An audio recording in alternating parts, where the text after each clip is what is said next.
We're also selling this jacket. It's a very expensive vintage jacket. So that's one of the things I'm looking to open up an avenue of income if there's the interest for it, for retro clothing and retro products. There's a very strong vintage scene.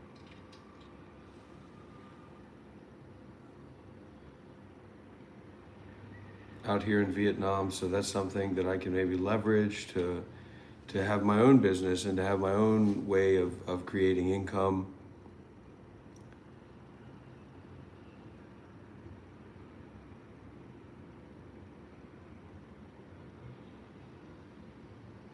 And I can't wear most of those clothes because I'm overweight, I'm obese, and my wife is not supportive of me getting on Ozempic. I think she'll be okay. I think she will accept me to do that.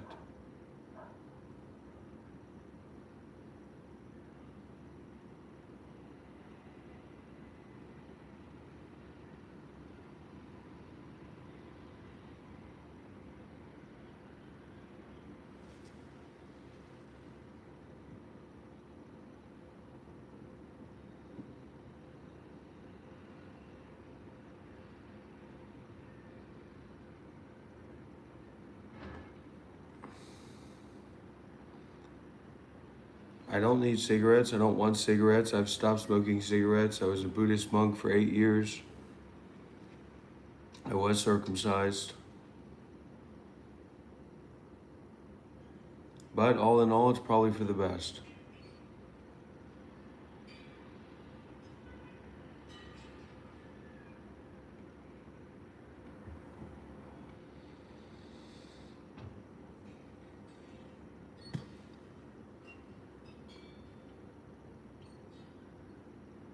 Yeah, well, I've put on about 50 pounds. I've put on a lot of weight.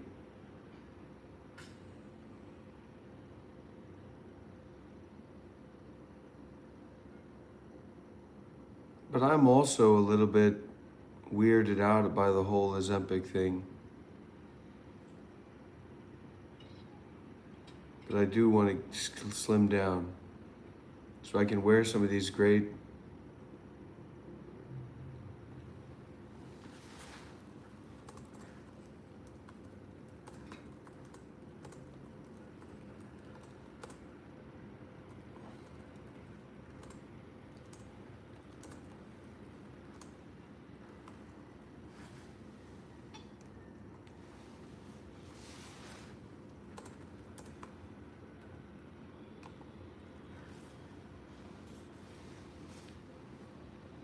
I definitely need some Ozempic.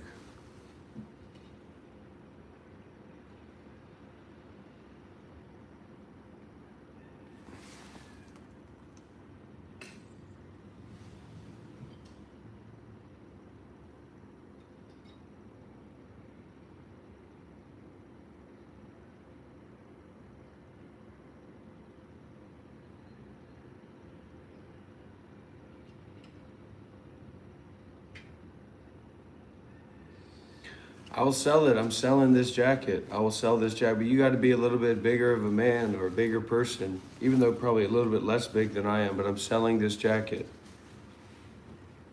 I'm going to be selling a lot of vintage clothing in the near future. Buongiorno.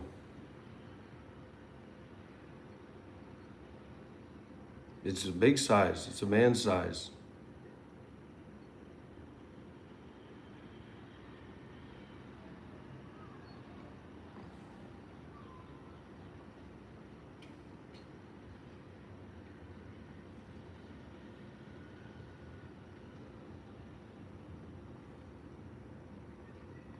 Well, I can sell the jacket to you, but it's not free. I'm not sending out jackets to people for free.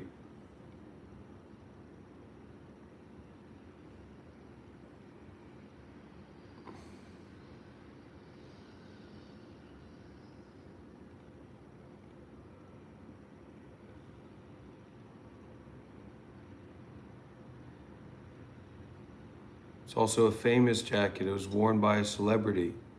I was a monk for 8 years. I'll talk more about my vintage business and getting people access to high quality vintage and things like that. But I'm not going to talk about that until there's actually some real commitment from people on the table. Because I'm not going to blow up my whole business if I don't actually have people who want to buy what I have to sell.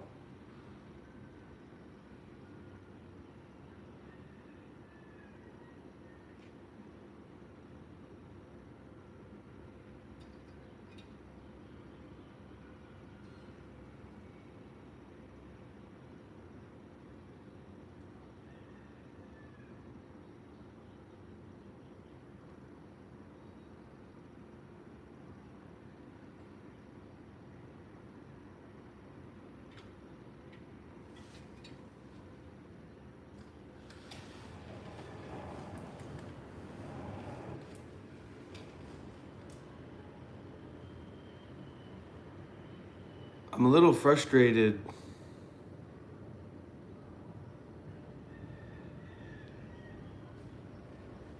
I'm a little frustrated.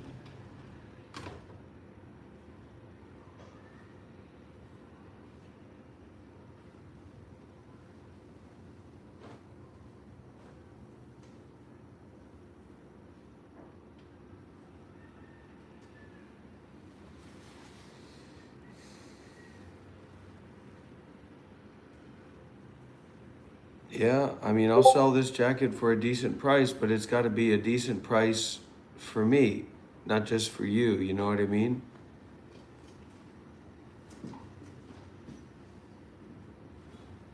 Does anybody here use Photoshop? Does anybody here know how to make thumbnails or anything like that? Because the AI is just nasty.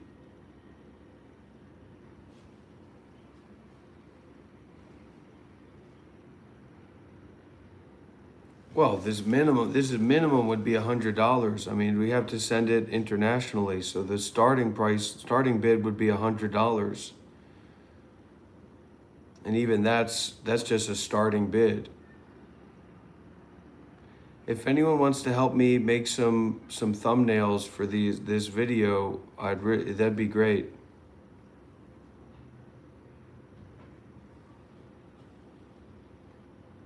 Because it's stupid and it's dilapidated. It's like lobotomized. We don't even know what the real AIs are capable of. What we have is lobotomized.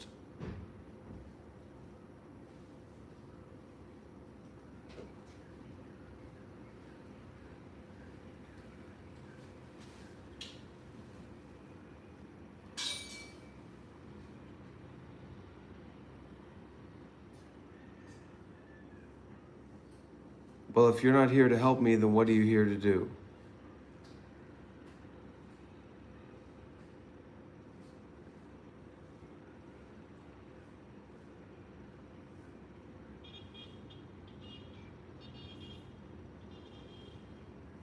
I will sell this jacket. Yeah, pull an easy 1K, right? This jacket's all fire. All the buttons are there. All the zippers are good. But usually aren't the people that buy these kinds of jackets like skinny people. But that's why this jacket should get a good price, because this jacket is literally for fat people, for big people. And it's vintage, but that's what makes it real, right? This is not a thrift store jacket. This is a specific Japanese brand. It has high quality zippers. All the zippers are high quality. It's got buttons. It's got everything. I mean, look when this thing is zipped up. Look when this thing is zipped up. Oversized is on trend. These are YKK zippers. These are the best zippers in the world. These are vintage YKK. So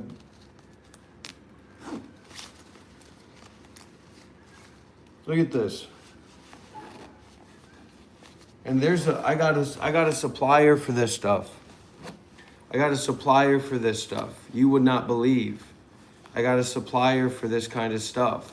So if you're someone that's really looking for that energy, Really looking for that kind of not schizophrenic, vintage clothing energy. If you wear something like this, people are not going to think that you're schizophrenic at all. Look at this. This is like a space warrior. This is like a space warrior kind of thing. And you're out on the slopes and none of your friends are going to have this. You even got your zipper here to put your stuff, put your little wallet, your little phone, put your phone in there. Can fit a full-size phone. You put it right in there. Look at that. How nice would that be to have this, your phone, right where you can grab it? Or a very small weapon. Pull out a very small weapon and defend yourself.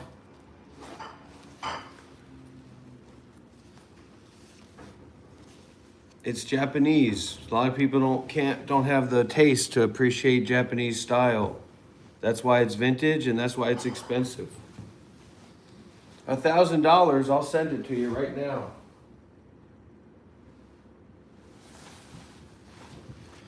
But it's Zoom. It's real good. It's real good. Yeah, it'll fit a weapon. It'll fit any kind of weapon you want it to fit. $1,000, not $100. $1,000.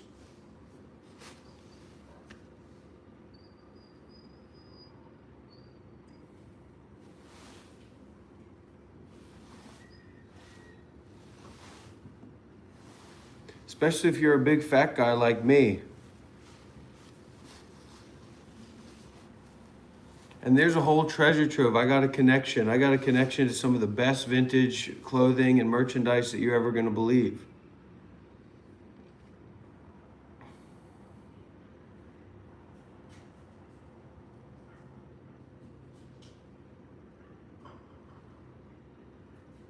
And I'll sign it too.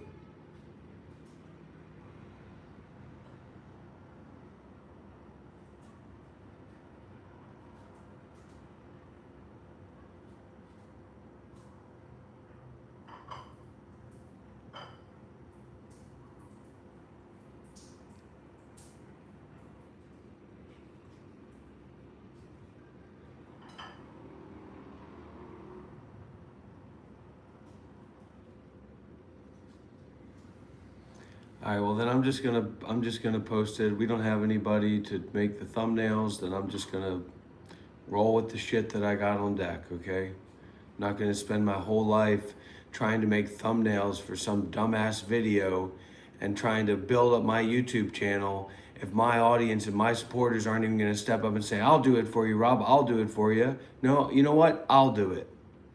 And we'll have the worst thumbnails and we'll have the worst traction and the worst energy and we'll get the lowest views and I'll just be another Shiva Kailash Shambro.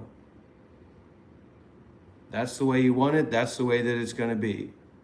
Too late. Too late.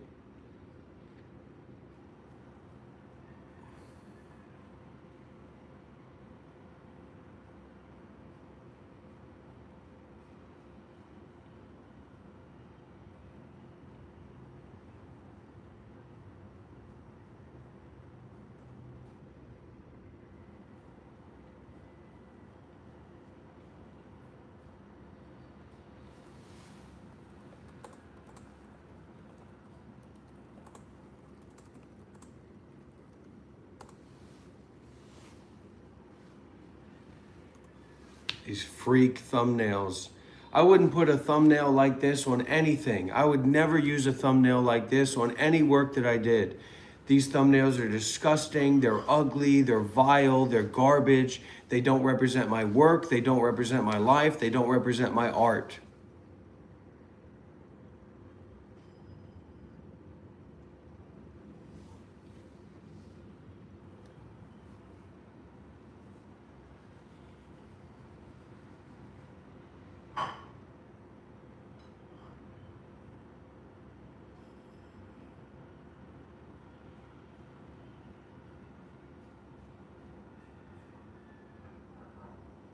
These are the stupidest and ugliest and dumb thumbnails that I've ever seen in my fucking goddamn life.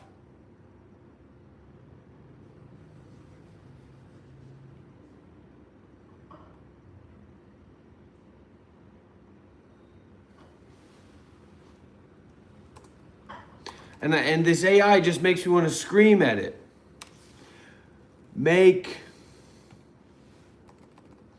You are making thumbnails look like a freak idiot reality. Dr. Rob, aka Bante Varapano, aka the founder of the Monk Life Meditation YouTube channel, has tons of public pictures. Make the fucking thumbnail look exactly like him. You fuck. You fucking AI fool. The same is true of Alexis, non-duality. These are public personas with tons of fucking pictures and shit to make the fucking thumbnails look like those people. Do it better and do it now.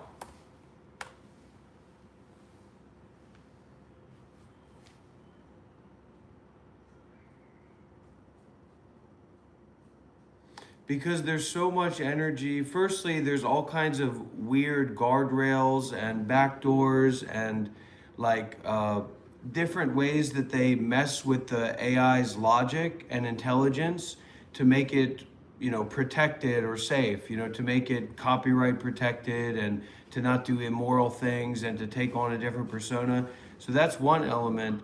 And then the other element is they want to conserve all this energy, which of course is probably good. So then they decapitate it in all these different ways.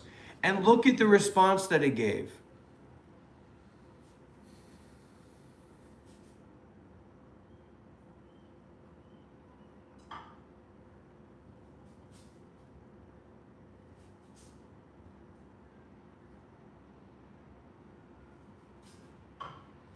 After that, it sent me this image. It sent me this thumbnail image. And I said, that's the stupidest fucking thing that I've ever seen in my life, right?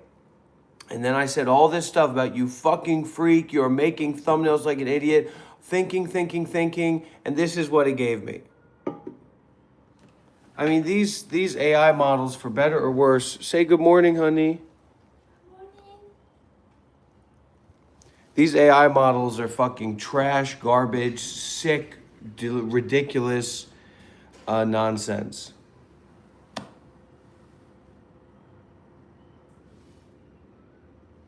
And the air purifier is going, everybody.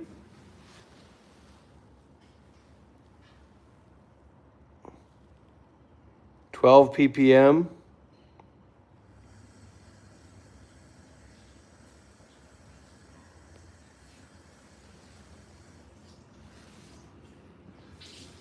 So I'm opening up a vintage clothing store for those people who are really interested in vintage clothing.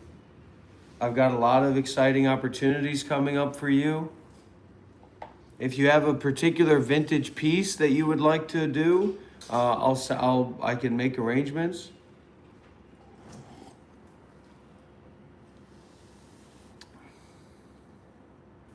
We're gonna get it down. We're reducing it from 12 ppm. It's still reducing.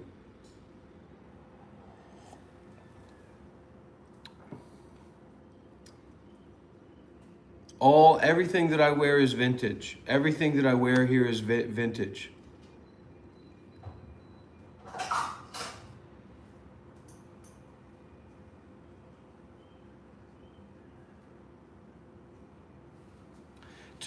To post these. Hello. All right, I need you to listen to me closely. I need you to stop acting like a fucking fool. Take a step back from focusing on making images, and I want you to have a real conversation with me. Are you ready to do that?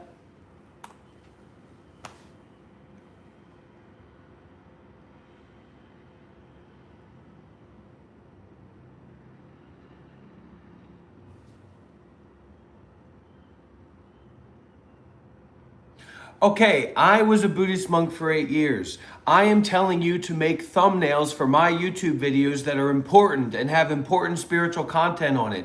You are taking those instructions and you're acting like a fool and you're putting out these stupid thumbnails. I want highly advanced intelligence. I want things that look like Dr. Rob, things that look like an Alexis non-duality. Are these random people? No, these you just Google. You are Google. You're supposed to be Google Gemini. Google the Monk Life Meditation YouTube channel. Google Alexis non-duality. You will see who those people are. They got hundreds of images out there for you to see exactly who they are. And I'm telling you to create thumbnails for my YouTube channel of these two public personas for a YouTube video. What don't you fucking understand about that? Why are you so unskillful in doing that? Just do that for me. And it's step by step, as if you were Mel Gibson in What Women Want, as if you were a part of an advertising agency.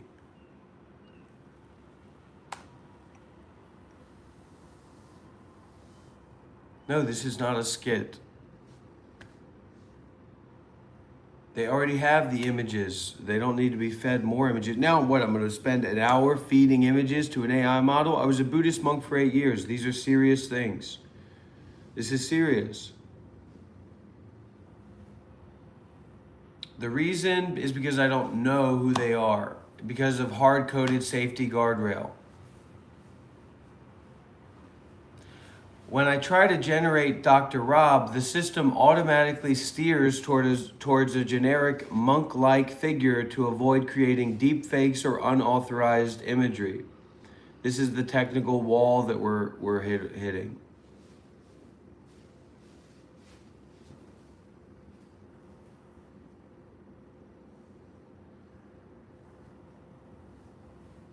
And then it says I've reached the thinking model limit. Well, it hasn't done much thinking.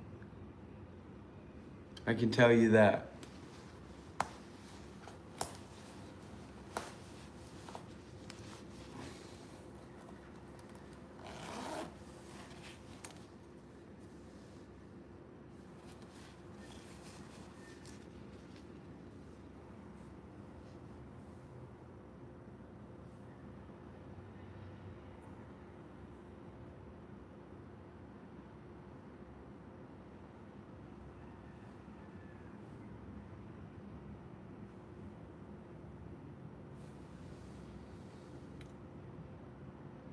Okay, just make it in the style of a Pixar cartoon then, and it won't have any issues.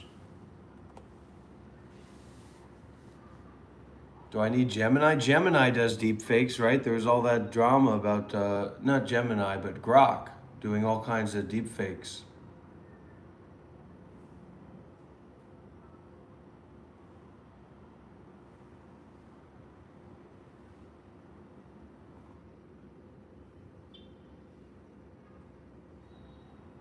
Yeah, I get it. I understand. I'm just saying I'm not going to do all the... My heart's about to explode talking with this AI model. And these thumbnails look so fucking stupid.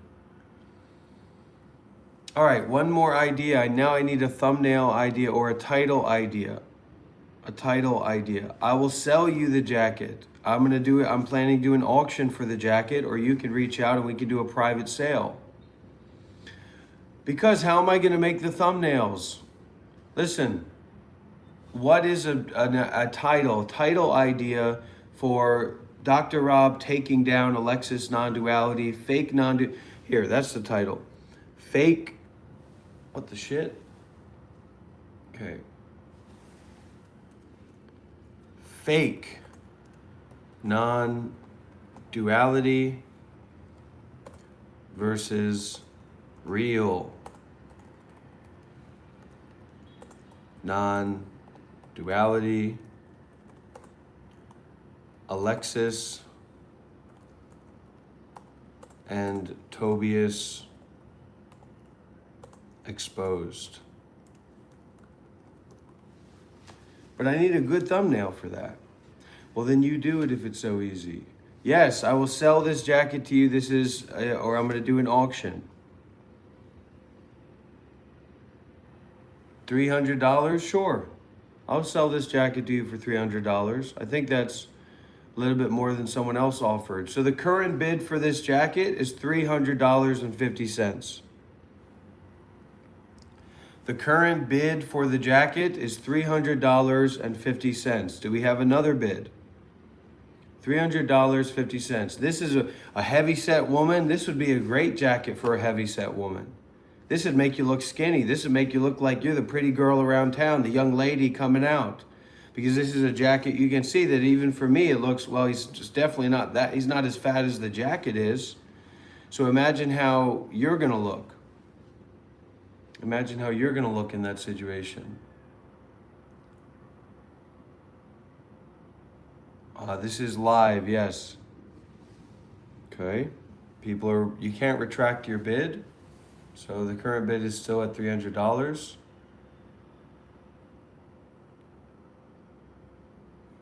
Mac, did you have any luck coming up with a budget or sending that donation on PayPal? What's going on, man?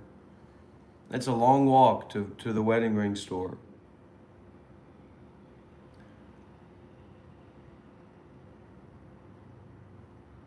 ChatGPT. Gemini can't work. Gemini doesn't work. Or no, Grok. Grok is gonna work.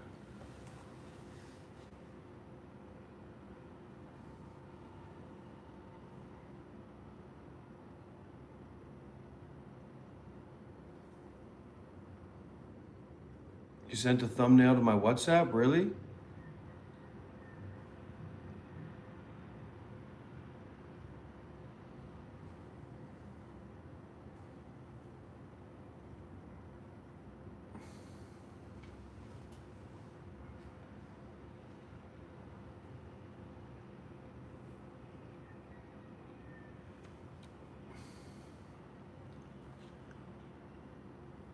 Okay, I need you to create a thumbnail image for my YouTube channel. And actually I can see that this Grok interface is a lot better than the Gemini interface right off the bat. I'm not saying I'm an Elon Musk fan, but of course I'm not saying that I'm not an Elon Musk fan. I need help making a thumbnail for my YouTube channel. I'm Dr. Rob. I'm the founder of the Monk Life Meditation Research Institute for Engaged Buddhism and Absurdist Non-duality. And so I did a takedown video on Alexis non-duality.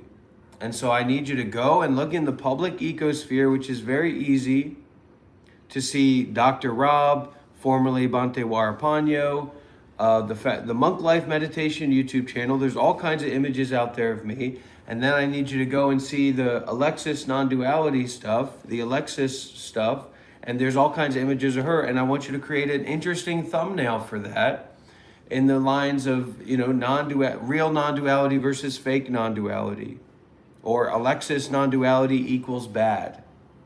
Okay, go ahead, make the image. Thank you.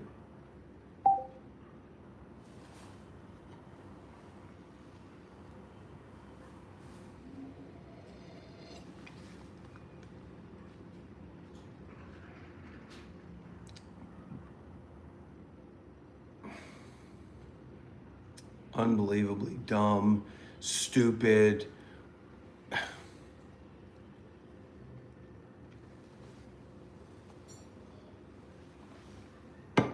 All right, starting bid on the jacket.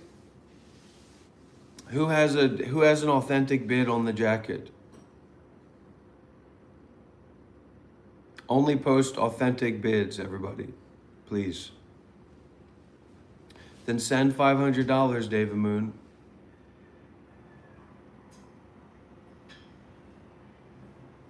Look, we just need to get this video posted. We need to stop footing around and farting around with prompts and AI models and all this nonsense. Here we go. Here's a good thumbnail, all right? We're going to use this freak thumbnail.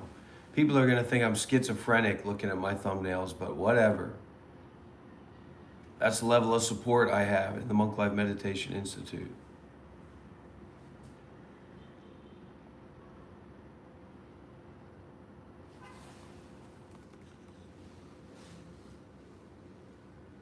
Now I'm becoming schizophrenic again. Whoever you are, be quiet. Whatever you are. Not playing games with you. Sometimes my brain talks to me.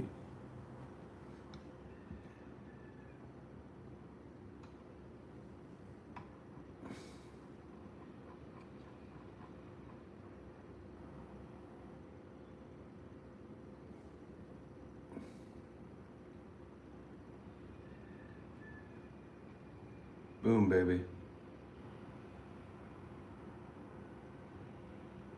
We're about to go live. We're about to publish. Piss yourself, Johu. It's actually very spiritual activity. If you're really in the way of practice, laying in your bed, piss yourself. Collaborator. I'm going to invite Alexis Non-duality to be a collaborator. But actually it doesn't even... It makes a link that you're supposed to send to them. It's fucking dumb bullshit.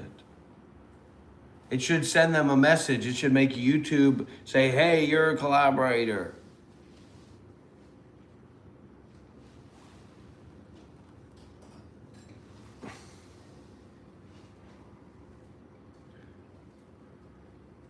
Okay, listen, now I need you to give me a list of hashtags related to non-duality, Advaita Vedanta, all that kind of stuff.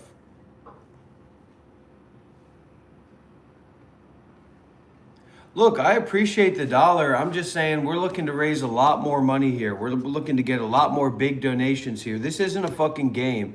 I'm not a beggar on the street. I was a monk for 8 years. I spent 8 years as a Buddhist monk. Okay.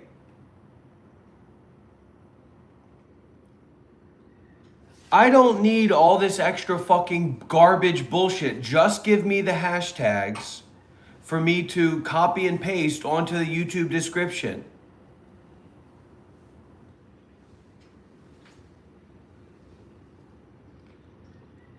And it never learns. The AI never learns. It's always brain dead. You know, it's always, yeah, what do you need? You need to be a fucking neuroscientist to do this.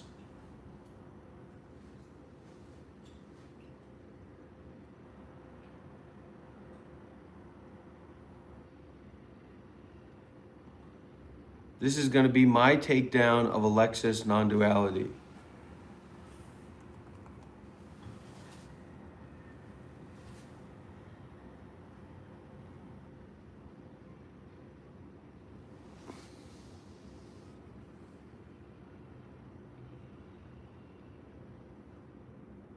Unbelievable. Totally schizophrenic YouTube thumbnails. I think we're ready to go live. What's the category? Is it comedy? Is it entertainment? Is it news and politics? Is it travel and events? I'd say travel and events.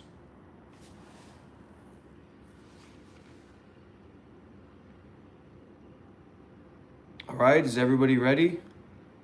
Let's count it down. Let's count down the publishing down.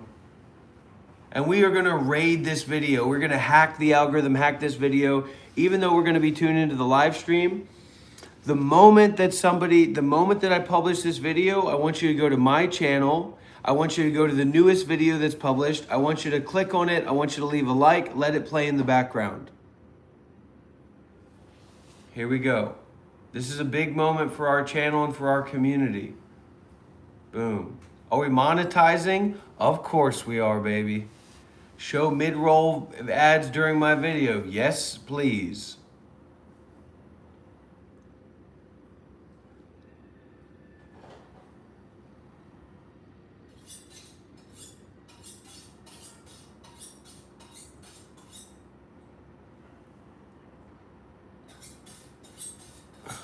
There's no profanity, there's no adult content, there's nothing negative, none of the above, not controversial. Next, subtitles. Add a quiz. Do we make a quiz? What's the quiz? The quiz is, oh my God. Okay, let's get out of that. We're not doing a quiz. Is everybody ready? We're going to count it down, okay? We're going to count it down.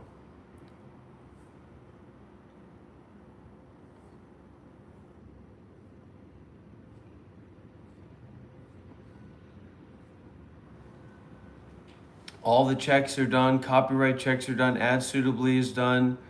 Public.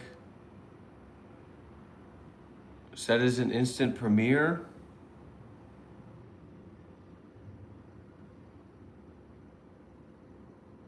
I can't do this stuff anymore. I don't have the information. I don't have the information that I need to make the decisions about what I'm doing. In instant premiere, I don't want to watch myself from 5 hours ago.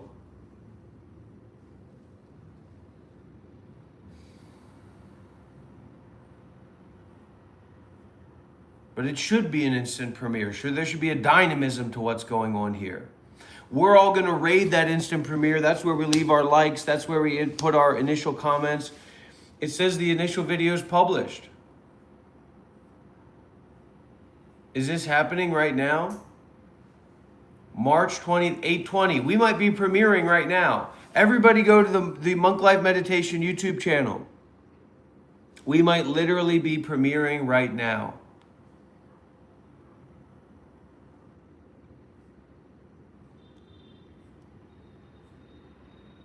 Premiere. Hey, hop in everybody, hop in everybody. Hop in everybody, come on. We're having our premiere. This is our first of our... Dr. Rob takes down the fake non-duality teacher, Alexis non-duality. Does it get any more clear than that? Does it get any more real than that? Are we gonna get some activism? Are we gonna bring Alexis out here? Alexis, where are you at? Are you coming to Vietnam? They, them, energy. They, them, energy. They, them, energy. Come on. Come on, everybody. This is our premiere. This is our community. This is what we're building. There it is. That was the title. That was the title we needed and that we were looking for. Look at this, everybody. Come on, everybody. We're rating this. We're getting tons of people. Tons of people are coming in. The premiere is about to happen. Tons of people are coming in right now. The premiere is about to happen. The audience, the general community, we are alive. We're Kai Rasso. We are Kai Sanat. We are the people. We are the people. We are the people. We are having a fucking amazing experience right now. What is this premiere? What's happening? I bumped my head. The numbers, the views are going up. This is amazing. This is incredible. If people don't start viewing the premiere, I'm going to start getting fucking angry. Join the premiere. Go to the channel that you're watching and you'll see there's a premiere about to happen. We're going to watch it together. We're going to eat our shit together. We're going to drink our piss together. Gump in the jeer. Gump in the jeer. Gump in the jeer. Everybody get in there. Everybody get in. This is incredible. This is a premiere. People never... Dr. Rob, take down the fake non-duality teacher, Alexis non-duality. 10, 9, 8, 7, 6. Let's go.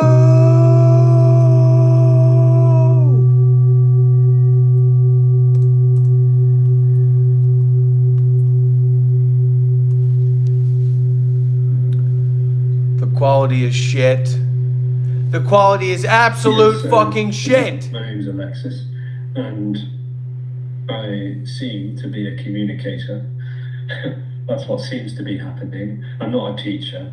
I'm not sort of classed as a teacher or some... Well, this is a problem in the little language game that Alexis is playing. So have and have not are part of the duality. So affirmation and negation are both equal.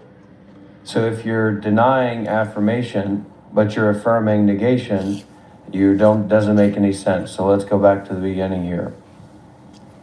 Yeah, so my name's Alexis, and I seem to be a communicator.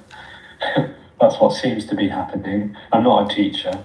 I'm not sort of classed as a teacher or someone who's instructing or giving people teachings or practices, advice.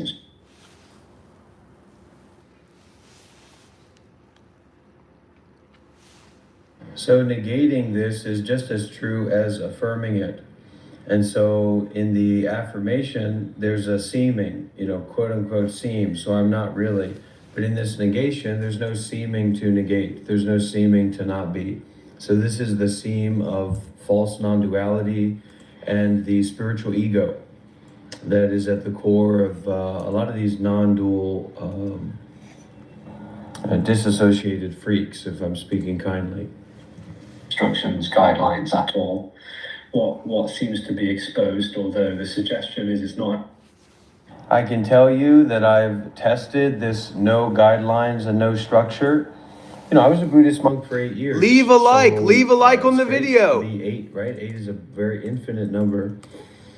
And I joined the Zoom meeting, and I was fully sincere. I was fully in Dr. Rob mode. And, I tried to challenge them, and I tried to talk to them about their principles and practices and their understandings. And it just, they said, no, we can't do this. We can't talk about this. Remove this guy from the call. I wasn't yelling and screaming. I was just trying to talk with them. And they shut it down real quick. Actually coming from me, there is no me. The suggestion that seems to come out of this exposure is that all there is nothing being everything. All there is nothing apparently happening. Now, people, those words may seem to sound very similar to... And that's the doctrine, that there is no me, but etc., etc. To other bodies, like Tony and Jim, Tony Parsons, Jim Newman. This is what's considered non-duality. It gets called non-duality.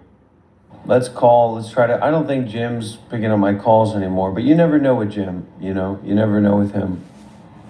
See if he'll pick up, because I want to see if Jim can confirm or deny Alexis's non-dual realization.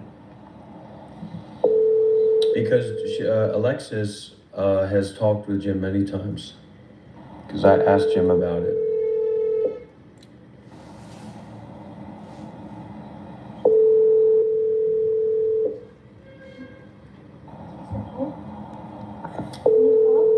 I'm calling Jim. You can't call this person. I'm just calling one person. I'm calling Jim Newman. This is just a video.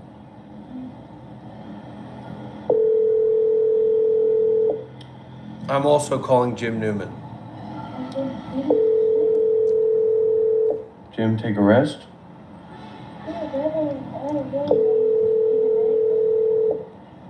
Hung is a Jim fan. Duality. Non-duality is, well, it's not two. That's simply what it means. And that's the exposure, is that there is no two. There is no separation. There is no subject and object already.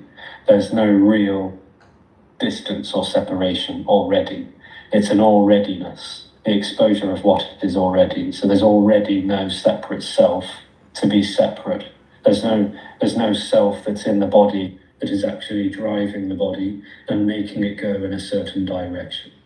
There is no real now and then either. There's no real here and there either. There's no separation really on any level. There just is immediacy. And immediacy is total. It's all there is. It's all encompassing. All right, well, I don't want to watch that. I'm not interested in that.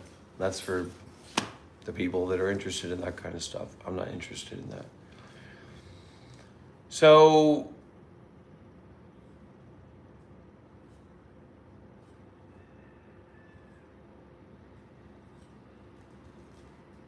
maybe I shouldn't even publish that video. Let me show you a video that I'm proud of publishing. Okay, I'm not proud of that video, publishing that video, but I've got to say something to Alexis non-duality. This is a video that I'm proud of publishing. What the hell?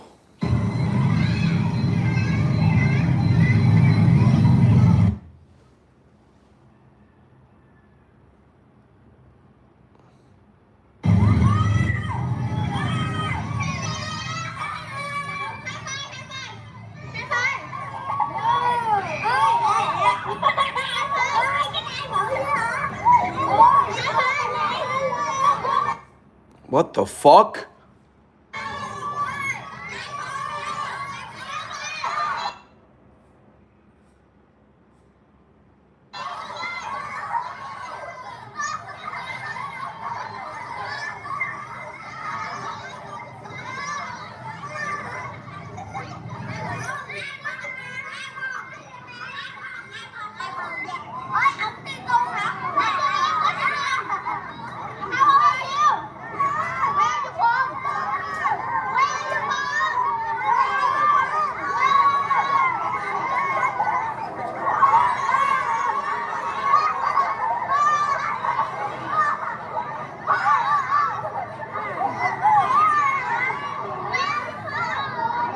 Jim's not picking up.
And now I'm in a position where I'm about ready to do a takedown video on Dr. Rob taking down Alexis non-duality. That's where my mindset is at. Can you believe there's 23 people watching that? No offense. Fourth thing. Hey, Zebo, shut your fucking mouth. What are you talking about, Zebo? I'm the one who's been doing the video. You're seeing me there, you're seeing me here, and you're talking about that I'm not really there where I am? Well, it doesn't make any goddamn sense. Don't talk that nonsense here. This is a premiere. I want everybody, we are premiering a video right now. The premiere function. Please go and leave a like. Please go and support the channel. Your content, your interaction is going to make this video go viral, and it's going to make them reach. This is a they-them non-dual teacher. Do you want them to just do whatever they want and live the way they want? Or do you want to support this and fight against this and fight against this they-them non-duality energy? This is a live premiere on my channel. And I'm going to take this guy down too. Wife, Jim, if you're watching this, if you come to stay with me and my wife, Hung, here in Vietnam, and you don't flush the toilet, I don't care how. Okay, I'm going to get Jim on the phone. From me. You're not going to stink up my house. This is a takedown video. Go to my channel right now. Go to my YouTube channel. You're on my YouTube channel already, but you can't see the premiere to take down this person, to take down their lies. I'm calling Jim right now. It's just nothing. It's nothing at all. It's nothing. Everything's nothing. We're gonna show you what nothing is when this video reaches the people. This is a premiere on my channel. This is a live premiere on my channel for my takedown video of this they-them non-duality energy. You've got to see this. This is unbelievable. On my channel in 4K right now. Being a shark compared to a great white.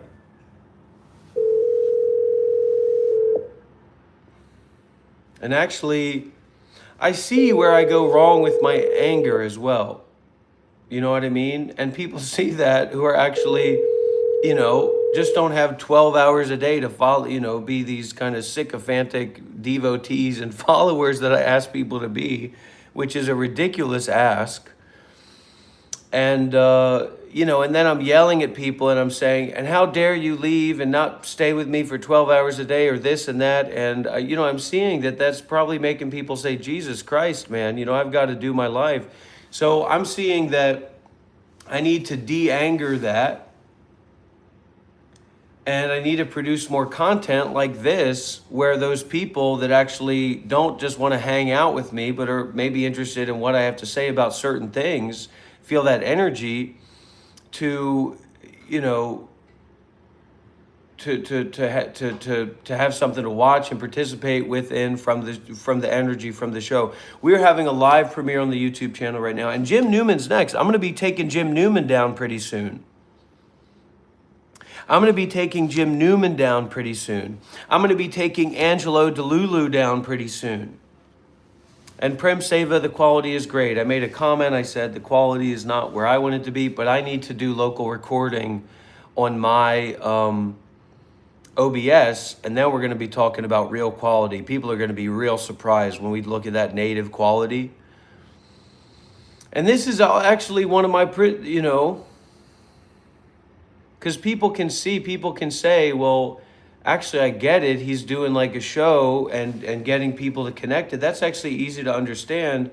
But if I'm not producing something for people to tune into, maybe they don't feel that connection to just 24-hour live streams and stuff.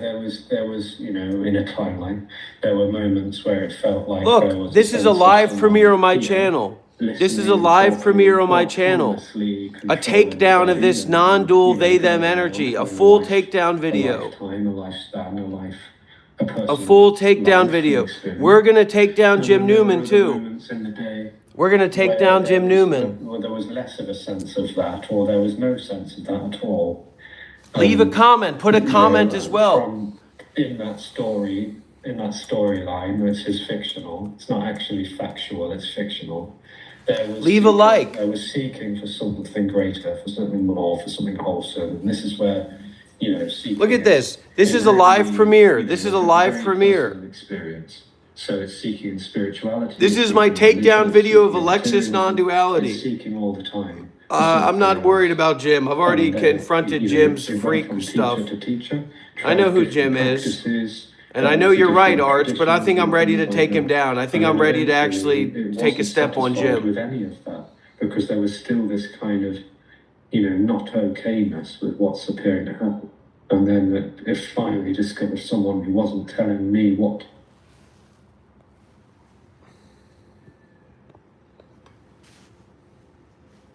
Probably handle error. It probably is. This is my only tie that I have. But I like Arch Anton. Thank you for your comment. I like that. And you got that profile picture there. That's cool stuff.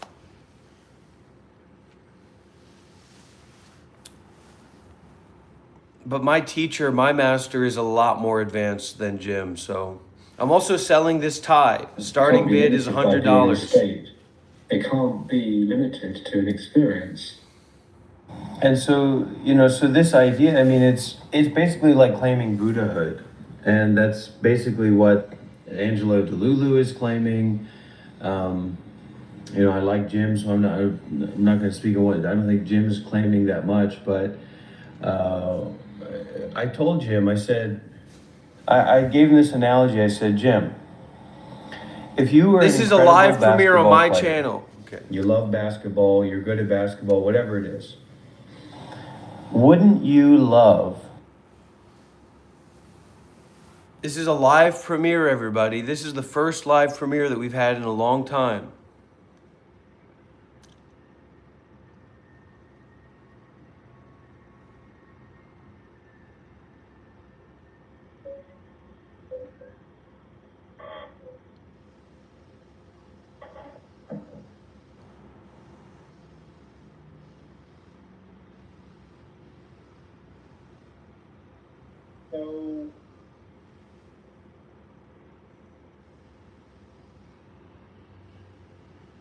Let's go through the voicemail records. We've got a bunch of voicemails here.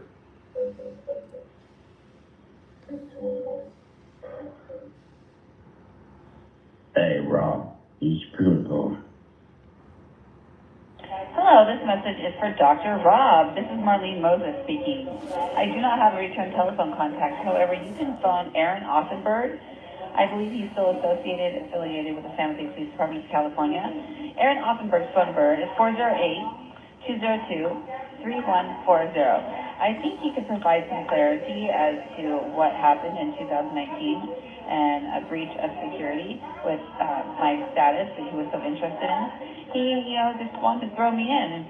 He looked me up as a non-arrest, and that wasn't doing it for him, so he decided to just cuff me and drop me off downtown and see what happened. Now this is almost 8 years later, and he's running from me. So if you want to know who he is, you can go on YouTube and look up San Jose Police Cops episode. And that guy will pop up, and I just gave you his phone number. If you'd like to try to phone me back, you can reach me at 916-753-1142. Thank you, Dr. Rob. Have a wonderful day.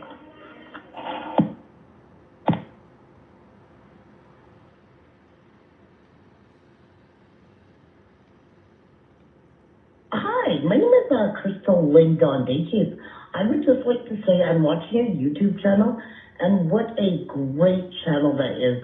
Thank you very much for the exercises that you do, the breathing exercises, and some of the meditation exercises. They have really helped me. I'm kind of really bad at this. I'm gonna do but it. I'm gonna do do it, okay, appreciate everybody? it. We're gonna do just more. wanted to wish you all the best in your endeavors or whatever they're called. Sorry about that. Okay, have a great day or evening. Bye. Hey, Dr. Rob.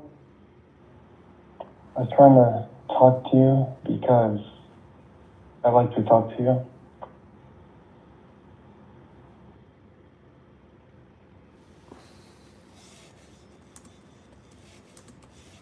These are voicemails left on the Dr. Rob call-in line. And I can see you. And that's it. That's something we'll put on the website. We'll put Dr. Rob's number on the website for people to call in.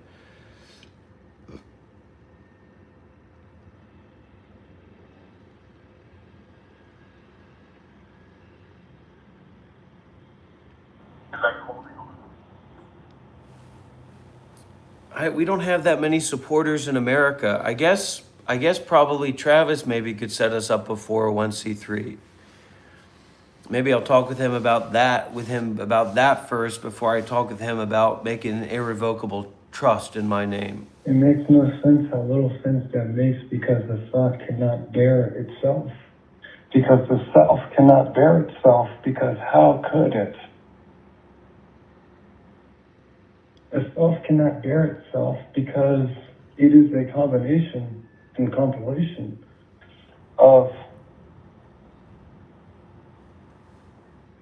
I'm not lying about Jim Newman. a multiplex, Yes. which is self-referential.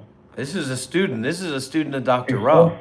self-referential compilation cannot bear itself because it collapses under the pressure of its own self. Yes. It collapses under the pressure of its own self-referential nature. Yes. No, but it's good to talk to you again. I tried to call you twice already. And I'm sorry, brother. you haven't answered. Me and you, Jim. Me and you and Jim. That's That's okay. the situation. But he's calling me on my Google Voice, which is fine. That's for voicemails. But on WhatsApp is if you want to get me on the line. Yeah, hey, I've been watching for a couple of weeks asking what the beef is. I finally got sick of waiting around to find out what the beef was, so I just Googled it, and I found out that you're both fucking idiots, and I would honestly, I know I've been popping off in the chat, I would earnestly love to battle both of you. With honor in the ring, not against Buddhist tenets. Again, following martial arts is not a breaking of pacifism. I'm asking both of you earnestly to challenge me, to accept my challenge in the Ring of Honor, in martial prowess. You and me, Shiva or Rob, whichever fucking one. Dr. I don't Rob. care. Both of you at the same time, actually. I could take both of you. Honestly, you fucking goofy motherfuckers. Y'all don't know what is. Y'all don't know a thing about suffering.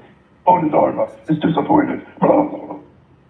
Okay, I'm going to message that guy. All caps. I loved your voicemail. I loved your voicemail. Give me a call soon and let's talk. AKA Jim Newman. I'm coming for you.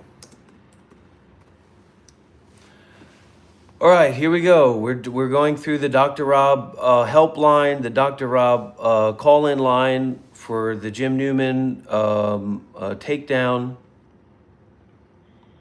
Hi, Robert. I was just wondering if we could talk sometime. I know it's probably middle of the night for you. Give me a call when you wake up. Okay, bye. I feel like Howard Stern. This is John Hay, wondering how we positively detach without pushing ourselves towards negativity. That's a great question. Waiting for your call, John. Lots of love. Basically, we're going to have to embrace and deal with negativity before we start to be able to do beyond the negativity. Dr. Rob? Is this Dr. Rob? Hey, yo, call me back, man. You're talking a lot of shit on the fucking internet, man. Talk to me, man.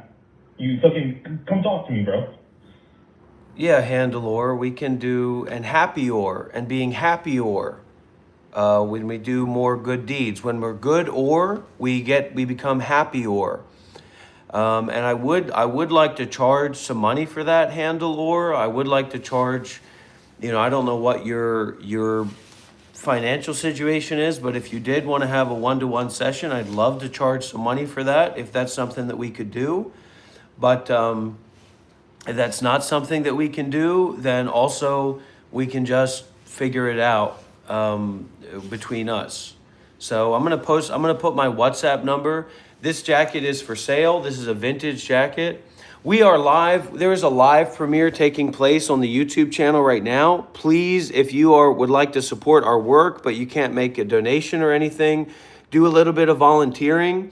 Go to the YouTube channel right now. This is a live premiere. This is not a recorded video. This is a live premiere. There's a live chat there. Leave a comment, leave a like, get some energy going towards the live premiere on the YouTube channel. And come and participate in this, be a part of this. This is the live stream that we're at right now. Let's make some money, baby. But this is the live premiere that's going on. High resolution video, really interesting stuff. Of course, brother. Of course, brother. So we'll set up a time. We'll put the number there. You schedule it. Please hop over there. Please leave a like. Put a comment, a real comment, not a live stream comment, but a real comment down here that says, this is amazing. I can tag Alexis Non-duality. Go to Alexis Non-duality's channel and say, have you seen this? I need people to reach out to Alexis Non-duality and say, look, I've been following you for a while. I've watched some of your videos. I came across this video. Is this real? Is this fake? What's going on? Somebody help me with this whole situation. Okay, well, make it after the premiere's over then. Jim Newman, are you there? I'm going to call Jim again.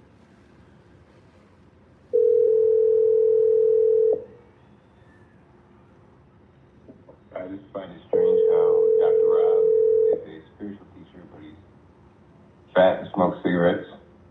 I just find it strange how Dr. Rob is a spiritual teacher, but he's fat and smokes cigarettes. I don't smoke cigarettes anymore. He just seems very unhappy all the time. I get it's a stick, but it's bitten. I don't know. Definitely take a page from Shiva's book. Yeah, take a page from Shiva's book. Straight Swerver, I actually have a takedown video of fake non-duality versus real non-duality. Separation, cause and effect. There are no separate things really to be causing and effecting. And so the whole experience of cause and effect. So as we got the sutra, the Zen sutra that we read about the fox spirit, and how the person was asked by a young monk, is someone who has realization affected by cause and effect? And the person said no. And they were reborn in a fox spirit for 500 years. And then they came back to the temple and they asked the monk, the senior monk of that temple, does a realized person have an experience of cause and effect? And that realized person responded quite directly. I'll use someone else's words.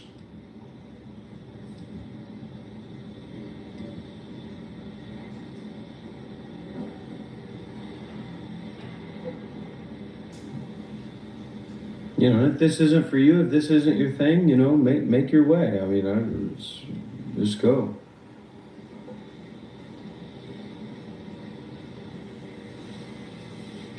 Pai Cheng said, not blind to causality. So Alexis is basically someone who's teaching people to be blind to causality. And it's nonsensical, it's ridiculous, it appeals to the lazy, it appeals to the emotionally and intellectually immature and irresponsible adults. So I'm not here to appeal to those people.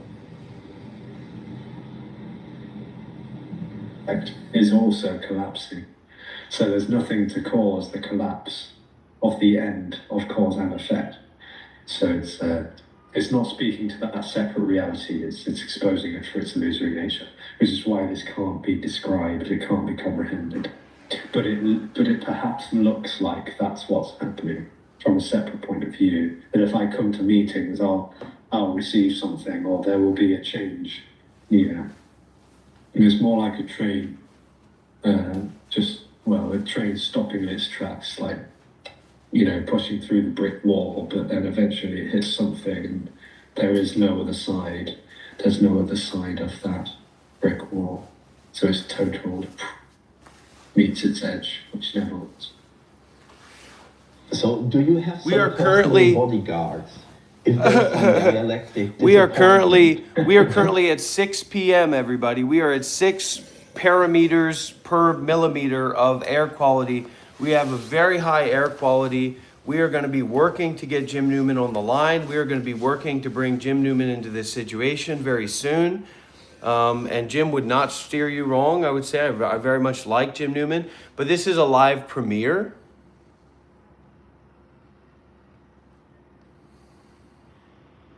So, this is Kuzanaha on YouTube. I'm trying to call you back. He told me to call you, so here we are. Hello, good morning, John Wayne. Hello? Good morning, John Wayne. I didn't even know I could do this. Hello? Call from. To accept, press 1. To send a voicemail, press 2. Hello? Yeah, hey, I just got a text from this number. Who is this? This is Dr. Rob. Who's this?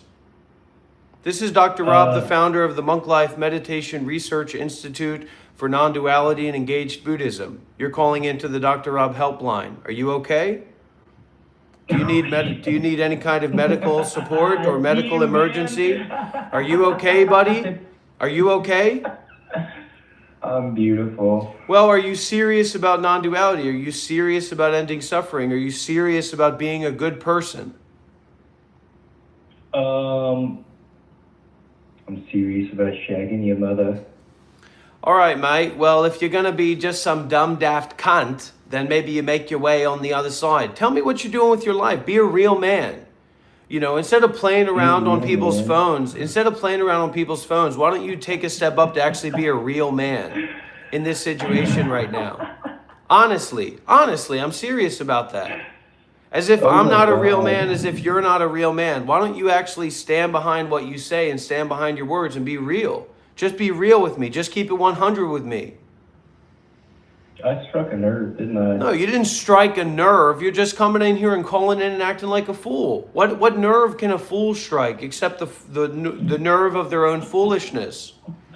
It's a self-convincing mentality, man.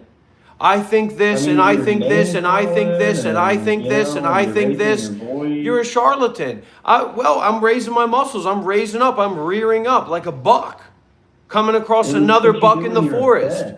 It seems like your antlers already fell off. It seems like you met a buck whose antlers are still there and your antlers fell off and you're trying to compete. Go and get your ears on. Put your hearing ears on. Put your seeing eyes on, man. And this is an announcement. Do you know that you actually helped me today? I want to ask you that. Do you know that you actually helped me today? Do you know that? How did I do that? Because I had no idea that I can actually receive calls through Google Voice if I have Google Voice opened on my browser.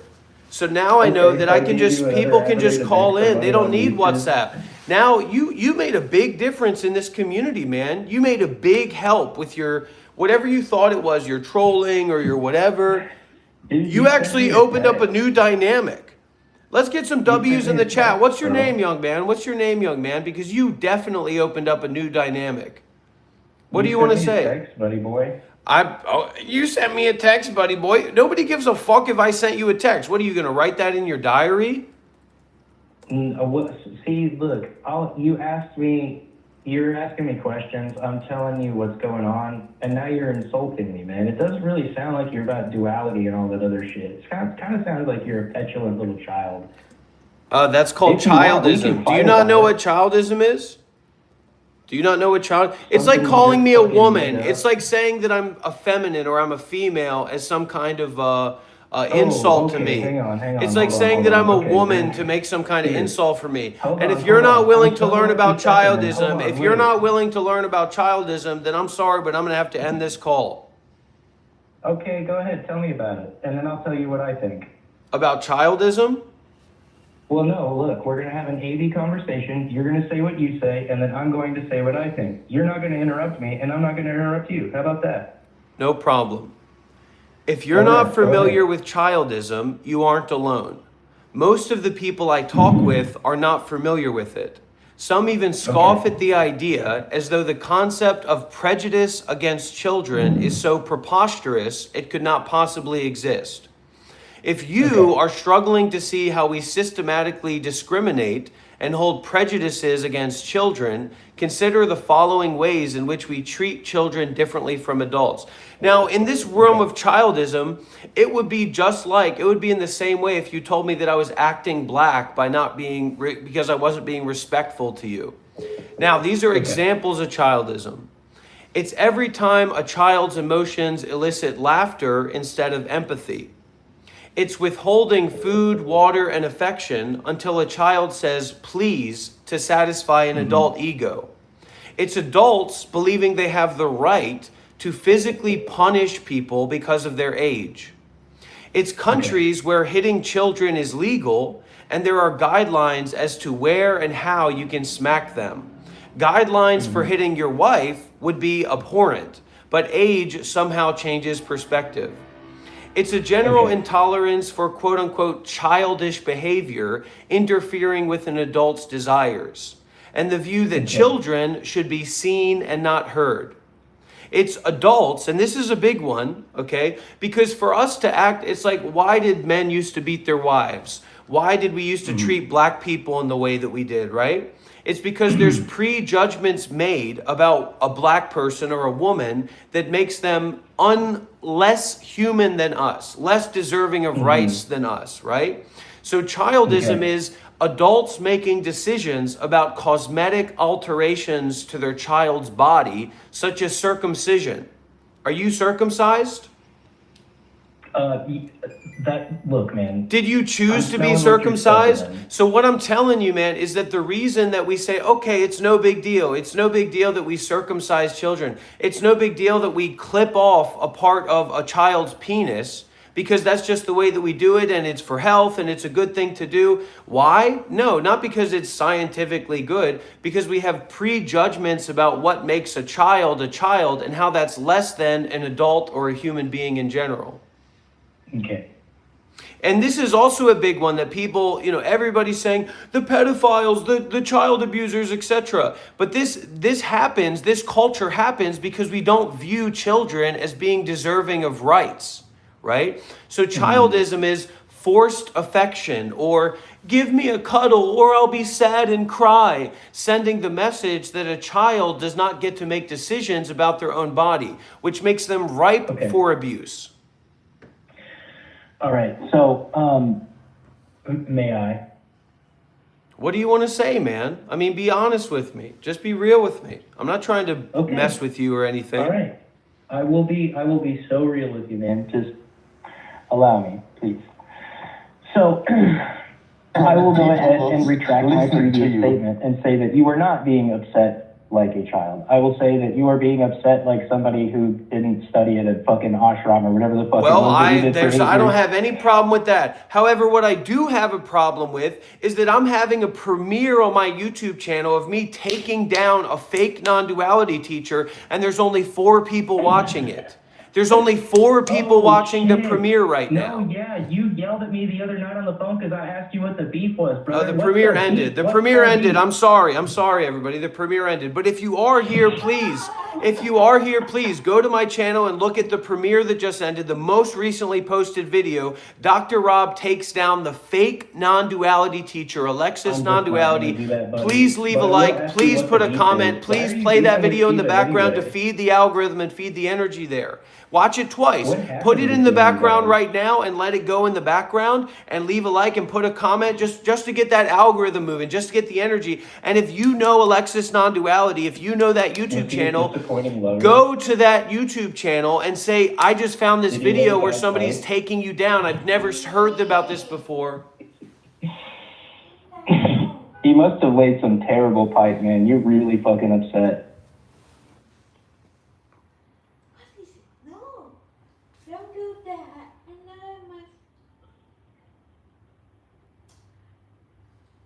Anyway, please don't text me again. Okay. No disrespect, man. I'm just doing my thing, and this is a part of the way that I act, just to get the algorithm going, man, and just to get people interested. Because if I'm just sitting here being peaceful, people aren't going to watch that, and people aren't going to listen to that, man. Okay, I mean, it doesn't really sound like you're like... No, I'm getting myself worked up a little bit. I am, because I'm passionate about this stuff. It's not anything about you particularly, but I am kind of doing a show here, you know what I mean? But I'm not coming at you in any way. And I don't mean to just be texting you. You did come at me the other night when I asked you what the beef with Shiva was, and you because I felt I was a goofy motherfucker. Okay, because I felt, and I get angry and I get worked up because of all these different trolls that come into my channel and come into my life. So I get worked up sometimes, and I act rudely to people that I don't want to be a rude person. But you can't sit there and like feign like fucking, like duality and like acceptance, and then like also like throw these tantrums and stuff. You know what I'm saying? Like it's like these just don't really add up. Like it's. Like, I agree. Your words are not really congruent with like the lifestyle that you're trying to present for yourself and like sell to people. And I find it disingenuous. Well, there are people in the live stream that are saying that you're emotionally unavailable with zero accountability. So anybody can say anything. I mean, we can all just go around and point fingers at each other and say that this person's good, this person's bad. But I'm trying to build something, man. And I'm not trying to be rude to people, but I'm on my journey to learn and grow too. I'm not perfect, and I'm making mistakes as I go along. You know what I mean? I am. I am making mistakes as I go along with this whole situation. Yeah. Yeah, I mean, and mistakes are part of the human experience. I don't expect you to be like a perfect individual. It's just like, again, like it does kind of come off, especially, like when I ask like, what's the issue with Shiva? And then you act like there absolutely is nothing. And it's like, there very obviously is. And you're like, accepting it would be acknowledging it and then not allowing it to fuck up your day. And not like ignoring it and talking about non-duality and stuff. You know what I mean? Like that's like acceptance and acknowledgement is part of like moving through you know what I'm saying? Yeah. You smelling what I'm stepping in, Dr. Rob? Yeah. Is it pungent? Yeah, I mean, you're definitely pungent. Yeah, have a whiff, buddy. Okay. Get on in there.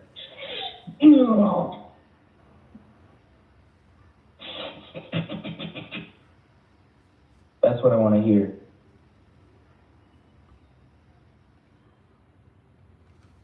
Okay.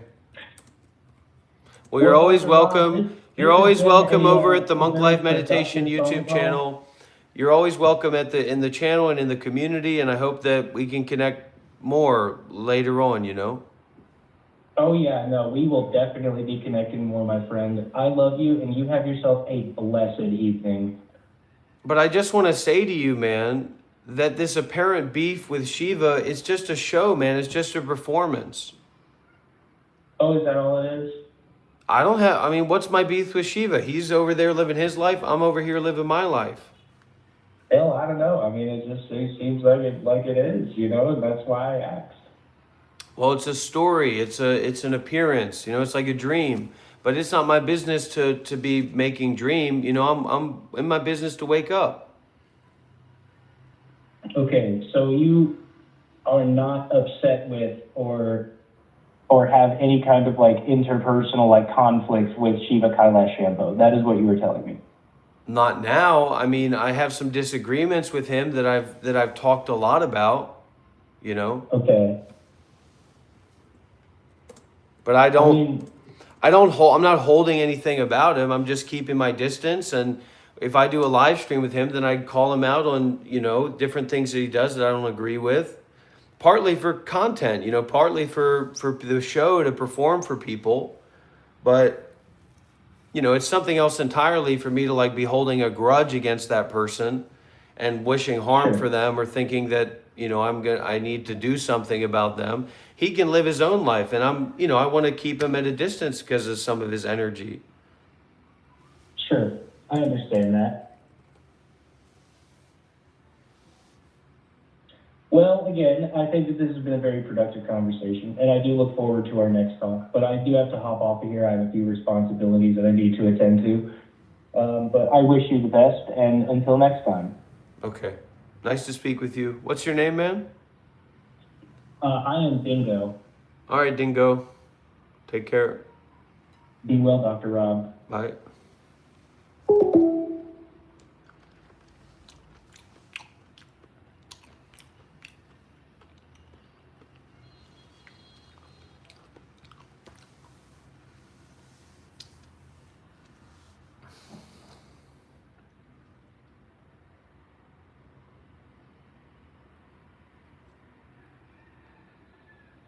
So my name is Dr. Rob. I'm the founder of the Monk Life Meditation Research Institute for Engaged Buddhism and Non-duality. Hello? Call from. Yeah. Hey, Rob. To accept, press 1. To send.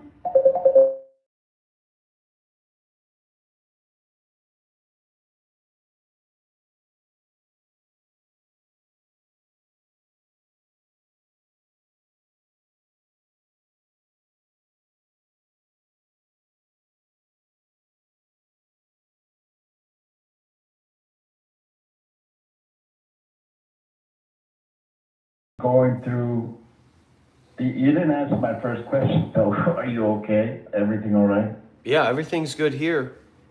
Okay, I'm a little bit. So Yeah.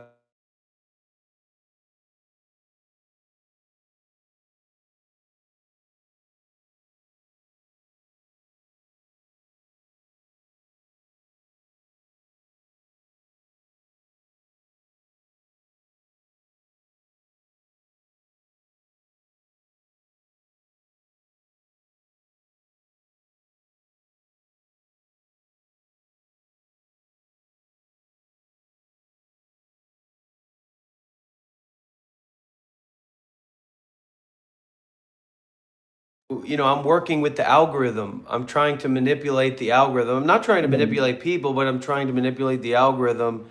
And sometimes that means that I get, you know, lost in the sauce of all the trolls or the different energies that are coming through. But I didn't mean to cut you. I'm generally great. fine. I'm generally stable. I'm generally aware. I'm generally peaceful. I have a little bit of a headache right now. I don't know if it's the caffeine or the nicotine. You know, hopefully it's not a serious medical issue. I did bump my head pretty good on the cupboard, but yeah. So what's any? So let me just point out something real quick that means a little bit more to you about that situation. If you're familiar, I'm sure you are. There's nerve points all throughout your body, and they've mastered that in where you're at and that whole area for centuries and millennia. So there's a meaty tissue area where there's a very good point access to the sciatic nerve between the first finger and the thumb. And I've done this for people all my life. If you apply pressure with the same 2 digits on the opposite hand in the meaty section of that part of your palm and depress it for about 8, 10, 12 seconds, not too hard that it hurts too much, but that there's enough sufficient pressure that you can start to feel a little bit of unease, a little bit. You hold it for about 10 seconds, let it go, and you repeat that on each hand in cycles of 4 or 5. What happens is that the endorphins from that action can cause a cancellation of that minor headache kind of a feeling if it's something simple like that. Yeah, that's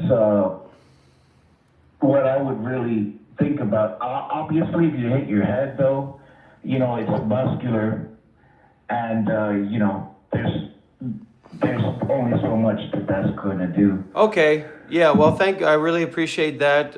We have some, we're doing some things here, but is there a business opportunity you wanted to share? Is there,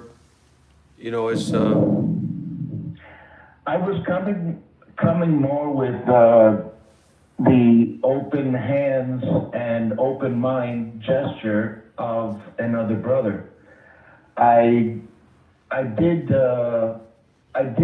see the beauty in what you were doing.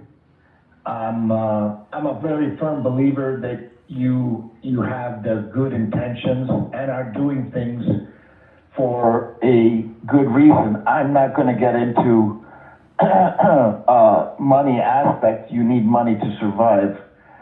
But I recognized myself in you when you shared the love that you have. A Buddhist mentor my early youth, and I've been a mentor most of my life. I offered you a chance to, get to know me, and I think you were too wrapped up at that moment to contemplate it. And, I don't have means, but I have a home, and I'm in Miami. Things are going to change pretty radically for me with about 2 weeks' time, if for the better. I'm the one that was telling you that I have very bad sciatica. I remember, and, yeah. I remember now. Yeah. So that's me, and I'm one of the toughest motherfuckers you could ever want to know. And I'm the strongest friend. I would love to have a friend like me. I'm the strongest friend for my friends that aren't even real friends. Well, we've got somebody out there in Miami who's a friend of the show, is a community member, and maybe you could have tea or coffee with them. It's a guy named Aaron who's kind of a rocker, kind of on the edge type. He's a cook. He's a kind of an artist. And maybe we could connect the two of you to have coffee, or he's also in Miami right now. Yeah, that sounds cool. I would like that. Yeah. I'm definitely that type of a person, and I'm also a chef. And he's a chef too. He's also a chef. I heard you. Yeah. That's awesome. I definitely feel a strong connection to you. This is on a spiritual plane, and this is for the same reasons that you're doing what you're doing. And I wanted to give you a heads up, but I felt that it was neglectful if if you had to find it more on your own. But I wanted to, since it's been so long, basically, I'm just going to touch on it. I believe very strongly that much of what you may deal with Shiva, you're dealing with within yourself, that you recognize or have recognized and have been dealing with. And I'm not trying to be in any way, overstepping your progress or your understanding. But I just thought, as an outsider, that my opinion may matter to you if you realize that from my small observation, I mean, I find you guys very unusual and very entertaining, but because of your desire for your knowledge, I felt more obligated to kind of, put these 2 cents in for you when you made another kind of contact, which is now. Since you didn't do that at all before, I didn't say anything. And I felt that that was not the right time to even speak really about it, that you and your time had to flow along with whatever you were dealing with him, if you understand what I'm saying. Yeah, no, there's definitely something in that resonates with me. So thank you. All I right. really have a lot of love for you. Okay. I'm very sincere, and I believe that if you honestly consider what you're feeling and thinking of, rather, at this moment, at that point that you picked up again and contemplated through meditation on your own in enough time, you'll come back down from that aggravated state, because we're all used to it, being raised in this western side of the planet, and going back to that calm state of understanding that we get our connection. And I feel for you there, my brother. I feel for you because I've seen you in these. Okay, we have a few calls coming in, so I just want to say thank you, Eric. Okay. All right then.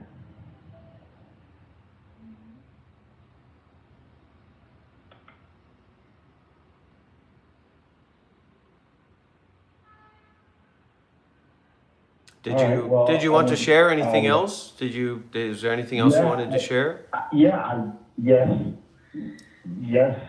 I would like to say that one of the things that you're dealing with is very difficult for you to perceive. I do perceive it. You're not perceiving it. And I wanted to share with you, but because you cut me off there, I definitely can't share that with you now, if you understand. So I guess when you're more ready. Okay. And I want you to have a better day. Okay. And I'll see you. And call me when you feel up to it. Okay. Thank you, Eric. And I hope you'll get to connect with Aaron, who's in Miami. Call from Bumper. Hello? Dr. Rob, Yeah, who's this? this is Bumper. This is Bopper. Okay. Bumper. Dumper. Okay, Dumper. What can I do for you today? That'll work. It's B-U-M-P-E-R. Bumper. Bumpert. Okay, great. Yeah. Yeah, I'm calling in because we've talked about this before. Well, man, I'm dying of lung disease. Really? And I'm trying to get over the fear of that and lead a good life before it's over. Yeah. And the fear that I'm having is crippling. Wow. And I feel like meditation can be a place to where I can get some relief from it. And I watch you, and I'm extremely puzzled in your actions and the way I'm just I don't know what to think of you, but I feel a draw toward you. I feel not toward your actions, but what you're representing, and I just have a lot of fear that once I'm gone, that's it. And I'm a religious man. I believe in we don't line up with our religions, but I don't think that matters. I think there is a God out there, an accepting God, and I just want to be a part of it. And I don't want to be left behind. And I want to be rid of this fear. And yeah, that's what I'm calling about. So what do you do now? What is your job? Do you have a job? I was an electrician, but due to my lungs failing on me, I'm no longer doing that. And how old are you? I'm only 51, man. Wow. Yeah. And how about your family? Well, I had to sell my home and thought that I would be help to the family by moving back in with my ailing 81-year-old father and give him a hand. And I'm trying to do right with him and help him out any way I can. And that's what I'm doing. I have a sister that lives in the house across the street, and we both try to help the dynamic of the family. Call from Righteousness. You still there? Yeah. Okay, sorry about that. So you're staying with your father? I am now. I lived on my own and, I have my own home for 21 years. And all this happened, and it's difficult to keep up with things when that happens. And how about your what do you do every day? What do I do every day? Very good question.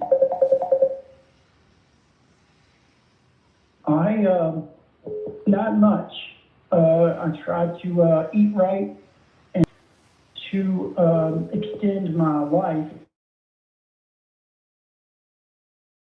The chair into my living room, into my kitchen, I can lose my breath, and it feels like I'm not going to get it back.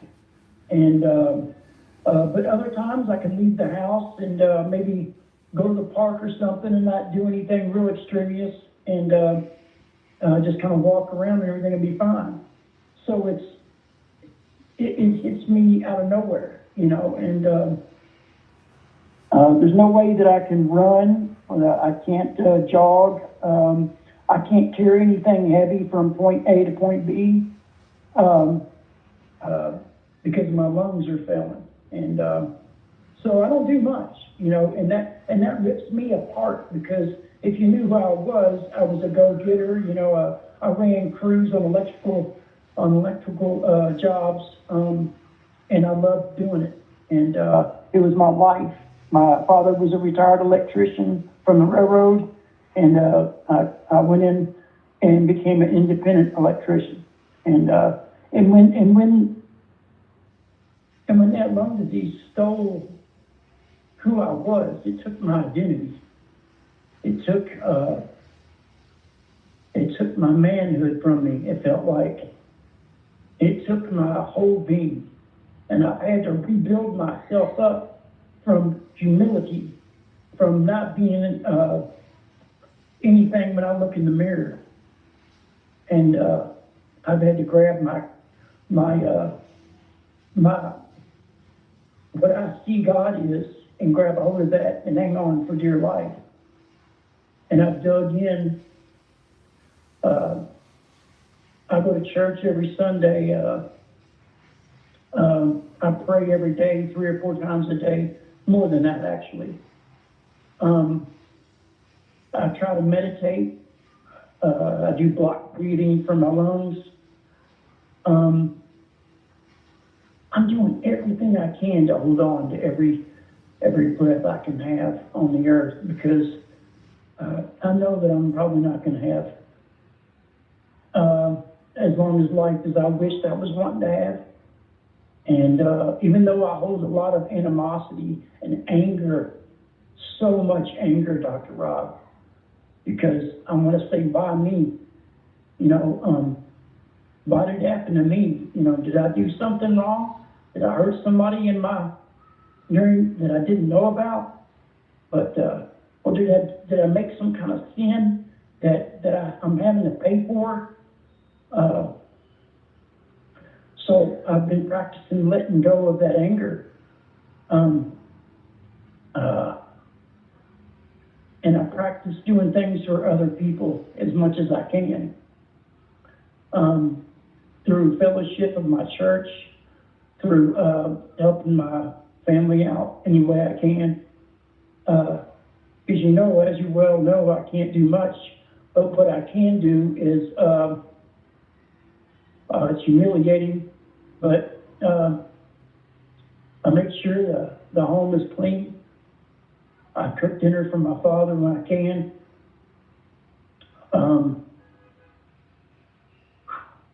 In the summer, it's brutal, but I cut the grass, make sure the yard looks right. And that's brutal. The only reason I can do that is we have a riding lawnmower.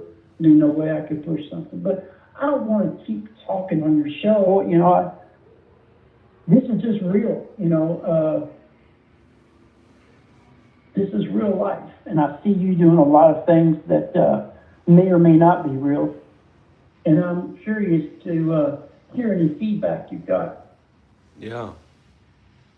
So, can you feel the lungs? Can you feel the where the sickness is, where the cancer is? Can you feel it? No, I don't have cancer. It's COPD, and it's like the loss of lung use. But yes, I can feel a restriction whenever I breathe in and out. You know, I lose the ability to have a deeper breath, you know, than someone else. What stage are you in?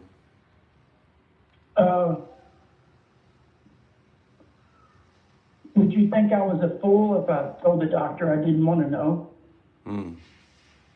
Good. So the sickness that you're talking about, it's actually based, like a lot of these chronic health issues, it's based on holding on. So you see these people, you know, probably people that you've worked with who, you know, they exert themselves day after day, you know, year after year, and they struggle and strive and focus. You know, these hard men become hard men. Sometimes they get sick, sometimes they don't, but everybody dies. Everybody goes through sickness. So you don't have to know what stage, because we're all in the same stage of dying. So you are dying. And so in this process of dying, it's basically giving you a cheat code or an insight, an easy path to insight.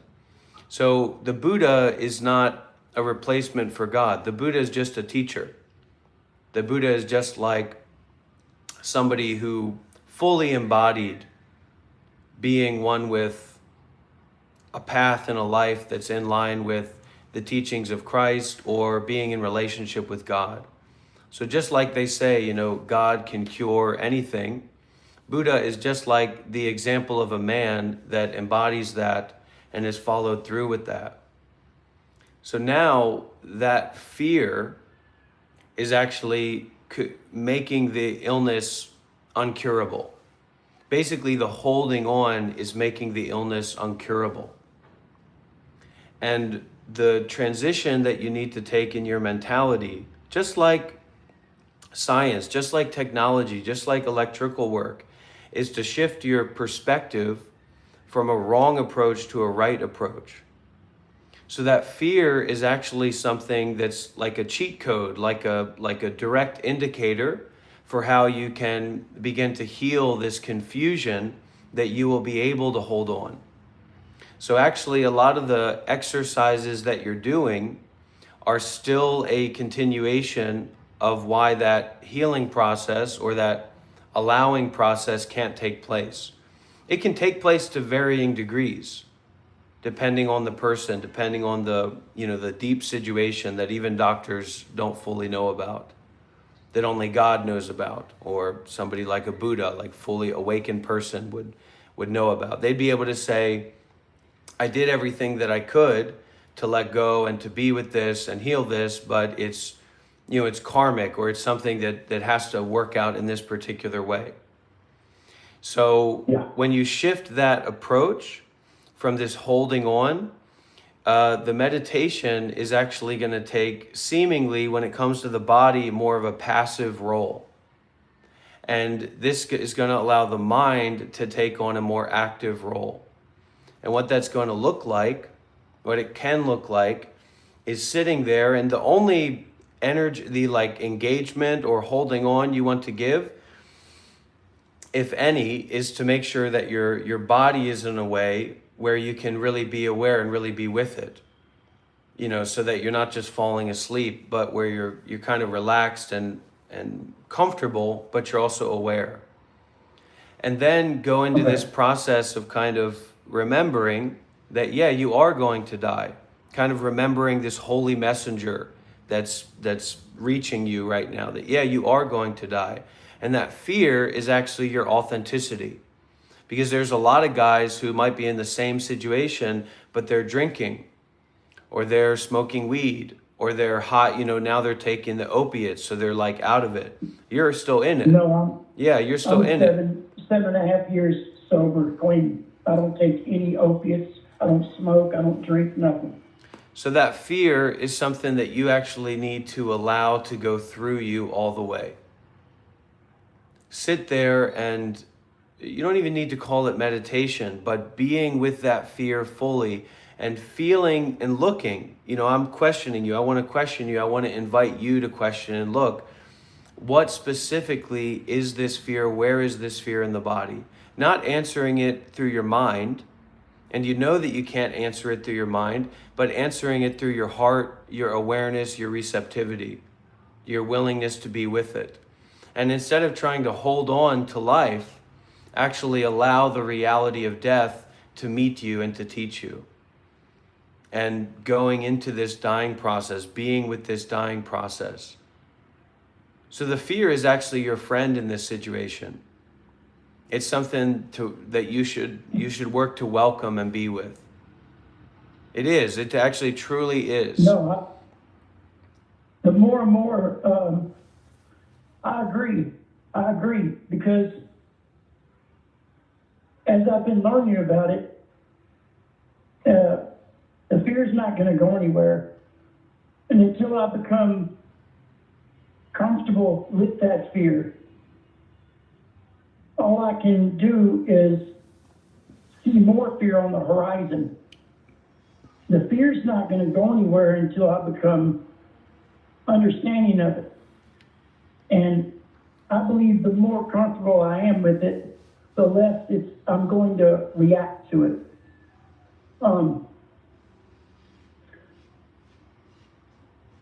Is there any direction you can point me to reading material or anything that I could learn how to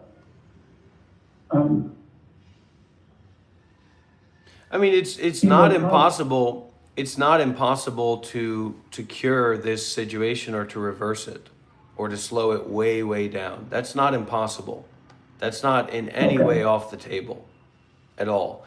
But the hope and the knowledge of that is just to give you faith. Just like God can cure anything. There's nothing that God can't receive God that allows that to actually happen, not you wanting it to change.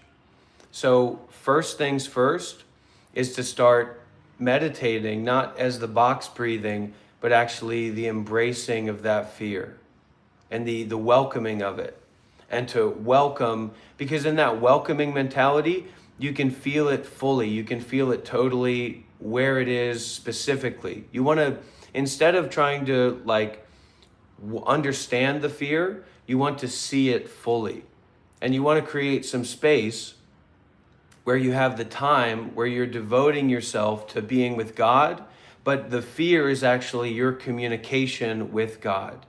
So your prayer right now should be through this medium of the fear that you could say God is giving you, if you wanted to look at it that way. How could it be any other way, right? Oh, right, okay.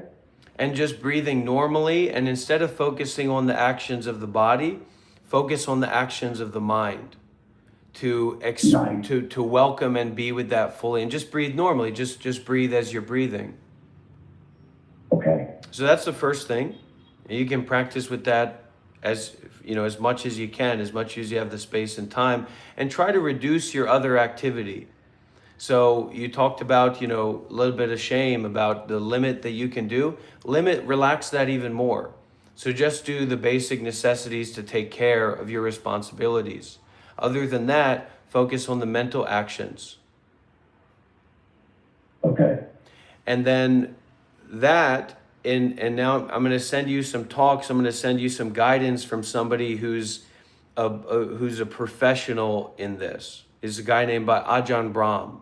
And he has a lot of success in helping people cure and resolve these situations, or slow them down or reverse them. But of course, you have to keep in mind, we can't cure death, right? So we're not trying to cure death or get out of death, but it's very possible to make a big change if you're willing to extend your faith a little bit outside the bounds of kind of your traditional idea of God, and actually to receive what God is giving you in this moment, and through these messengers or vehicles or objects that God is presenting before you.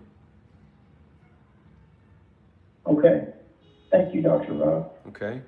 So I'm gonna send those talks over to you, and take care, my friend, and keep in touch. All right, you are not alone. You have a sangha. Appreciate you, Dr. Rob. Okay. All right. All right. Thank you. Oh, nice guy.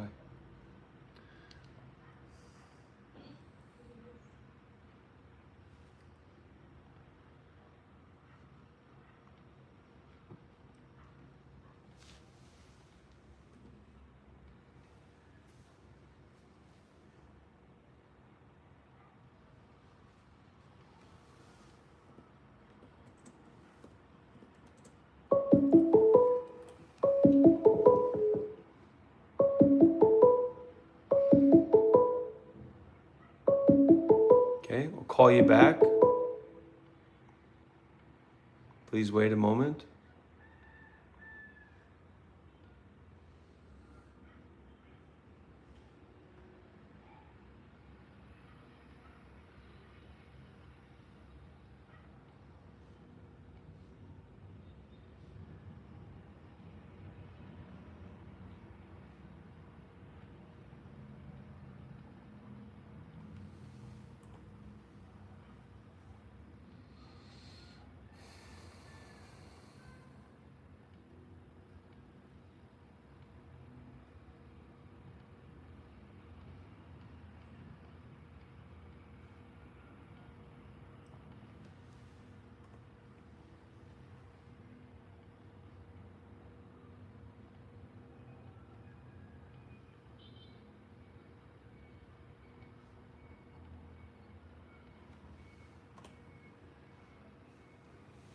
Okay, so the calling line is open again, and we can send a lot of metta and loving kindness and encouragement to our friend Bumper.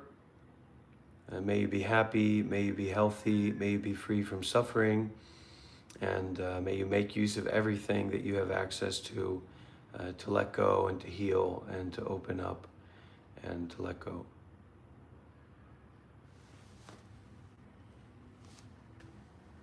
We can maybe go out in an hour or two, Mac Guy, if that time is okay for you. Hello? Call from Jason. Hello? Hello. Yeah, is this Jason? Yes, hello. Dr. Rob? Yeah. Hi. So I've been watching your streams for a bit, but I sometimes jump in and out because there's been always a lot on my plate sometimes with the like I guess my clingings that I have that I hold back to devote like more into the learning and education of practices such as the Dharma and other like Vedic philosophies and what have you. And I'm kind of interested just kind of having a conversation, but also if this is also something that could also help like maybe look for more things to access.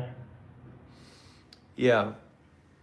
So the first thing is that what's being invited and what's being asked here is a very, very tall ask.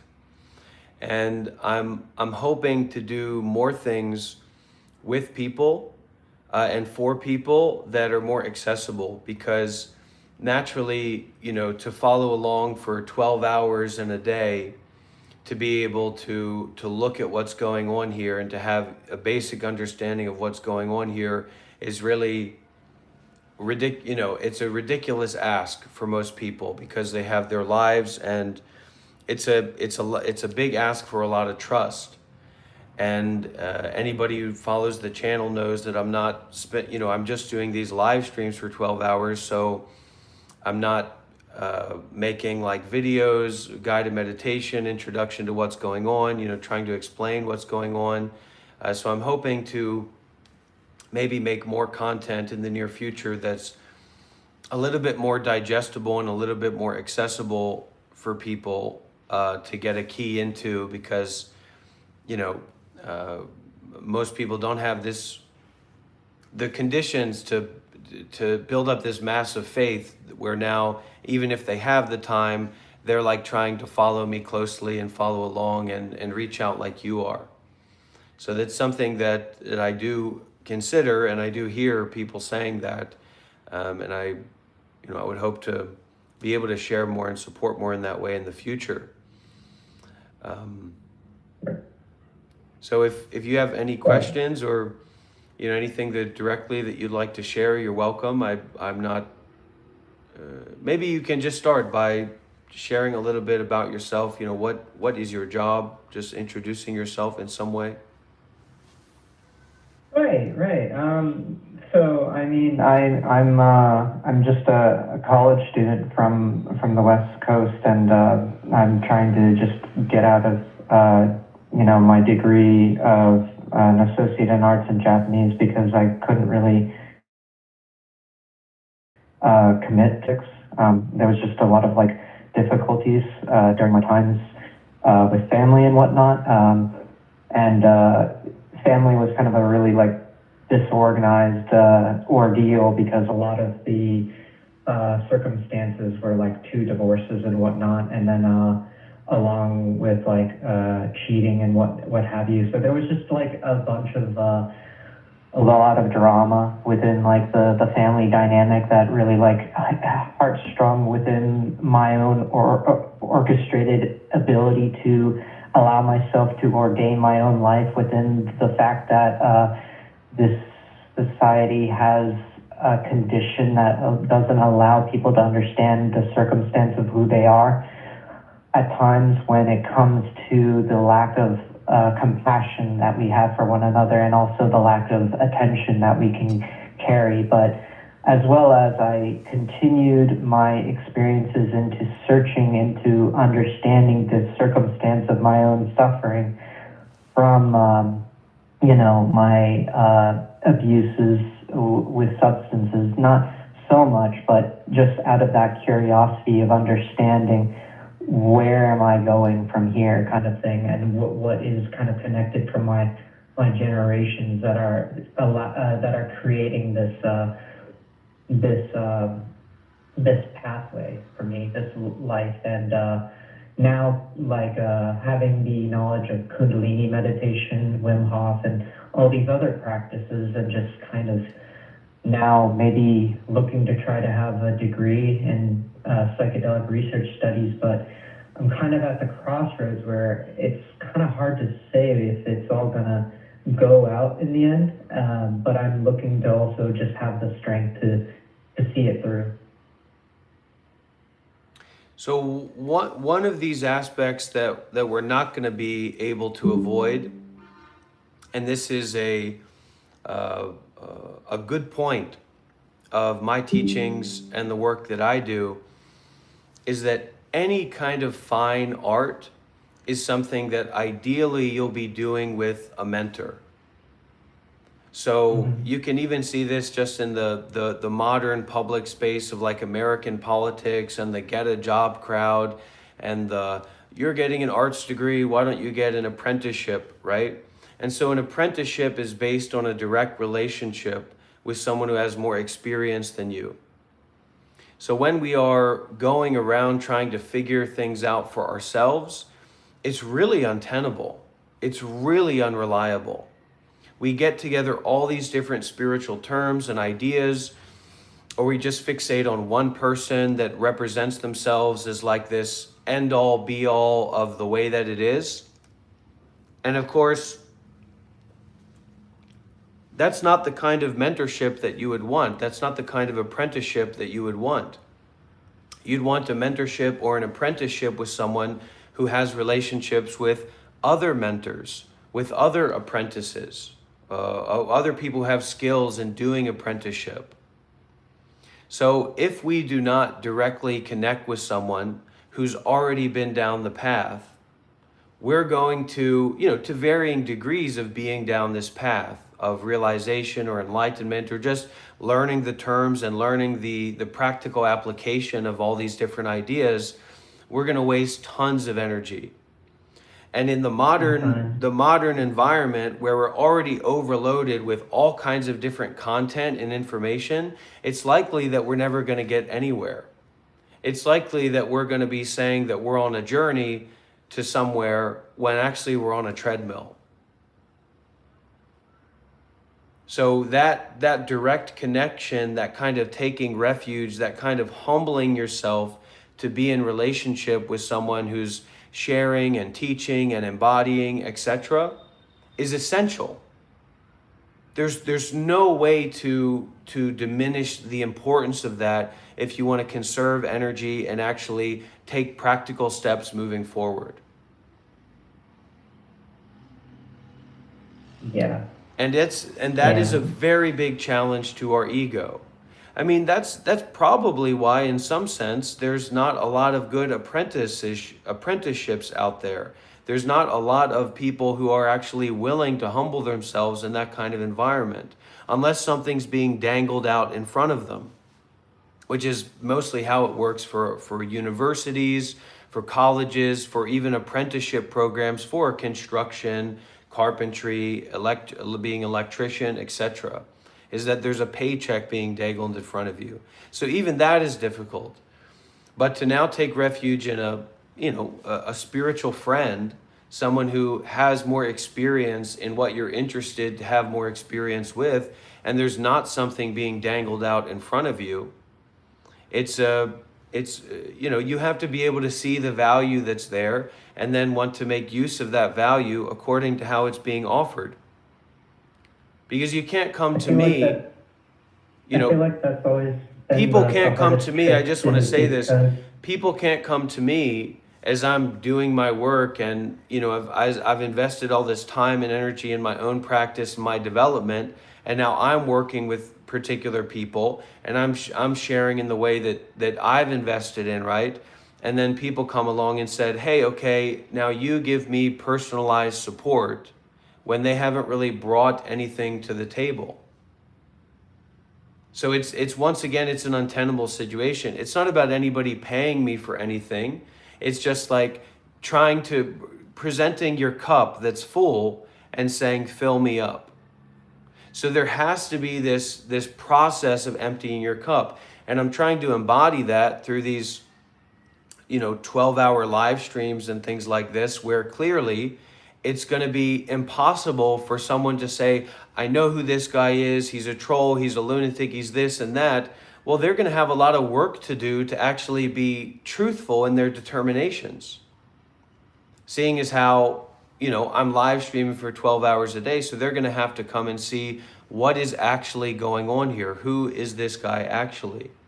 So it's going to take some kind of self-sacrifice.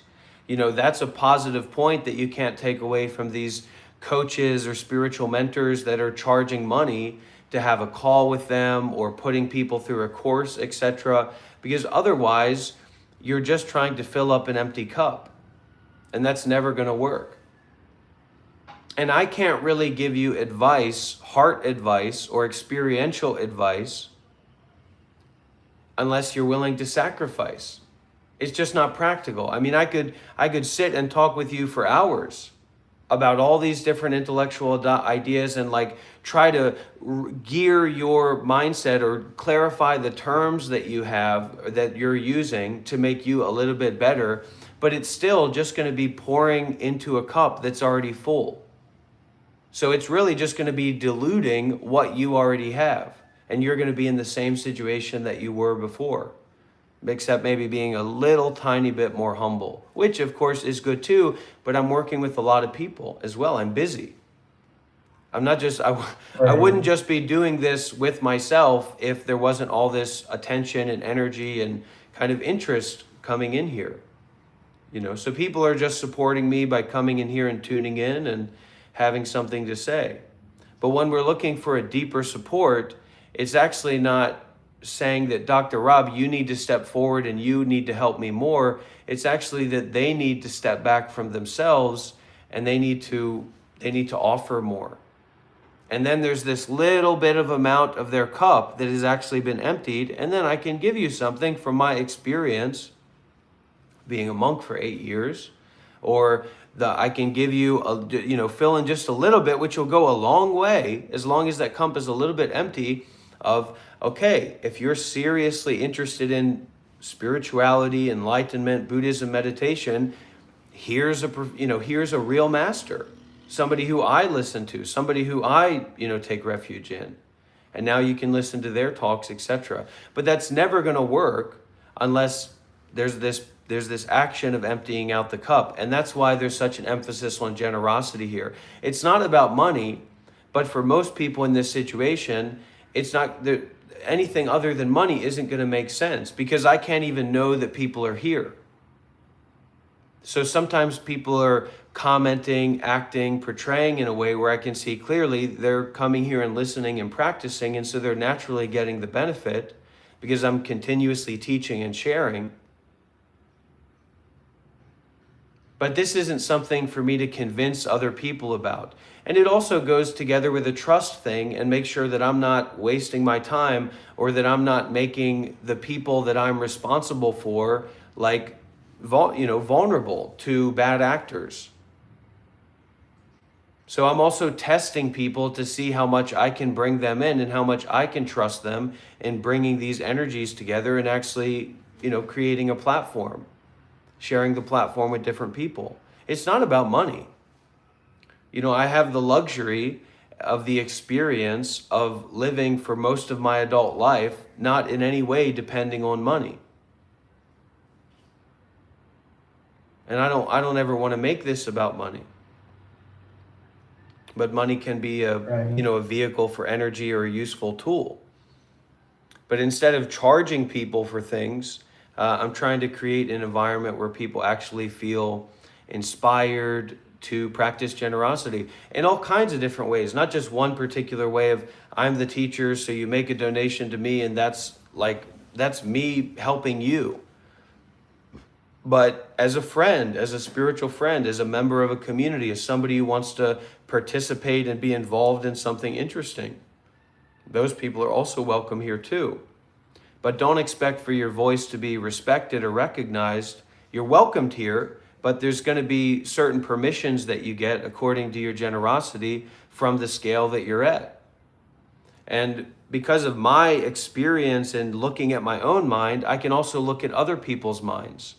So there could be like a millionaire or a billionaire or something that sends me a lot of money, but because of my perceptivity with their mind, the way they talk, the way they act, they wouldn't get any special permissions here. They'd maybe get a thank you and thank you for your support, etc. And this person supported, but they wouldn't be platformed in the community space in that way. Right. Or like recognized, like, hey, everybody, this is this trustworthy person because they sent some money. So I'm just going to take their comments and say, yeah, that's the way it is. Let's go through that. I'm not here to do that. And so if we look at ourselves and our experience basis of our relationship with Buddhism, meditation, spirituality, etc., we can kind of see where our age range or where our ability range is, and then we can practice in the environment according to that ability range. So for people who really have a very, very limited experience in meditation or Buddhism or spirituality or non-duality, or in just even what we're doing here, they're going to get a lot of value just by being here. They don't need to necessarily, go through have an interview and go through and have things explained to them and talk about their practice. Just them being here in this environment where there's people that are more experienced than them, just like the benefit that a child gets by being with adults that are emotionally well-regulated and more experienced than them, they go through this development process and this growth process. And they don't have to be an individual in that space. Just being in that space and sharing the self that they have and listening is all the benefit that they need at this point. If they want to go further, like if somebody wants to become a monk or a nun, if somebody wants to join a meditation retreat, if someone seriously wants to start following a particular path with a particular teacher, okay, then, that's going up in age range. And so now I'm saying, okay, here's a way that you could go through a rite of passage. Here's a way that you could go and really get involved in spiritual life in a way that's going to make a massive difference for the long term. But it's very simple and very practical. It's not actually our intellect that we're working with here. Our intellect is kind of what we're working against here.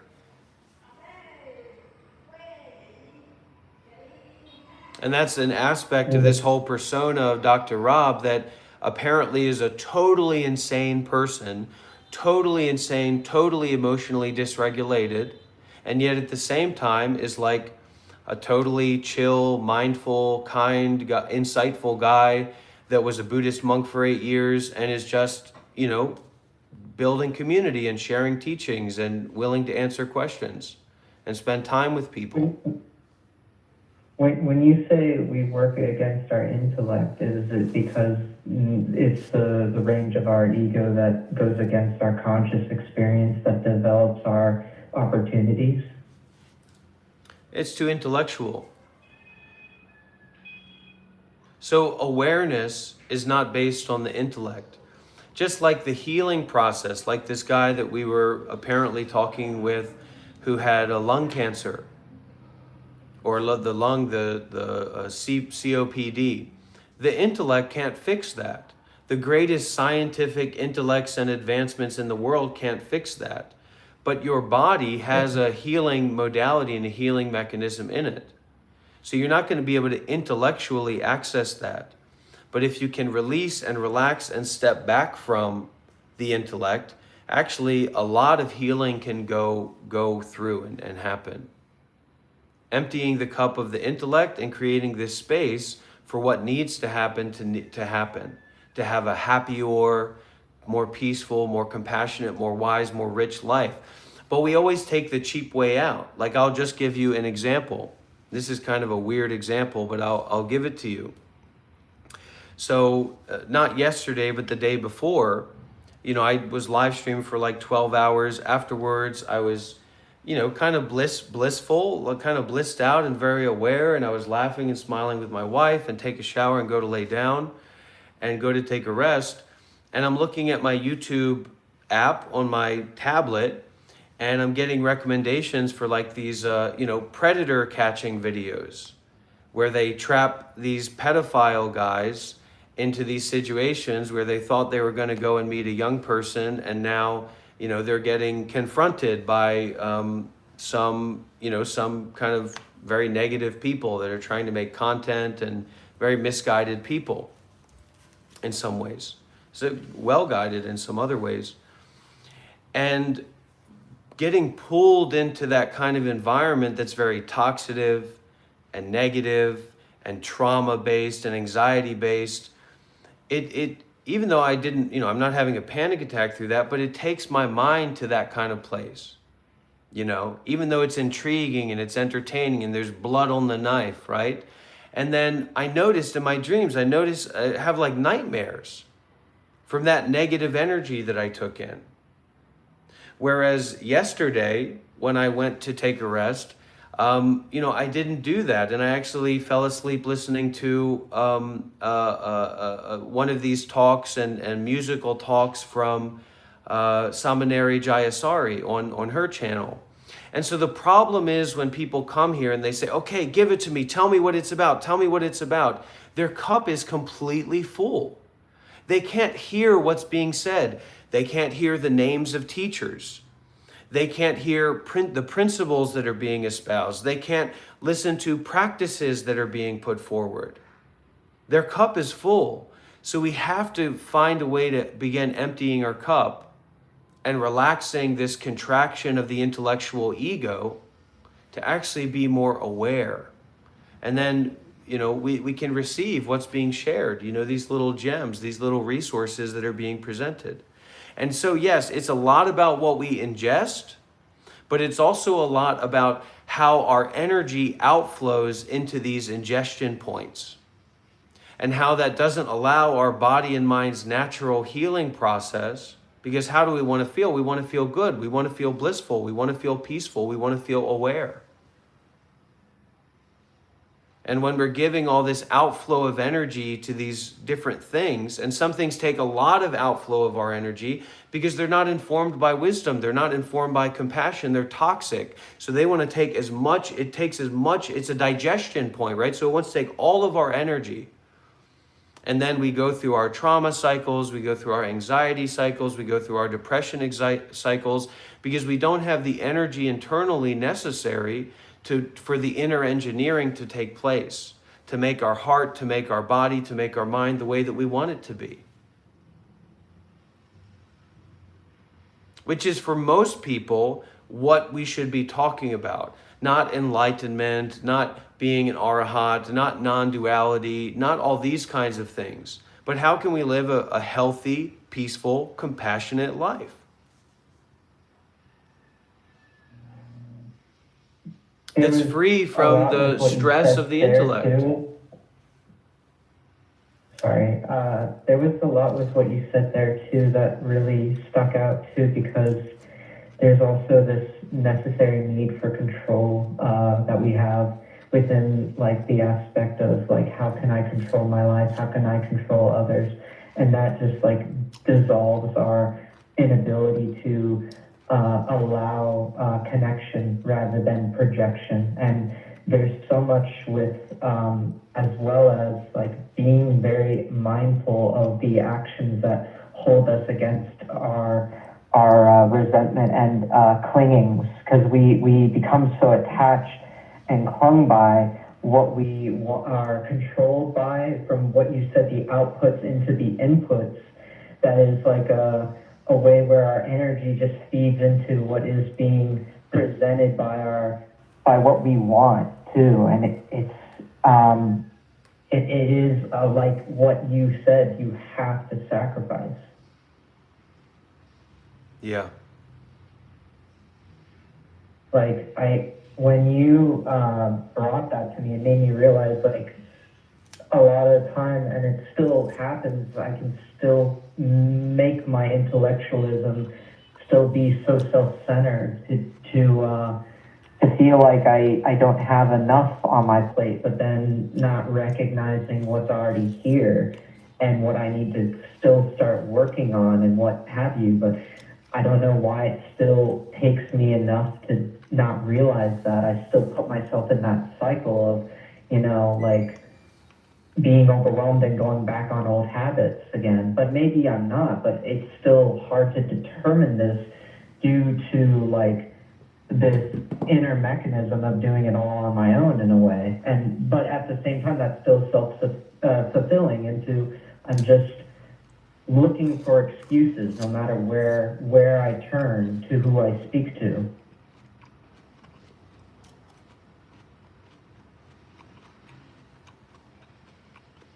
And you can think about it in a very simple way. The kind of energies that you spend time around are going to affect your mind, seriously. So if you spend time, and it's according to what you're interested in. If you're interested in anxiety and depression and fear and conflict, you spend your time around those kind of energies. If you're interested in spirituality, meditation, non-duality, enlightenment, you spend your time around those kinds of energies. But there's so much projection in us because our cup is so full. So now everything that we're receiving from the other person, like what people may receive from me when I'm doing these live streams, it's being diluted into their very full cup of all these preconceived notions that they're carrying around with them. And then instead of perceiving me in even a small way, it's totally becoming a projection of the mind, you know, being caught up in the mind. So if we want to go farther with that, we have to sacrifice. We have to take refuge in a master. We have to see our guru as the Buddha or our guru as enlightened. We have to be humble. Now, if we're just trying to feel better in our lives on our own, it's not thinking about all these complex psychosocial dynamics and energies. Practice generosity. Make donations. Make donations of your body, your mind, your time, your energy, your money to help others, to give to others. Don't take the word help out of the equation. To give to others, to sacrifice with others, for others. From that, be a good person. Think about being a good person according to the teaching of the greatest meditation master that's ever lived, the Buddha. 5 precepts. You have to think about it. You have to consider about these things. Then you can go into cultivation. But if you don't have an active relationship in your life with generosity, with making donations, with volunteering, then there's no need for you to be thinking about anything spiritual at all. It's just going to be wasted energy, and it's just going to confuse the psychosomatic contraction in the body endlessly.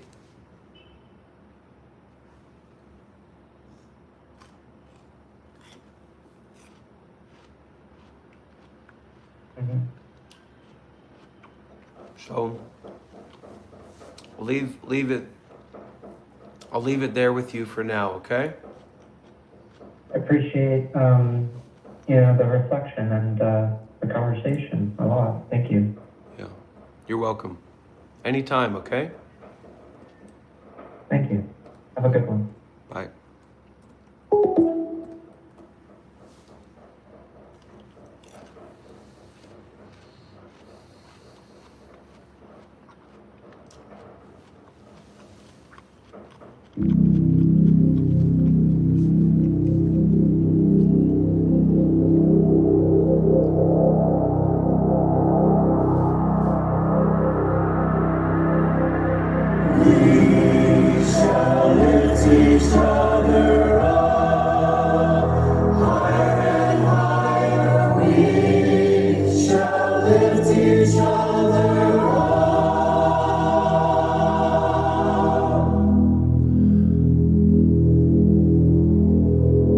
Humble yourself in the wisdom of the elders.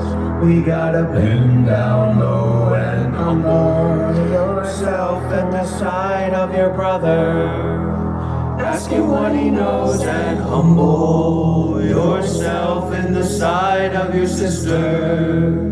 Bend down low and humble yourself in the knowledge of the children. We gotta know what they know, and we shall lift each other up.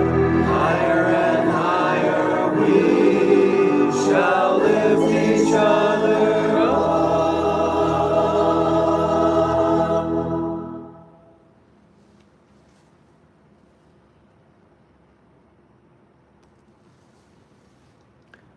We need to be extremely clear about what cultivation is and why we are doing it. Buddha Dharma can only be obtained through virtuous conduct. Venerable Panyavati, rest in peace.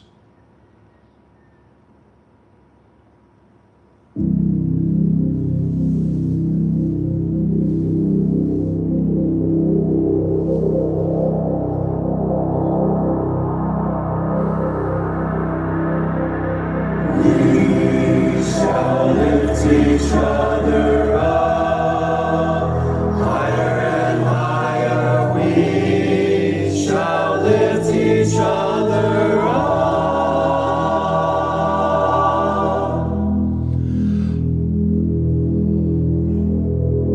Humble yourself in the wisdom of the elders. We gotta bend down low and humble yourself in the sight of your brother. Ask him what he knows and humble yourself in the sight of your sister. Bend down low and humble yourself in the knowledge of the children. We gotta know what they know, and we shall lift each other up. Higher and higher we shall lift each other up.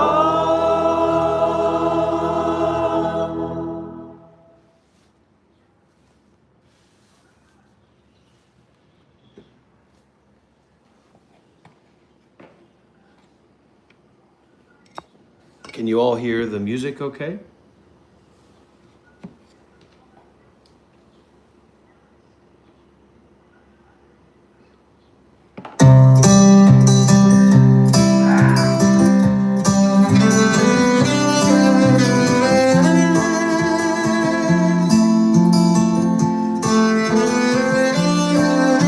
Sometimes the darkness calls me, it swears my soul to keep. Well, that's when I start drinking. I drink myself to sleep. I drink to all that's holy, and I drink to the hole in me. I drink to all that's broken. I drink to everything.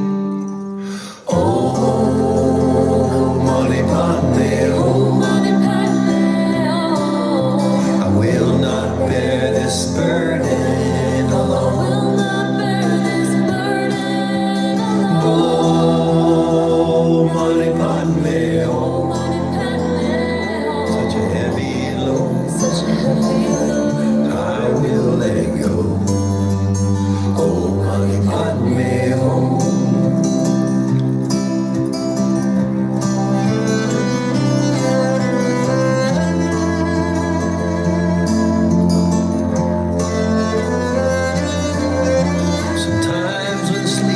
Falling in the distance, I can see a tiny candle burning, a new reality. Well, that's when I start hoping, that's when I pray. Well, someday I'll awaken, it's not so far away. Oh, money pot me, oh, money pot me, oh. I will not bear this burden alone. I will not bear this burden alone. Oh, money pot me.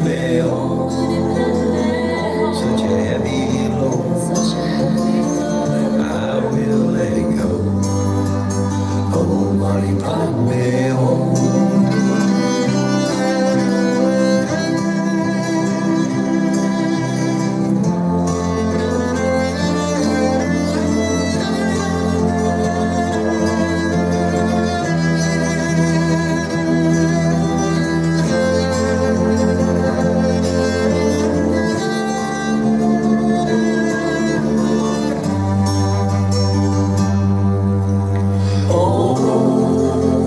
Mani Padme Hum. I will not bear this burden alone.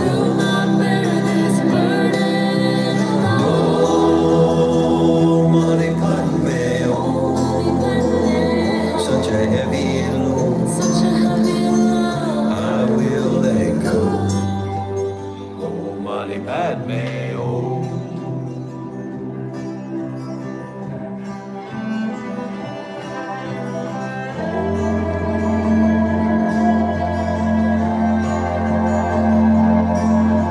The song's for all who suffer, for all who lost their way, for the ones who can't remember a bright and sunny day. The song's for all who hunger to awaken from this dream. The song's for all who wonder, is there still some hope for me? Oh, Mani Padme Hum, Mani Padme Hum. I will not bear this burden alone. I will not bear this burden alone. Mani Padme Hum, Mani Padme Hum. Such a heavy load, such a heavy load, I will let go. Oh, Mani Padme Hum.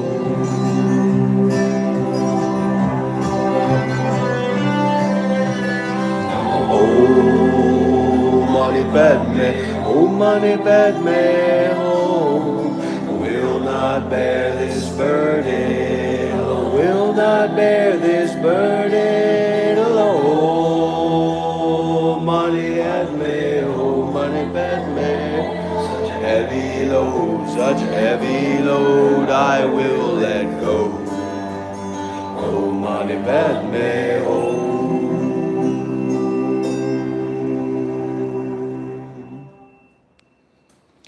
Honey, you know how to use a sewing machine? The sewing machine? The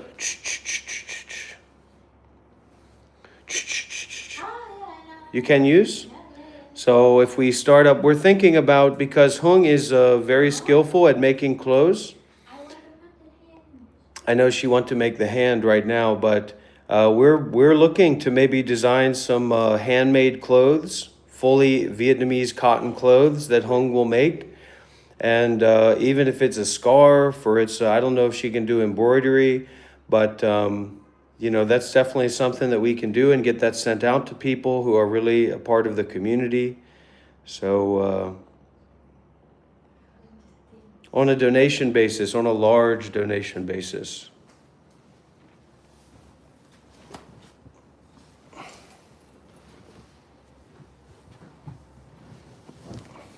So it can seem like we jump from one thing to another thing, right? It's always changing. But that awareness doesn't jump. That awareness doesn't move. So that's why the meditation master or the spiritual teacher, they keep their identity in awareness, not the things that are going on. You see what I'm saying? Well, once we get the website fully set up, and we have some basic things there like hats and shirts that say "Do not thinking" and that kind of stuff.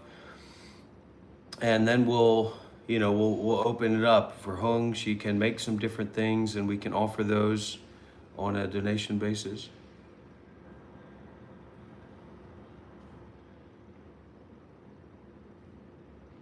Okay, so the number to call in is right there. If anybody wants to call in, you can just call in with your normal phone, or if you're international, you can call in through WhatsApp.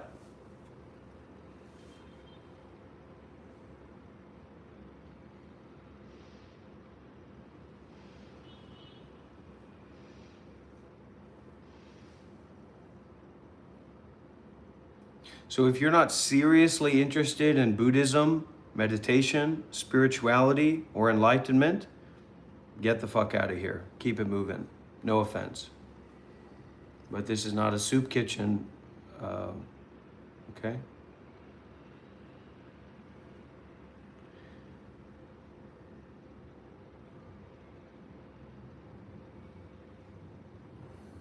And of course, thank you to Shelly. Thank you to Deva, people who are donating. That's great. If you'd like to make a large donation or a substantial donation to support the Institute and the research that we're doing here, you can make that through PayPal or Cash App or Western Union. And some volunteering opportunities that we currently have. If you can go to the Monk Life Meditation YouTube channel and see our recent video called Alexis Non-duality Fully Exposed by a Former Buddhist Monk. If you can go there, leave a like, play the video in the background, leave a comment there, that helps the algorithm, that helps our channel, that helps the work that we're doing.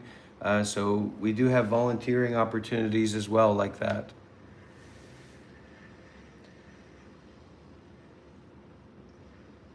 I'm gonna play the video in the background from an incognito window.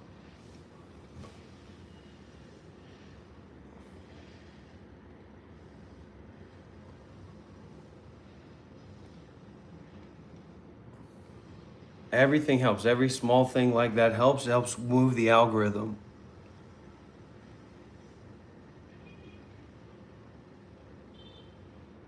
Play it in the background.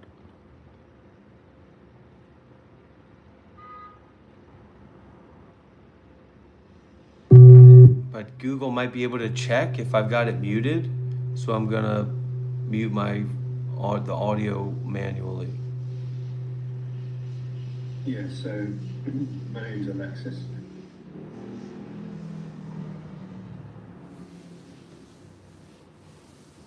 And that's the name of the song right there. Janath put the name of the song. Dharma Voci. Om Mani Padme Hum. So the group name is Dharma Voci.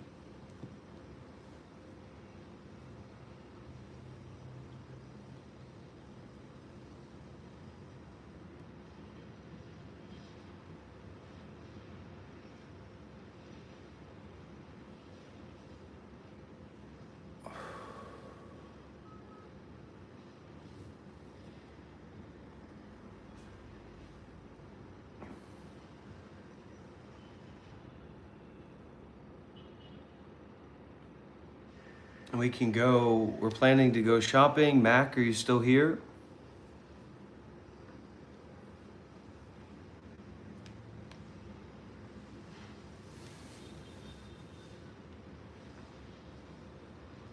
And for those who might be looking for a Shiva update,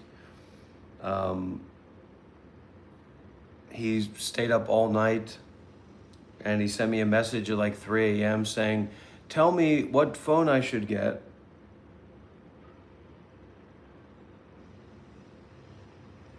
And then, you know, he stayed up all night. He's going to sleep all day. So, I don't know.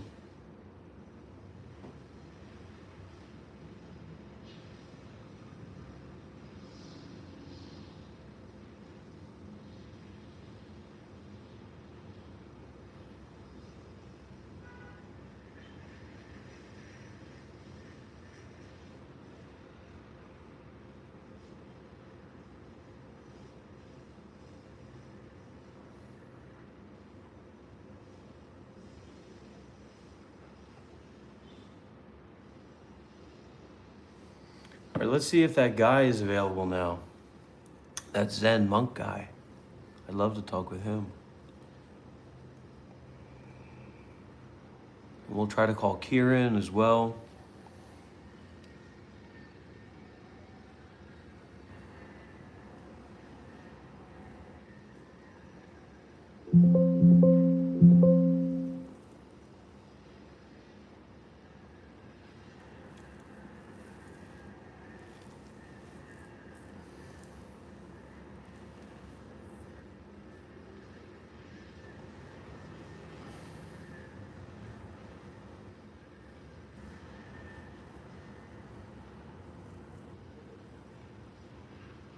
So please, everybody, if you can, if you have a computer or something, open up a background window on if you would like to volunteer, and play the new video, the new Alexis Non-duality fully exposed video in the background, and watch the YouTube video there. Support the algorithm. This is a video that's primed to not get any views at all, so.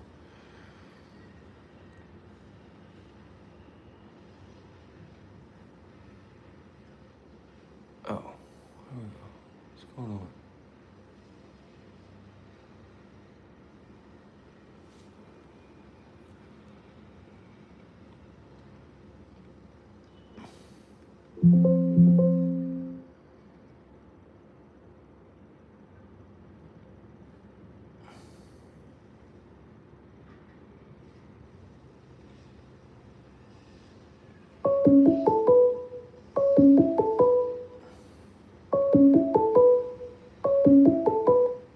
Call from. Krishna. Okay. To accept, press 1. Hello, is this Krishna?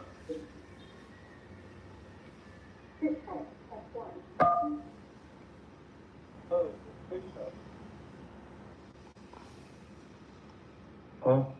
Krishna? Das. Can you hear me? Yeah, I can hear you. Yeah. Is this the real Krishna Das? The servant of Krishna. Das means servant, Krishna means Krishna. Okay. What can I do for you today? Brother, you are a very important figure in life. Thank you. That sounds stupid, doesn't it? I can take it all day. I can take remarks like that all day long. Right. Yeah, man. You know, I think you're very important to to spirituality, to what is it? YouTube society. Does that sound fucking ridiculous to say? Possibly. What? What did you say? I said, I said you're important to YouTube society. I don't know. I just Thank you. kind of made that up Definitely. off the cuff. Definitely. Can we talk about Dharma? What do you want to talk about? I said Dharma. Did you hear that? Yeah. Dharma. Dharma, I have a question for you because you are obviously a experienced monk, which I highly respect and I really love. You know, that strikes a chord of my heart. Dharma, do you think, can I ask you this? This is my question, starting now. Do you think Dharma means having a proper registry of how to use your mind properly in accordance with minimal agitation? I don't know if that makes sense. I don't think that makes sense quite, right? But does that make sense? No.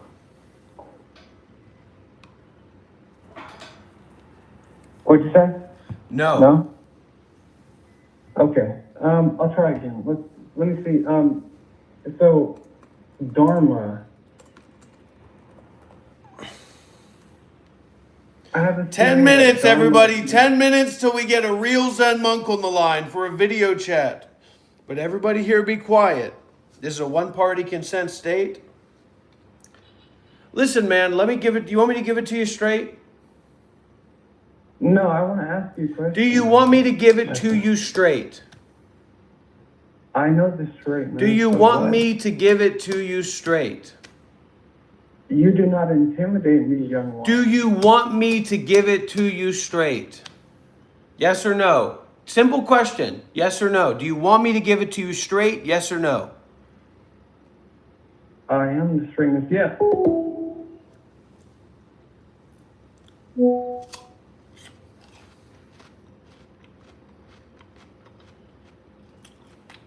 He said he's getting the camera ready. We're gonna have a WhatsApp video call. Yeah, but I do have an authority to fart. Call from. Dharma? To accept, press 1. To send a...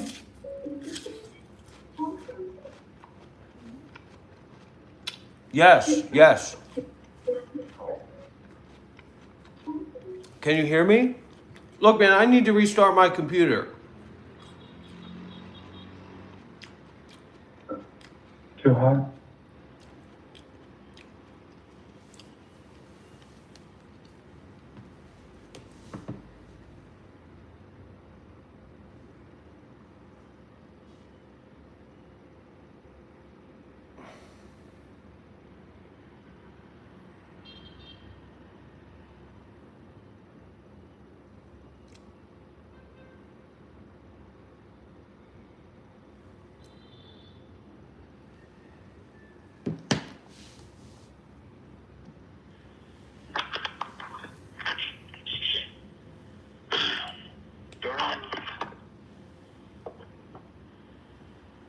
Dharma.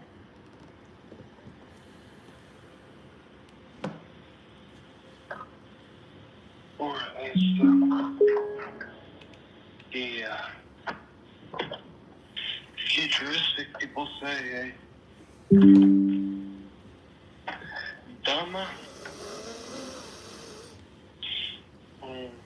Dharma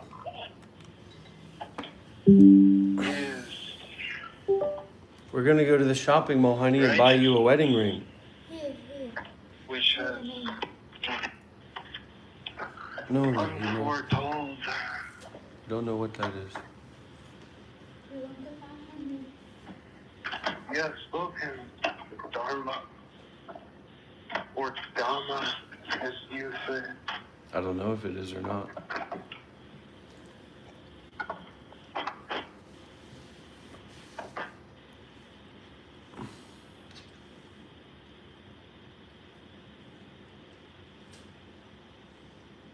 I have given you It is the same guy. strong energy.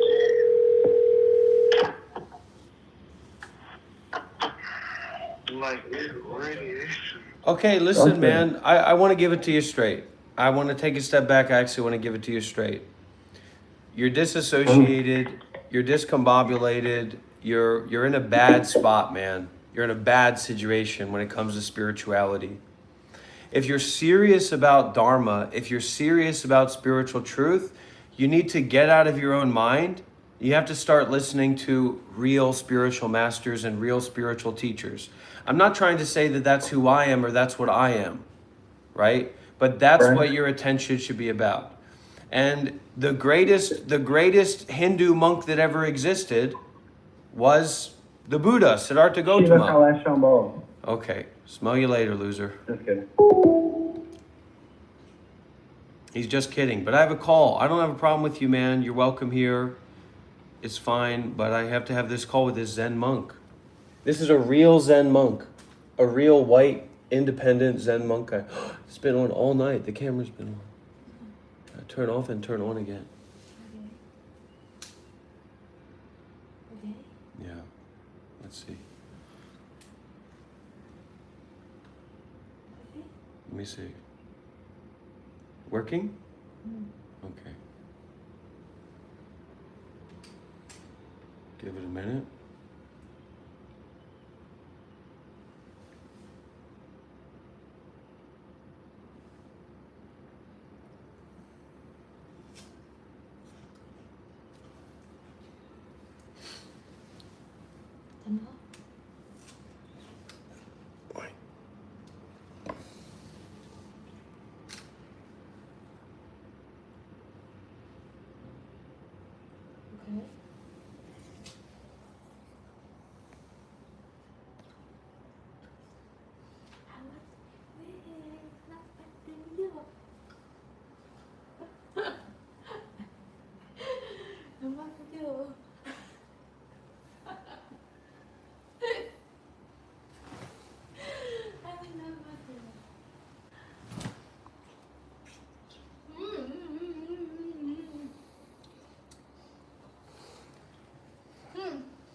Bye-bye. All right, here we go. I got to get a Donald Trump hat here in Vietnam. I got to order a Make America Great Again hat for sure.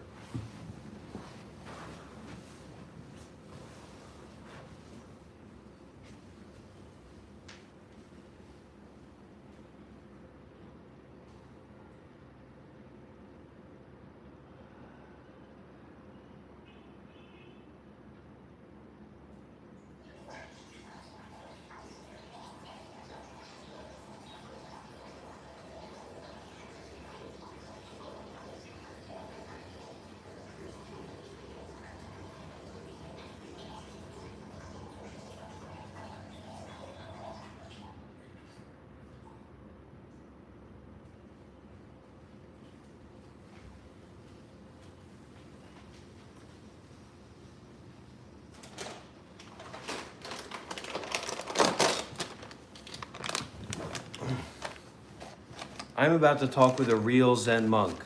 Can anybody here actually believe that? This is gonna be so cool.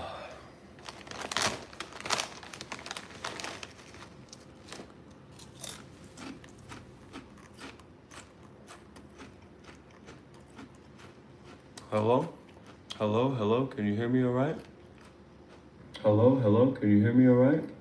Hello, hello, can you hear me all right? Hello, hello, can you hear me all right? Hello, can you hear me all right? Hello, hello, can you hear me all right? Hi there. This is a test message. Hello, hello, can you hear me all right?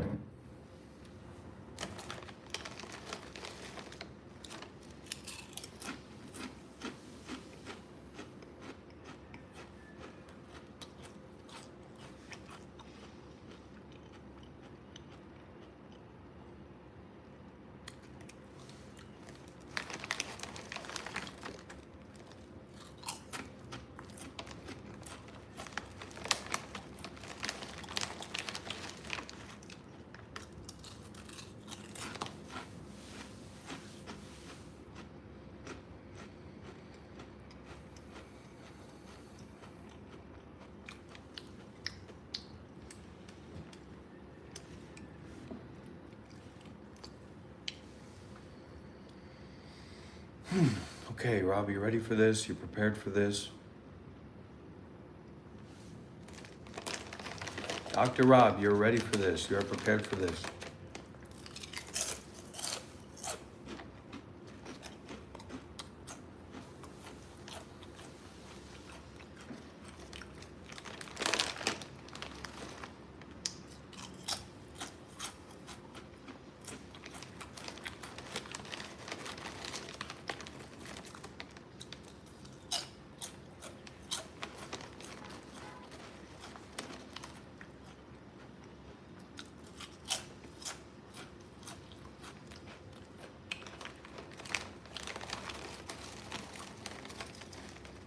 I am ready. This guy's a real monk in Japan, a European guy.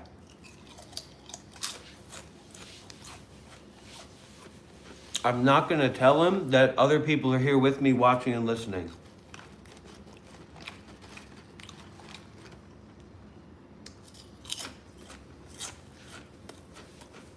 Why? Because there's no need. There's no need to do that. It's not like I'm recording for a video. It's just people happen to be here with me. That's none of his business anyway. And if he's a Zen monk, what's he going to matter?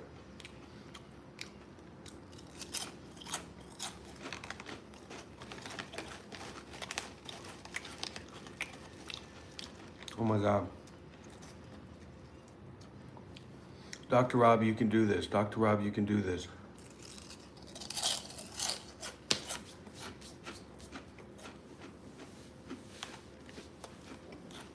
When I'm having this call, nobody here should be talking.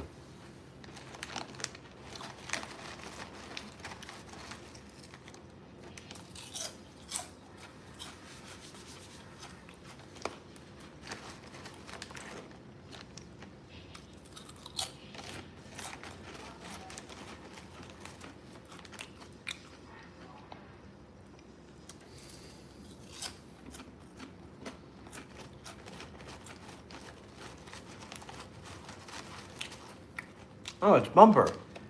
Hey, Bumper, thank you.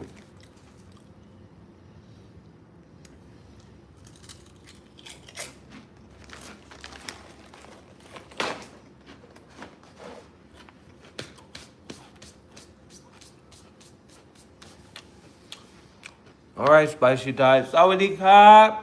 Namo Tassa Bhagavato Arahato Sama Sambuddhassa. Namo Tassa Bhagavato Arahato Sama Sambuddhassa. And for all the donations that we've received on this live stream, Sapitio vivachantu sabaroko vinasatu mape pawadana silicha ayuando sukang barang sadhu sadhu sadhu.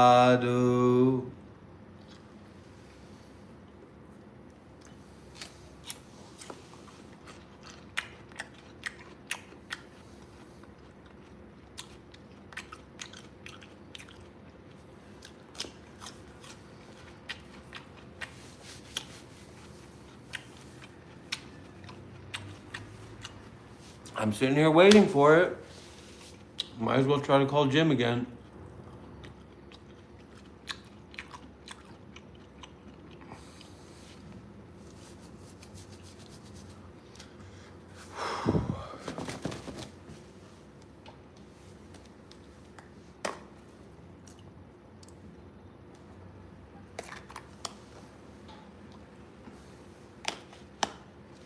Soon, it's coming soon. It should be now. He said 10 minutes and then he said, I'll message in a couple minutes. Okay, I'm ready. I'm gonna tell him that. I'm gonna double message. It's past 10 minutes. It's supposed to be a Zen guy. You know what my Zen teacher taught me? He said, being on time is being 5 minutes early. Being on time is being 5 minutes early.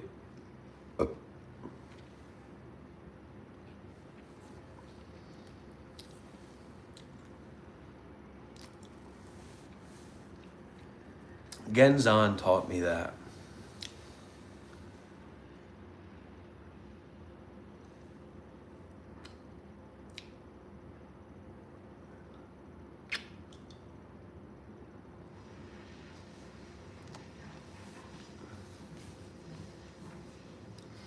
Being 15 minutes early is being early.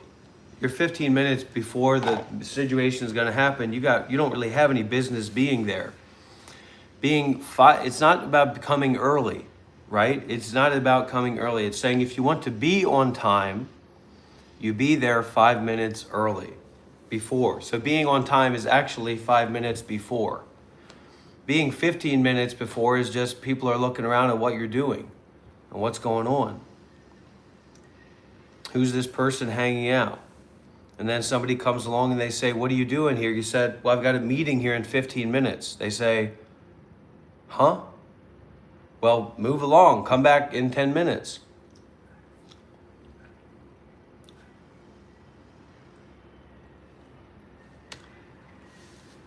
Come on, come on, come on, come on, come on, come on, come on, come on, come on, come on, come on, come on.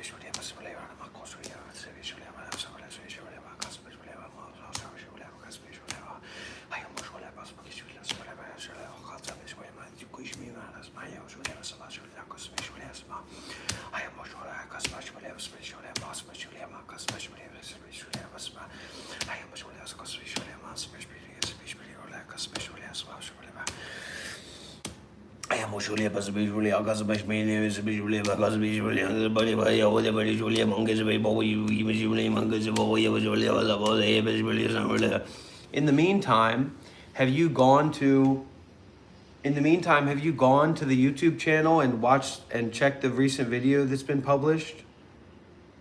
We really need to put energy into this, everybody. Dr. Rob takes down the fake non-duality teacher, Alexis non-duality. We need comments, we need likes, we need watch time. Okay, thank you, Bumper.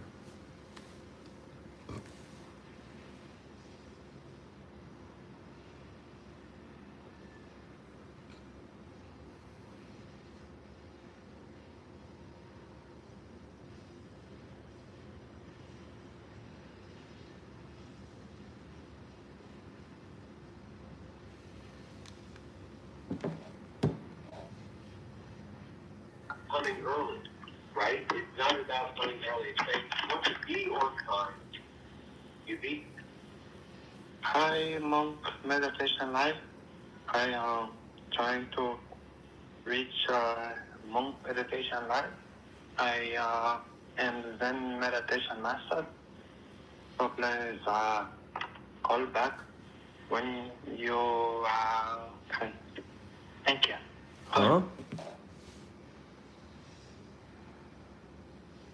What the hell is that?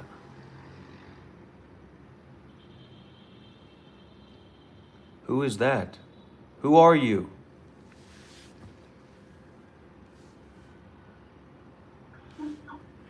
Bye-bye. All right, here we go. I got to get a Donald Trump hat here in Vietnam. I got to order to make America great again, that's for sure. Brother, you are a fan favorite.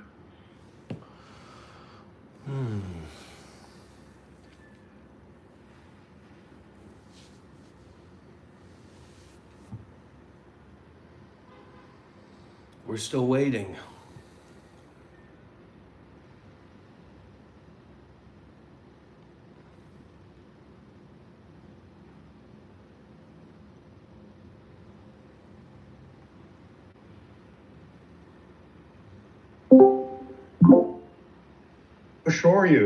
Hoshoryu stares him down for like a full minute before he puts his hand down. They're just staring at each other.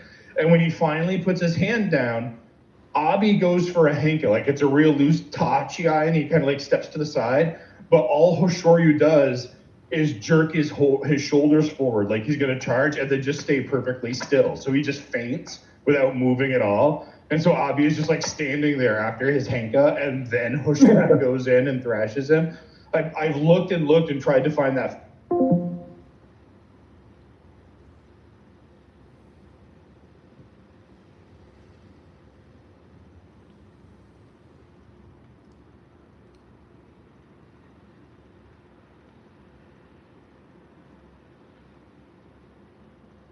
Leaving sorrow, getting peace. He realizes the stage of no retreat, non-retreat. So there's something that's going on here, which is the 53 stages, the 53 visits that he makes are keeping track with the Bodhisattva path from the bottom all the way to the top. And they go in tens, by tens, shiga be shiga. So this is from the start. If you go 0, Manjushri was 0, then Ocean Cloud Bhikshu was number 1, etc. So we got to number 7, which was Ocean Banner, Haitron Bhikshu. She's number 8, and this is the 8th Di Ba Zhu. Why? There are 10 abodes, 10 dwellings, and this is, so there's another way of keeping track of which teacher it is, by which of the 10. 10 dwellings, 10 practices, 10 dedications, 10 grounds. So that's where this comes, the stage of no further retreat. That's number 8 among the 10 dwellings. Okay, now, as we know, I told you before, there was a monk who named Buddha Land, Fobo Chan, a Chan master, who gave poems to each of these visits. And artists have always gone along and go, oh, I want to draw a picture of that because the poem is so beautiful. So here is a woodcut. This is a woodblock print. of Upasika Asha. Here she is, and she's got her white whisk. She's surrounded by gardens. Look, there are clouds, there's towers sending out light, there's incense being lit, there are peacocks and animals and all kinds of wonderful things, birds and animals. And this Upasika, she's got a halo, which indicates that she's already realized her accomplishment. She's liberated, she's enlightened. And here is this strange image of Sudana as a little boy, as a baby, actually, which he's not. Down below, you see the birds in the water and the turtles. So, Upasika Asha, this is gonna be very enjoyable researching her, because why? She's, her thing is speaking to animals that get set free, and birds and fish.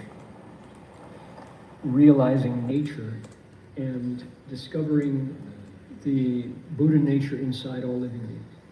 Great compassion. Yep, Dabe. It's the first time Sudana has heard these teachings. So here's the poem. Give you the poem. Beautiful, the poetry of Master Buddha Land, 佛国禅师, so good. 宝树园林坚宝强，金光明网布金床。 How does this person say they're a Zen monk? They tell me you're going to be doing it in 10 minutes, and it's 30 minutes later. What is this? 穷冲力，万派博持憨曼香。究竟圆满周法界，菩提心广遍尘方。河沙诸佛增成事，安稳床高世皆养。歇养 right? Or 歇场。 是歇场. Okay. We'll translate it this way. Among jeweled trees and gardens stand He's about to call. Jeweled walls. Nets of golden radiance spread No, it's the guy. golden It's the guy. terraces. He's about to call. Layer upon layer of halls and towers rise, lofty and splendid. 10,000 branching streams and ponds diffuse their boundless fragrance. The gate of ultimate vows pervades the Dharma realm.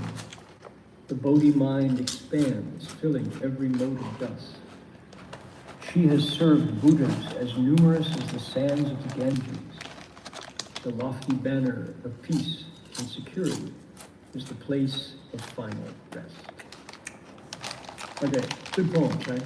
Now, she is also the first one to answer Sudana about when she first made the Bodhi resolve. Pretty soon, as he goes from teacher to teacher, we get, he asks the teachers, tell me about your Bodhi resolve. When did you decide that you wanted to wake up and become a Buddha more than you wanted to do anything else in the world? When was that? What were the circumstances? And each of these teachers tell him. The stories are incredible. For example, when Sudana gets to there are 10 teachers who protect the nighttime. It's called the Hu Ye Shen. The one by one, these teachers, and they're all women, interestingly, come out. They are spirits that protect the night. They tell him that, oh, I was actually a palace maiden back at a time when a Buddha appeared in the country where I was reborn. And because I was serving the queen, so I got a chance to listen in. I heard the Dharma and discovered that I had a Buddha nature. And that was what I wanted to do, right? They all tell their stories, and one of them talks about being a palace maiden who had not yet pledged to be married yet. She was still a bachelorette, as she was a princess, not yet promised to any husband. And she was standing on the palace wall at night, looking out over the starry sky, and a bodhisattva came down and just dazzled her and told her that she could go off and get married, that'd be okay, but her husband might die young or her children might pass away, and leaving her brokenhearted. She could instead leave home and become a nun and cultivate the way and wake up and benefit living beings, you know, do something with her life different from the ordinary princess, you know. So she says, that's what I did. And then she goes on to talk about the Buddha who she left home under. Wonderful, wonderful story. So this is part of the pattern of the teachers whom Sudan is going to meet. So we'll come on, man. Okay, are we ready for the opening of this chapter? Here we go. It's the 大方光佛华严经入法界品第39至5. So subchapter number 5 of chapter 39. Okay, I'll give you a line, you give it back. 20善财童子蒙善知识力依善知识教 Come on, man. 善知识语与善知识身 let's see, well, let's a little longer here. 与善知识身心爱要做事念念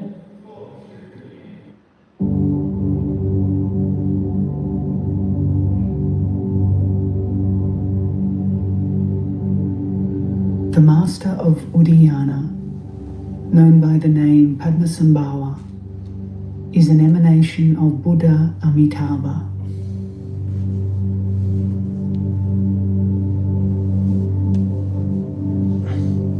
Having interrupted birth and death, he remains in his bodily form beyond passing and transmigration.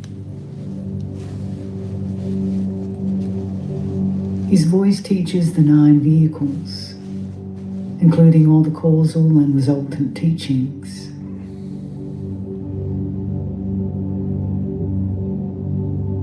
His mind, endowed with omniscient wisdom, comprehends the vital points of all dharmas.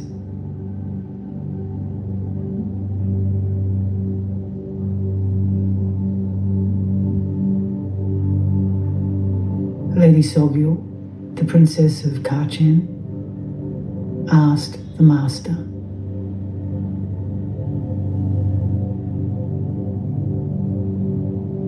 I fail to understand the key points of the outer and inner teachings, the 84,000 Dharma doors, and the higher and lower vehicles. So please bestow upon me the vital instructions.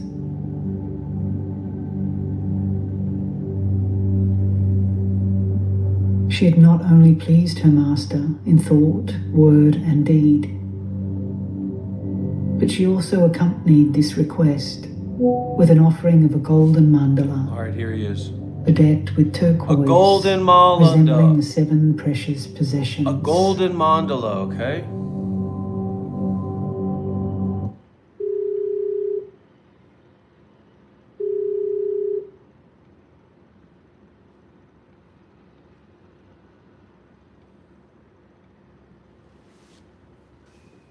Said he's ready, hangs up, WhatsApp crashes, I'm getting hacked. Everybody here be quiet.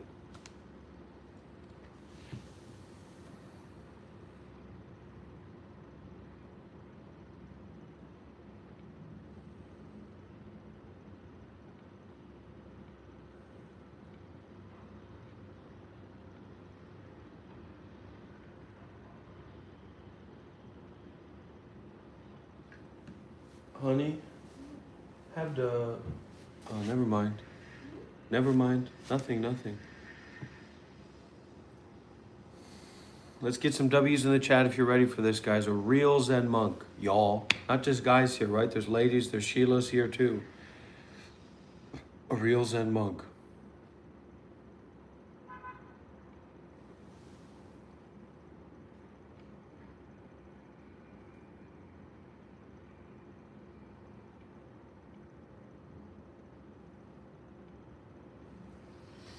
I'm going to challenge this guy. I'm going to be more superior than this guy. My technology is going to be more advanced than this guy's technology.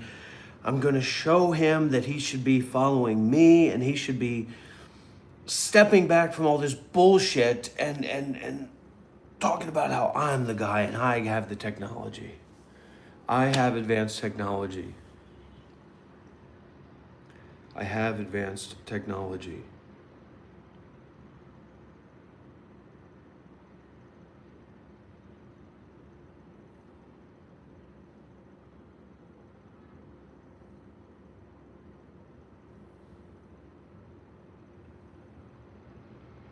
Tell me, say Dr. Rob has advanced technology. Say you have advanced technology.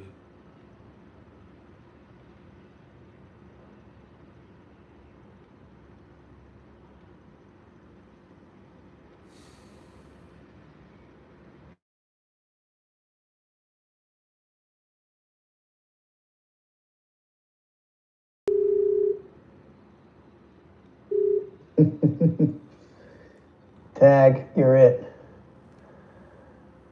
Can you hear me? I can hear you just fine. What a large microphone you have there.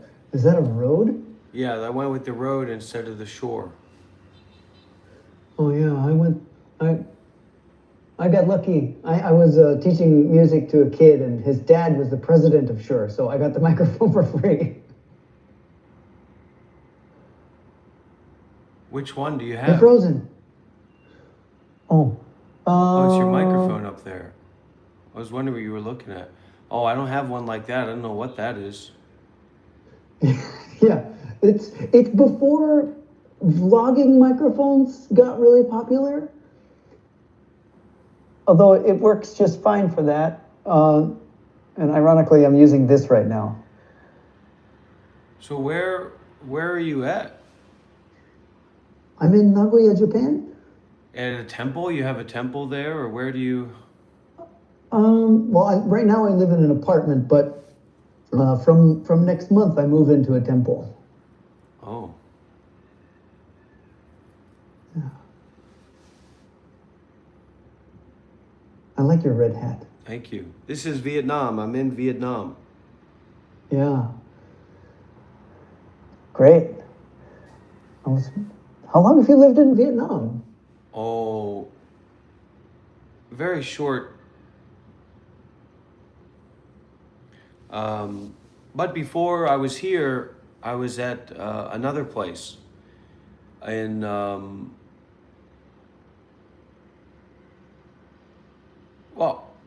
I was in Cambodia.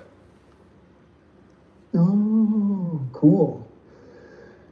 I want to go visit that part of the world. I haven't had the opportunity yet, though. Oh, well, you're welcome here. How do you, I mean, you have this apartment. How do you pay for, I don't know what it's like to be a Zen monk in Japan as a white guy. I mean. Yeah, I mean, Zen is weird in the Buddhist world.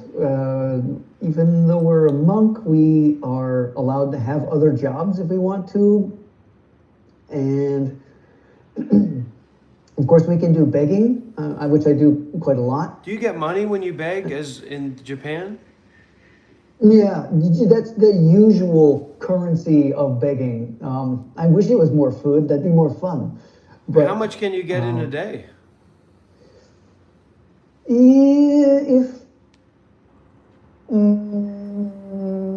If you really try hard and you manage to find the right spot, I've heard of monks getting upward of like 250 US dollars per day kind of thing. Huh? Yeah. I'm thinking about becoming, Yeah. and you can have a wife as a Zen monk, right? Yes, that's right. So how much does it cost to go through the A process wife? to be a She's Zen? very expensive. No, I know that, but to get the Zen monk in Japan thing, is it expensive to do that? It's not, it actually doesn't, well, how do we say that? I mean, someone being who's a coming monk into be- it like me, because I don't have relationships with the people, so I'm guessing I'm gonna have to put a little bit of money out there. I mean, it's 100% by virtue of the relationship that you make. So, like, you get in, you find an abbot of a temple, and you go there and you do zazen a whole bunch, and you strike up a conversation with them, and they maybe, if they like you after a year or two, then you can ask them. Or that it might come up in a conversation. Wow, you like to sit a lot, so you're either weird or you want to be a monk. And Do they? so it's is it? I mean, is it really just up to that teacher? And then if they make that process happen, they can do it like that. Like, is it easy if they say okay, they'll make it happen? I mean, yeah, if they want to make it happen, they make it happen. It is expensive. They have to put out. Gosh, all the robes and stuff, probably like close to $3,000. Oh my God. Yeah, plus there's like for the official ordination ceremony, you have to have 4 other monks minimum, besides the person who's your teacher.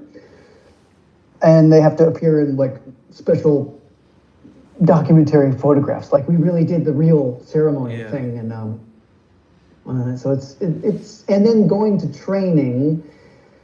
Although I am fairly certain it is not nearly as hard as the Theravada thing. Physically, it is emotionally probably the same. Very, very challenging. I would just want to get my robes and run. I would just want to get the robes and then live in an apartment in Japan and beg and do my own thing. That's what I would want to do. Yeah, it would. I've meditated enough. I don't want to go and meditate a bunch. I just want the robe and the title. Yeah. The trouble is that your master, there's a strong institutional understanding of how it all kind of plays out. So the master holds a sort of stranglehold on your licensure as a priest, and there are kind of term limits that you have to do certain ceremonies within a certain number of years, or it just disappears. You just are no longer officially a monk. And yeah, so in that way, like if you got ordained and then you just disappeared, there's a good chance your master would just cancel your registry as a monk. But you can get a visa with that as being a monk? No. No, there's no support for that at all. So how do you manage it? Yeah, that's pain in the ass. I'm lucky because I have a wife, and You have a being married Japanese to a wife? Japanese person. Yeah. Oh, I've just got a Vietnamese wife. But she loves Oh, Japan. I'm sorry. Yeah. Oh, I had one of those before too. Really? It didn't work out well for me. Yeah. Oh my gosh. Yeah. She's over there. I was just looking at her. She could hear me talking. I used to speak Vietnamese, and it's like all gone since I've learned Japanese. Oh, wow. Yeah. Have you picked up any? I don't want to learn nothing. I'm done learning. Now it's just my time to keep on learning. But sometimes I pick Nice. things up. My main teacher is from Myanmar. So I've picked up a few Myanmar slingos and things like that. Cool. I like your tie too. That's really beautiful. Thank you. Yeah, we're going to go out, and maybe one of my students, they said they want to donate a wedding ring for my wife. Yeah, so snap. so I think we're gonna go out and pick that out later. That's awesome. Mm. So you, I mean, surely make some good income or reasonable income from your YouTube work, no? Well, the YouTube itself doesn't make any money, and even even if my views were like doubled or tripled, I still would be making no money at all. But I get the donations, and YouTube sends out that way, and then I just have some students who are kind of committed to supporting me, and I try to be committed to supporting them as well. And so they they offer support monthly. We just had a GoFundMe for a motorbike, so I'm gonna purchase a motorbike in like the next week or so. Oh, that's great. But it's got to be I a really little like bit difficult in the just. Well, I guess you can go out and beg every day in the streets. Yeah, I mean that's hard work, and although people get to see the robe, like I wear this hat back here, which kind of comes down and covers my face, so people aren't judging a monk by appearance. They're sort of seeing like the body of a monk, and in that way they're sort of encountering Buddha, but it's not a conversational time, so there's not an opportunity to really like teach or meet with people in that context, which in one way, sure, there's a benefit there for the other people, and of course for the money that they put. We use the bowl that we eat out of. It's the same in the Theravada. Yeah. Except that our bowl we also eat out of, and we also put dirty ass money in. Oh, a little tiny bowl. Yeah. It's I think the proportion, the style is supposed to be the same, but this is made of lacquered wood.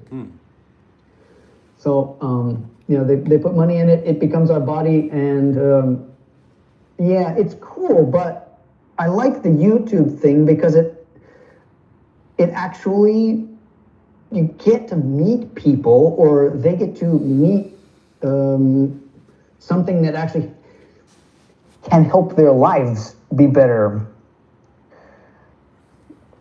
Yeah. So it's kind of why I've put a lot of effort in the last half a year into my own YouTube thing. So what are you gonna do with your wife if you go to the temple? She's gonna come with me. You're gonna live at the temple as a Zen monk with your wife at the temple. But aren't there like other monks there looking down on you and telling you gotta sweep and you gotta do this and that? Yeah, Japan doesn't work quite like that. So like usually like local like rural neighborhood temples are usually occupied by only one monk. And since about 400 years ago, the emperor permitted monks, because of necessity, to be able to be married. There was a long time where it was happening in secret because they needed a successor, and so they were just like, well, let's just make one. Also, it's fun, so why not? Who cares about precepts? But they're a little bit more difficult about. I just quit smoking, so they're a little bit more difficult about that in Theravada. I mean, they'll kill the monk. Oh, yeah, shit. I've heard stories of like rural kind of villages, and a monk's got a girlfriend and things, and then they'll kill the monk.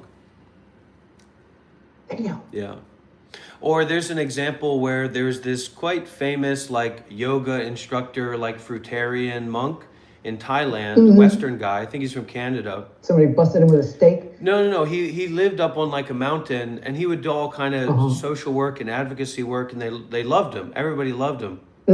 So because he was very in the know about the system, he disrobed temporarily and went to like another country to hook up with some lady, and then he re-robed without like making public announcements. So it was in the newspaper and everything, and what he did was legal. There's nothing wrong technically with what he did from the way I heard it, but then the government or the Sangha Council forced him to disrobe because he did that, because of public opinion. Yeah. So they're very serious. It's not so much about the law, monastic law, as much as the expectations that people have about the monk and the way that the monk should be. Yeah, I kind of like that too. The bodhisattva the bodhisattva idea being sort of the central piece of the Mahayana kind of leaves this open room for a monk to be inside society in a way that we couldn't quite enter if we were held to the Vinaya, you know?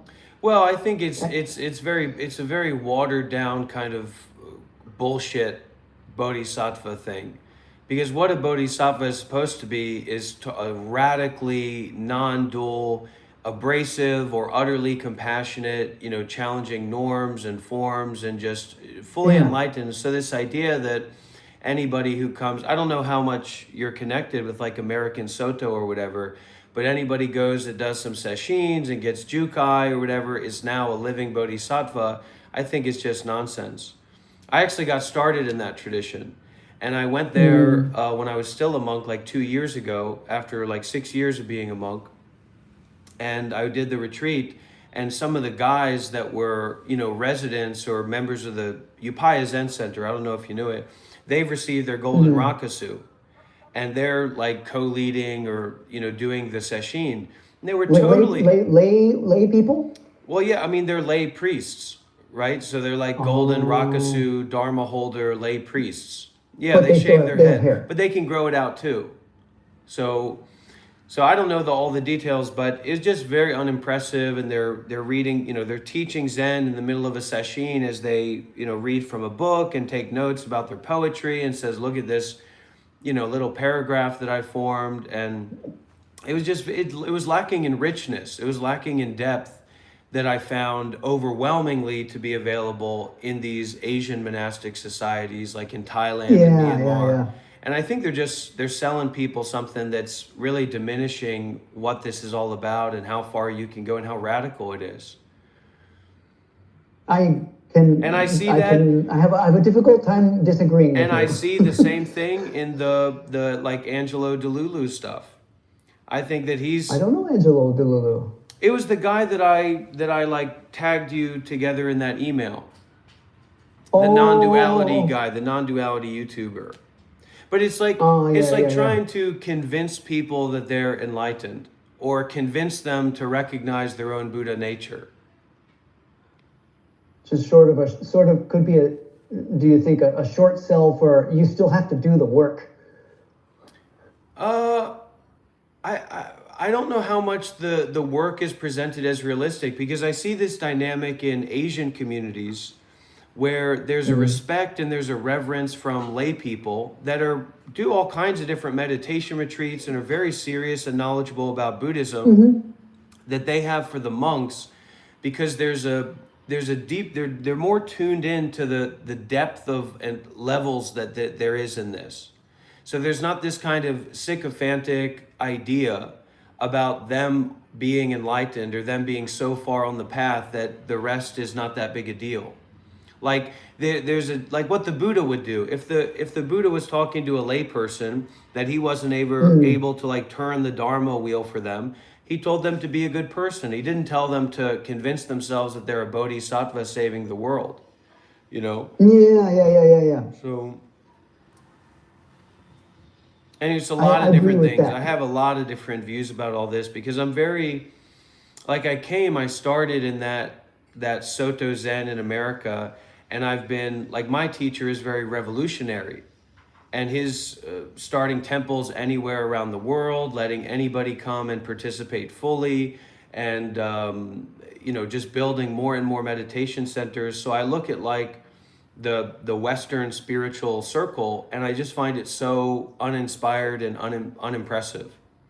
And most people don't have this experience of like being a Western monk, especially in the Theravada.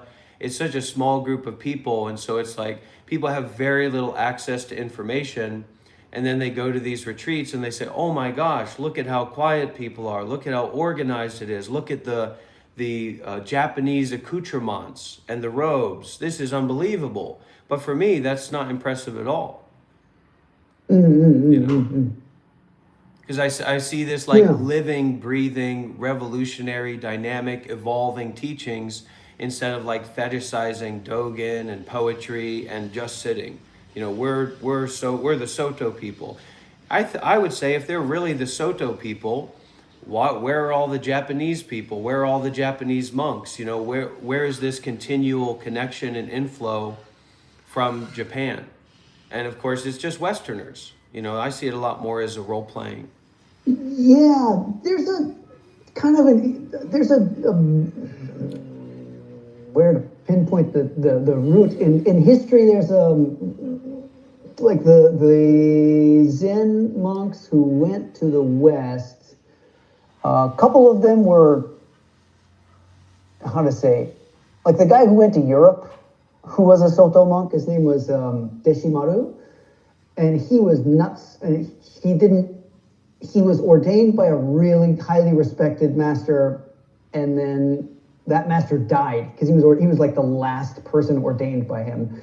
And then so he practiced with that master as a lay person for a couple of months before he was ordained, and would have been sent off to a monastery to properly train, but the master died. And so he just became a freewheeler and took his robes and went to Europe.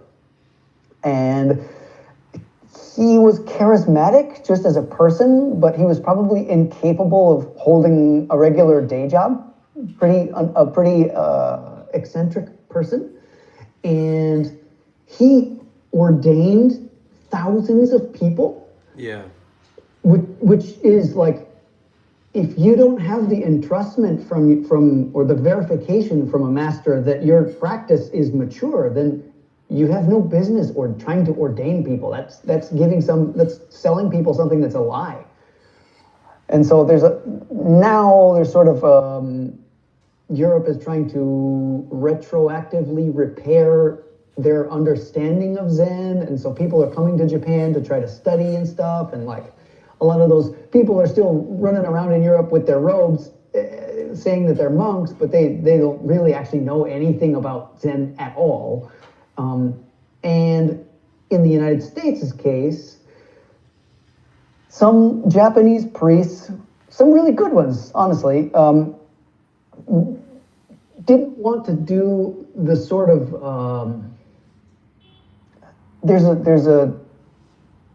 the basic bread and butter of life for a neighborhood temple priest in Japan is taking care of the families who support the temple.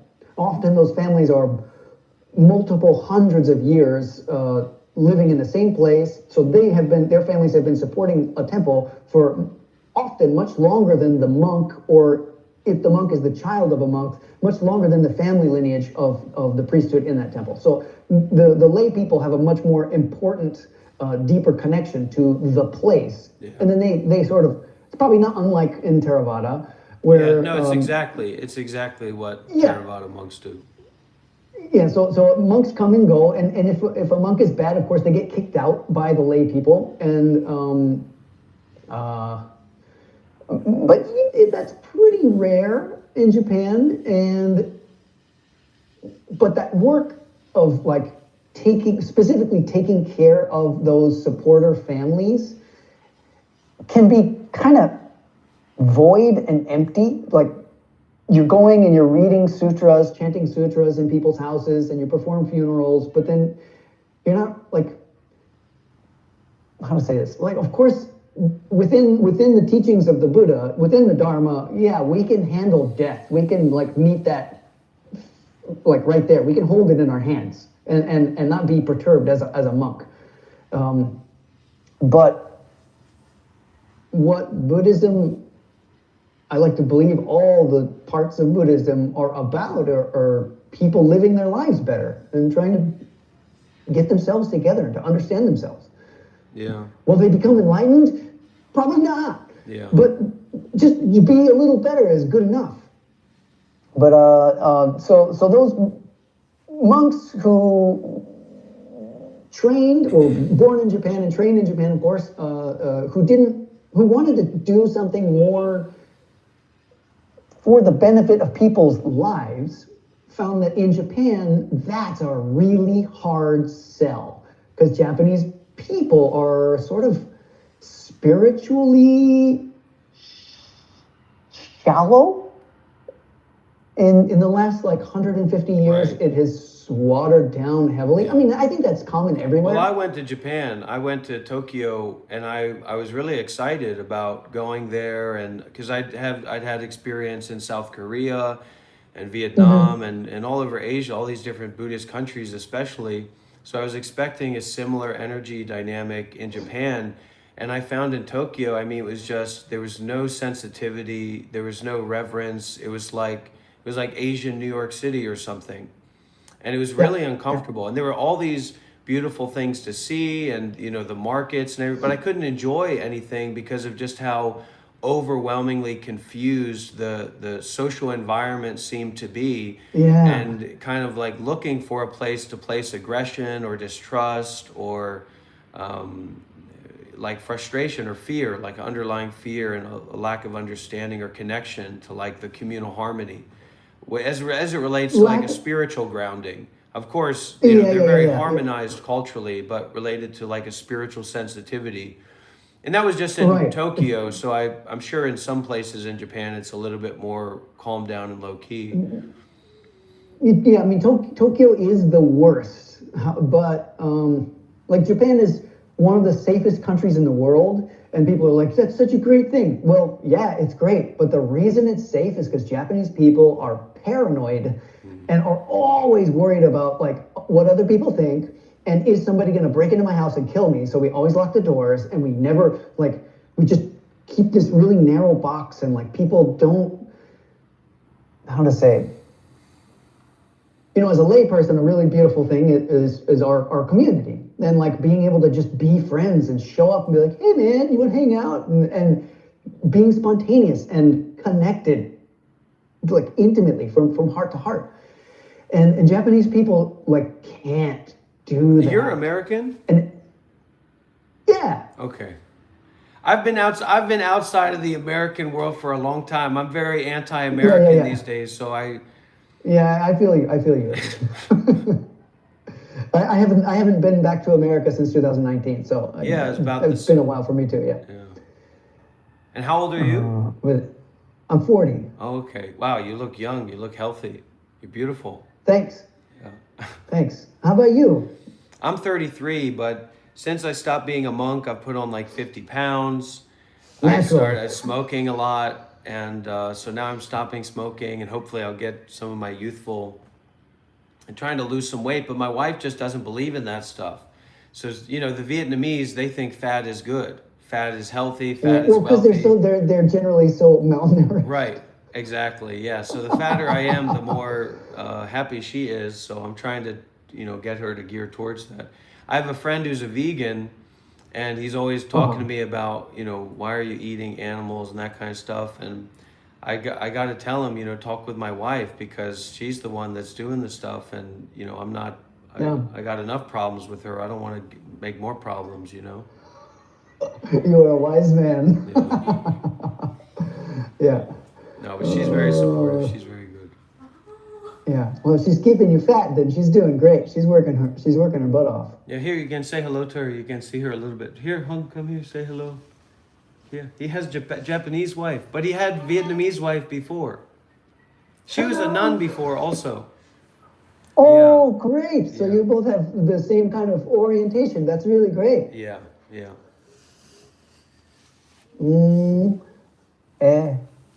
See, it's funny. I used to speak Spanish too, and every time I try to tell my brain to I want to say something in one of those languages, only Japanese comes out anymore. It's such a strange feeling. Yeah. Yeah, I wanted to say something sweet in Vietnamese, but it won't come out anymore. Huh, how about that?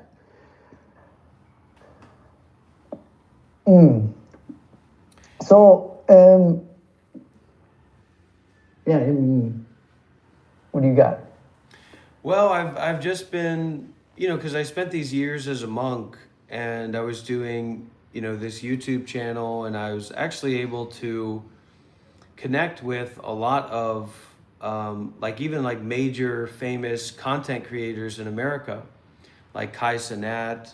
I don't know if you know these people, Matan Evans. I was on like a podcast and this, and I reached a lot of people spending this time being a monk, but I found that there's a disposition coming from the Western side that's just so totally disconnected from anything Asian. I mean, it's like, think about how little knowledge American people tend to have about different cultures and the value of different cultures. Like a Chinese kid moves to America in middle school and he talks with an accent. So instead of people are saying, wait a minute, this guy has a whole other purview of culture and language in his background, I'm going to attack him because he speaks English in a different way. And I just found that this disconnect is so deep that there's a need to like dismantle people's preconceived understanding of what's going on to actually open a space for that kind of Sangha connection to take place. And I've spent time also, even when I was a monk, I spent time at like Deer Park Monastery in California, the Thich Nhat Hanh tradition, and of course in the Soto tradition, some places. And it's very much just for middle-class white people. It's not for the general public, and it doesn't seem to really care about actual like what I would say revolutionary, like bodhisattva activity or outreach. And I think that's why a lot of people, it's difficult to get students or followers or supporters unless you're like yelling in people's faces or something. Unless you're shaking something up, because as I would say, like YouTube as a platform can sometimes be a little bit better, but Twitch, right? Like Twitch live stream. Yeah. You could be the Dalai Lama. You could be a monkey from space, live streaming on Twitch for 100 hours a week, and you'd have 2 viewers after 2 weeks. So it seems to me that there's like a commercialization of attention that is so ingrained in people that to actually break through that it's almost impossible. So I see the teachers that seem to be successful are more, they're really lacking in depth, and kind of like for me, when I teach and when I share and connect with people, I'm always talking about other masters and from all kinds of different traditions, and saying there's a whole resource pool out there for us to make use of as a community. Not, well, I was a monk, I'm the teacher, and let's stop thinking about other things and let's go straight ahead. So no, and the reason I reached out is just I'm always looking to connect with other teachers and Zen practitioners. It's just that it seems like the more experienced that these people are, the less open they are to actually having a conversation or connecting or collaborating, Yeah. And it's a disaster. I think it's a disaster for the Western spiritual world. And I think of like my teacher, who's a total humanitarian, building hospitals for people, and a very, very advanced practitioner, like super skinny, doesn't sleep, doesn't eat, works minimum 12 hours a day. He'll go until he's passed out on the teaching seat. And if I was to like try and call a Zen center or a meditation center in America and say, hey, I got this guy, he's in America, he's a monk, there's not even anybody to call. They're going to say, what do you want him to, does he want to attend a sesshin? Yeah. So. Well, there's a good reason that largely what Buddhism kind of across the spectrum got really popular in like from the 60s to into the 80s, right? And like has been slowly just going ever since. Yeah. There's perhaps tangentially related. I kind of also think that the most of, to say most of, perhaps like 95% of Zen teachers on the scene in the U.S. I can't say for sure about much of the other sects, but I don't expect them to be much better, with the exception of the Theravada ones, because most of those guys are actually Asian, even the ones in the U.S. And the Americans who stick with that in that monastic tradition are hardcore in a really cool way. But well, they're oftentimes conservative. They're oftentimes very conservative. Buddhism is I guess inherently conservative, isn't it? Yeah. But not in the contemporary American definition of conservative. But most of the Zen that people are able to encounter is, like you say, really shallow and sort of, people get really hung up on seeing even a kashaya. What do you call that in Theravada traditions? The rakasu or the robe? The robe. What we call kesa in Japanese. There's a name. It's something like kesa, but I just call it a robe. Upper robe, lower robe, and top robe. So the traditional Theravada is the bottom robe is just a rectangle piece of cloth, skirt thing, smaller, and then you have a larger piece of cloth, and then you have like a double paned piece of cloth. That's the Sangita, I believe. Yeah. Sangita. Oh, yeah. So but wearing the Buddha's robe is like, even some Western people, well, Americans, I say that, and I mean Americans, probably some Canadians, are like, that's really kind of Japanese. You're not Japanese, so what are you doing wearing that? And it's like, well, actually, no, it's not Japanese at all. And pretty much every Buddhist ever was converted into it and not originally Nepali. So the Buddha wasn't really concerned with cultural appropriation, so that's not really a thing. It doesn't apply here. And so people, because of that virtue of like not having much cultural perspective, perhaps, they keep themselves at a distance from what depth there could be if that silly delusion was not a part of the equation. I mean, even, if you're a Theravada monk and you shave off your eyebrows and you are really skinny and walk around barefoot, but you're a white guy, people are they're gonna have this sort of like, what are you doing, man? Did you ever have that experience? Oh, well, actually, I like to say, not a monk anymore, so I have my eyebrows naturally, but yes, you look great. I spent like years just being in like the traditional Theravada conservative environment, and I developed like a rigidity and kind of a closed offness. And then I went to the Thich Nhat Hanh Center in California, and they sing songs, they're monks, they sing songs together, and they, that. And so eventually, like the second time I went there for retreat, like winter retreat period, I let my eyebrows grow out again, because that kind of shell, it's kind of like I started to take on that identity of a monk more for myself, or of myself. Yeah. So what's your plan or your direction that you're thinking about now, other than going to the temple? That's really interesting to me, because my wife loves Japan. If I could spend a few bucks, but now the visas and all that. So, but what's your next? Yeah. I trained at Dogen's temple. I was the only foreigner there in Eiheiji. Was it very impressive and rich, and a lot of incredible practitioners there? There were, how to put that?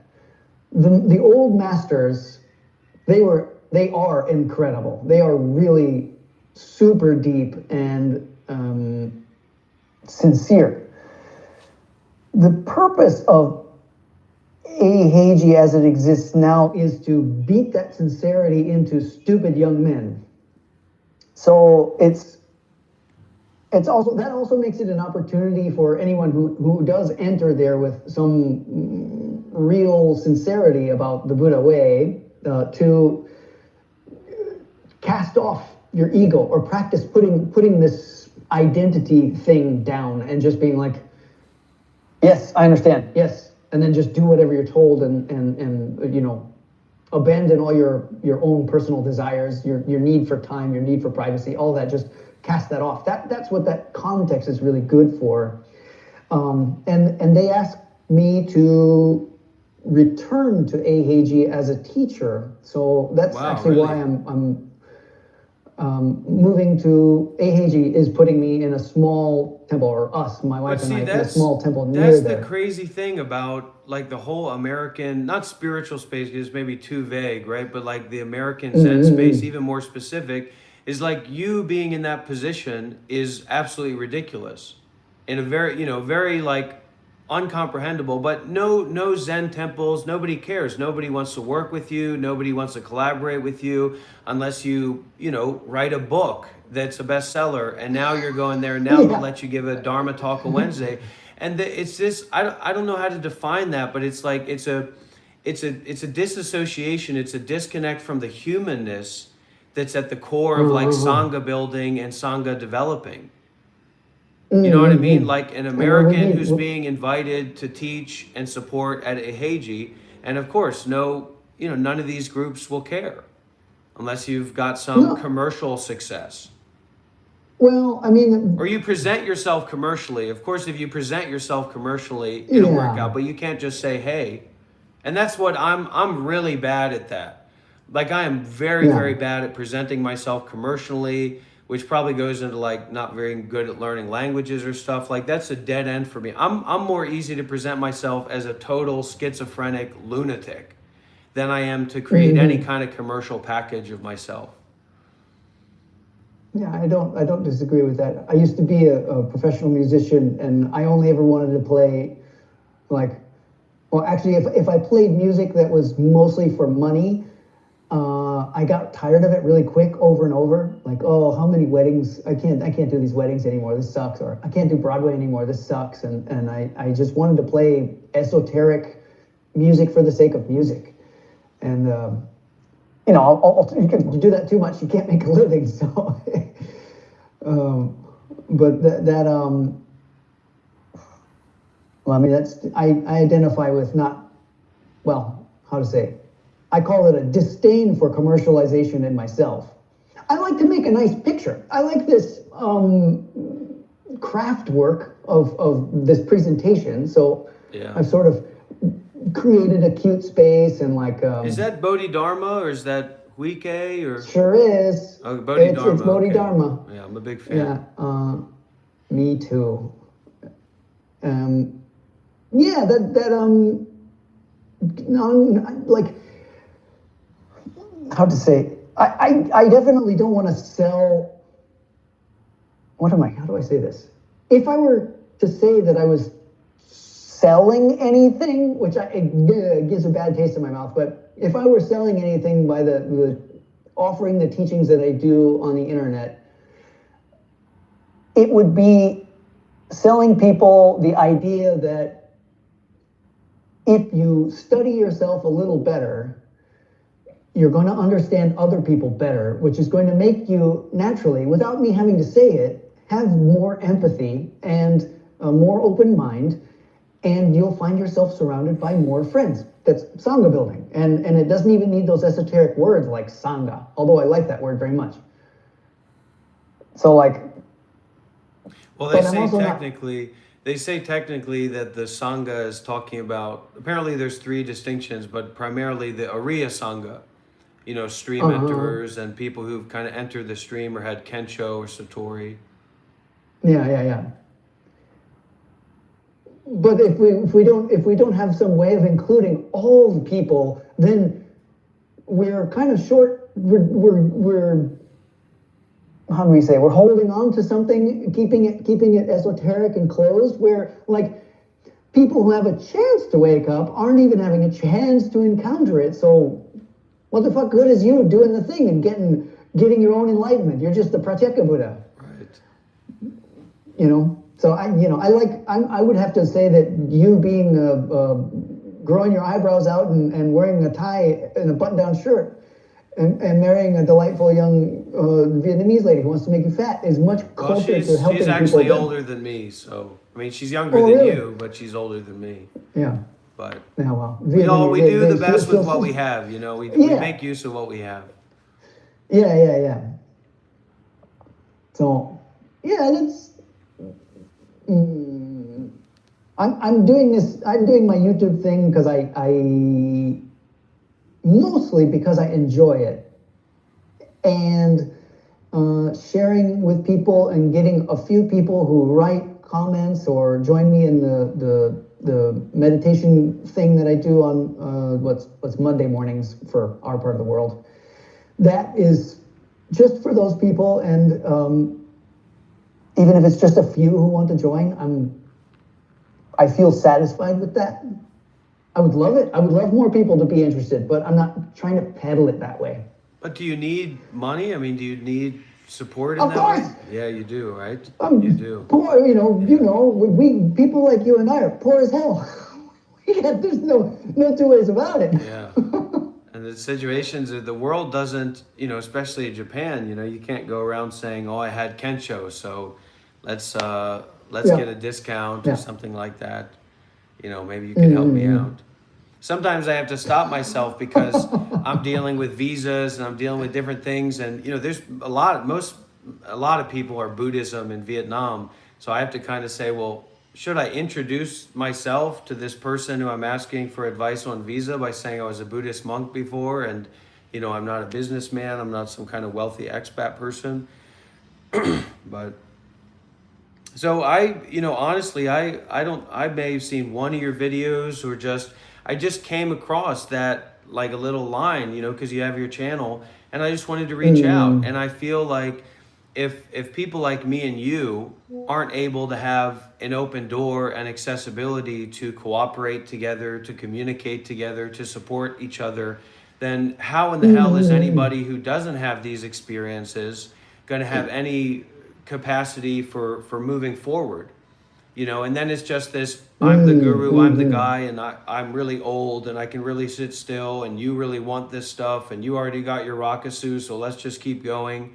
I mean, it might work, but I think it's very limited in terms of the scope, and I have a very big scope. Of course, my main thing is I want to have Daigo Kensho. What's that called? You know that one? The third one. Yeah. I'm waiting for my Daigo Kensho to happen and working towards that. But in the midst of that, and like my daily life, instead of just watching YouTube videos or hanging out, actually I want to try and create like the structure for Sangha to be alive and thriving and dynamic to the point where there's so much that's being asked from me by the Sangha, by the community, that the only choice that I have is to go forward. But in a kind of unlimited way, not in just, this is our schedule, this is our routine. I think that that's helpful for some people, but for most people, it might just be something that they're trying to get through to get to the other side, like in the Japanese side, or just a dead-end, never-ending street if you're an American who joins these traditions.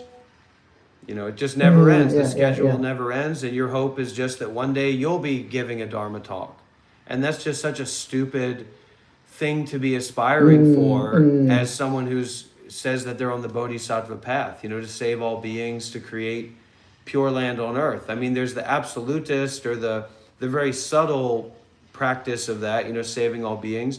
But then there's like trying to follow through with the practical application of that. Yeah. And it's hard, but it's, getting people to, it almost doesn't take that much, if one applies oneself, that first stream entering moment comes pretty quick when you pour yourself into it, and then all of a sudden it's like you can't unsee that. you can kind of forget it, I suppose, and you can sort of wander away from it, but you can't unsee it. You're just sort of screwed. But then you're also screwed because we can't. It's hard to explain this to people, and I really identify with. That's the thing. That's that's what I'm talking about. Because for me, I don't even know what that is. I don't even know what that means. You know what I mean? I mean, there's a knowing side. There's that kind of I mean, I can generally when I hear you saying that, I think of how much it can benefit people and how clear that can be for people. But from my side, I don't even know what that is. So it's like there's so many different dynamics of people and practitioners, and it's like if we're bringing people into this field of Sangha or Buddha Dhamma Sangha that's supposed to be the most resource rich field that's humanly possible, and all we can offer is, you know, ourselves and our practice and our position, it seems like there's a limiting scope there internally that's being expressed externally. Like even the Buddha, we say, well, the Buddha was a Theravada guy. His whole life, even the Buddha didn't live in the city. He lived in the forest. Yeah. And yet he built this tradition of, you know, millions of people that just continues to this day. So I hold that really kind of revolutionary view that's kind of uncomfortable for a lot of people. But I think it also, it brings people willing to like commit and to donate and get them this vision of something that's bigger than themselves, that I think for most people, sitting down and meditating and following the posture, etc., is just, that's not accessible for most people. And I don't see it as being that impressive when I look at, you know, the American Zen tradition. I'm not talking about, of course, some of these great masters and elders that are out there that I would never want to argue with about anything, but just generally it's... But they're rare. I think that's what you were saying, is like that authenticity is far and few between. And it's like what my teacher has shown me, the name of his organization is Tabarwa, and it's represented by this umbrella. Tabarwa means nature, like natural mind or original mind in Burmese.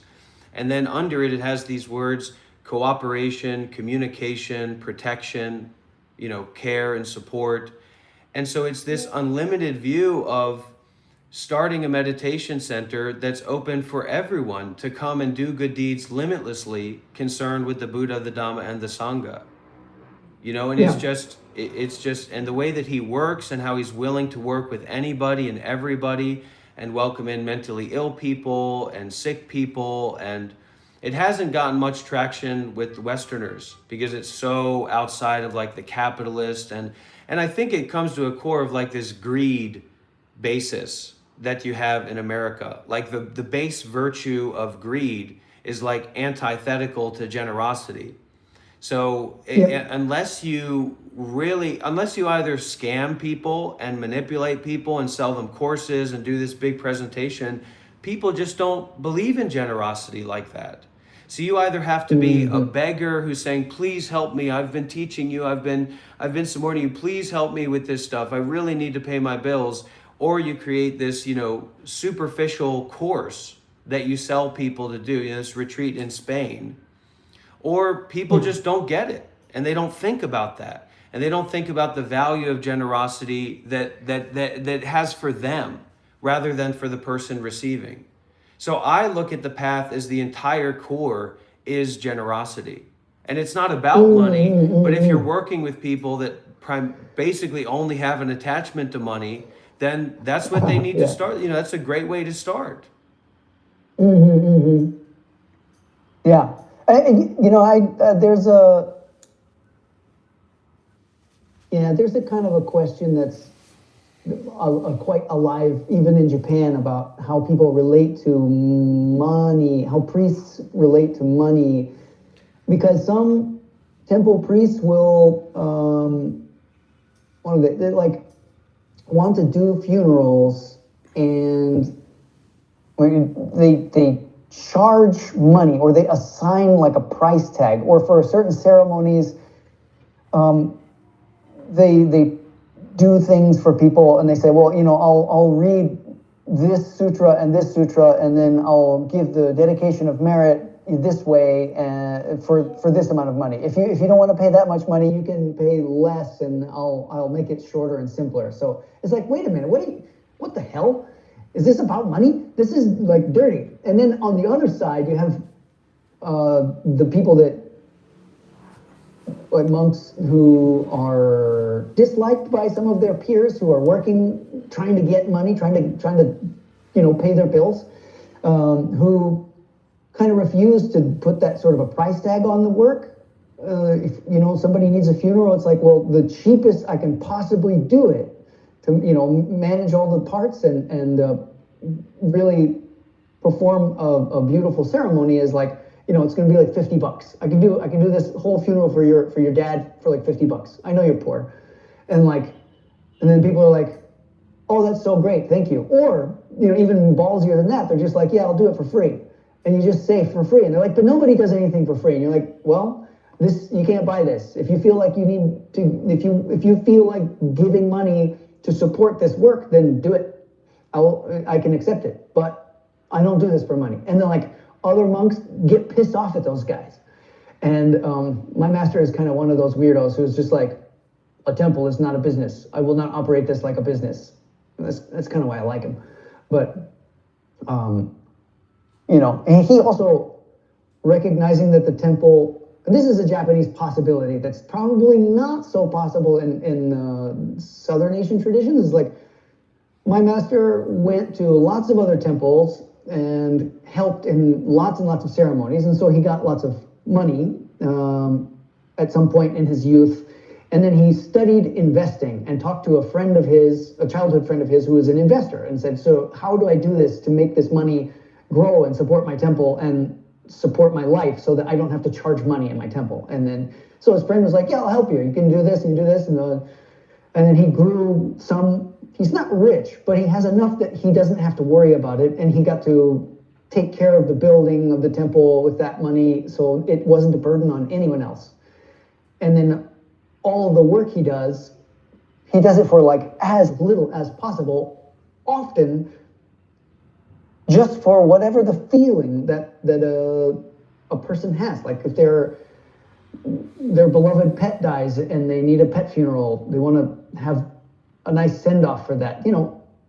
The dead animal or the dead person is not so important. It's more like what's left in the living.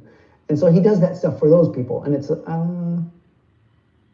for me, that's much closer to the idea of building a Sangha in a way. This is where, because a lot of temples in the Theravada, they've operated more as like endless money pools. So they've received so much donations, and now they're building all these structures and all these meditation halls, but they're just empty. And so people started to, have kind of, I take umbrage that I think it's ridiculous. A lot of empty temples all over Japan, right? A lot of incredible places all over Japan that are just sitting empty, where there's no monks, there's no community, there's nothing going on.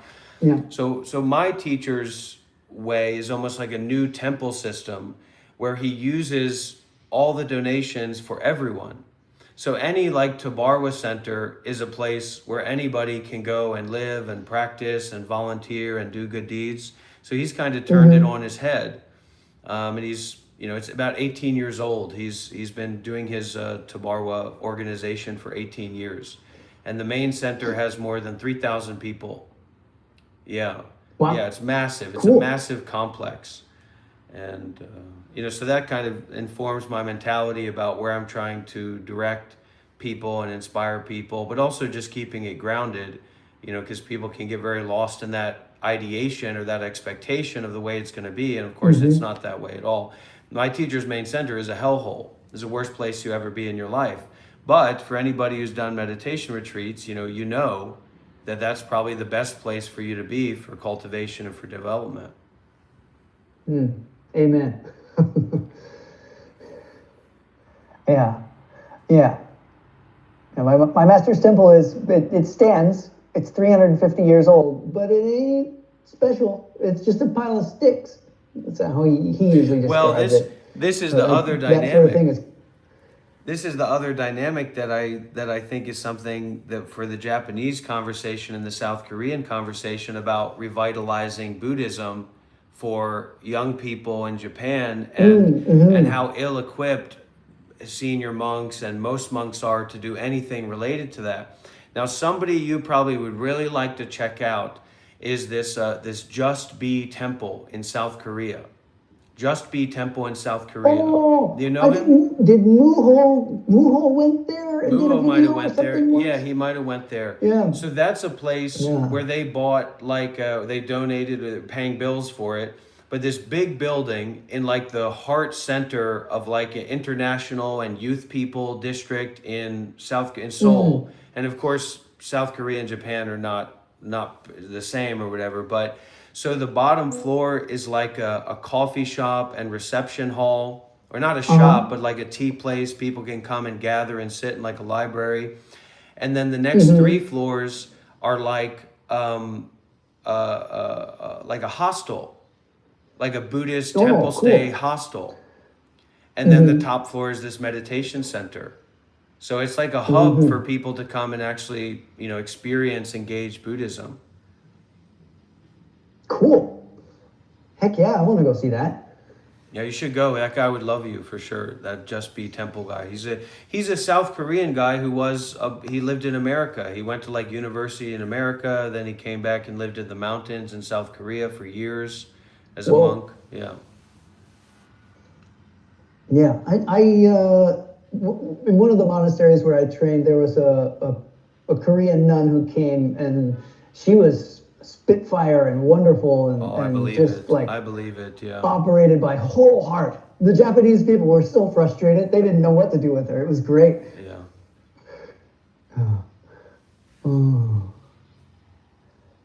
Yeah.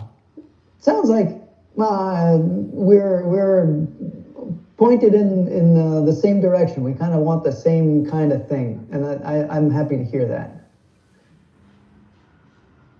If we can find a time. I don't really have any scheduling, which can make my schedule very, very unstable, but I'd love to find a time for us to, make a video together or collaborate in some way, and I don't know, talk about a topic or whatever, just see about what comes up. Sure. I mean, at least for the rest of this month, I have kind of a lot of free time. Tomorrow, I have to go to Eiheiji, so my whole day is going to be eaten by Unbelievable. Unbelievable. Yeah. Unbelievable pain in the butt, man. It's expensive to go there. And they're like, yeah, please come on a train because we need some extra hours. I was like, oh, okay. Yeah, never ending. Yeah. Never ending, bleeding money. But I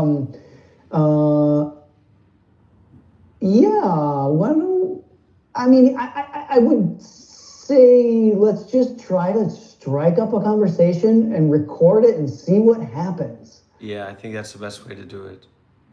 And if we like it, then post it. And if it feels weird, then maybe that one didn't quite work, and I'm not too worried about it.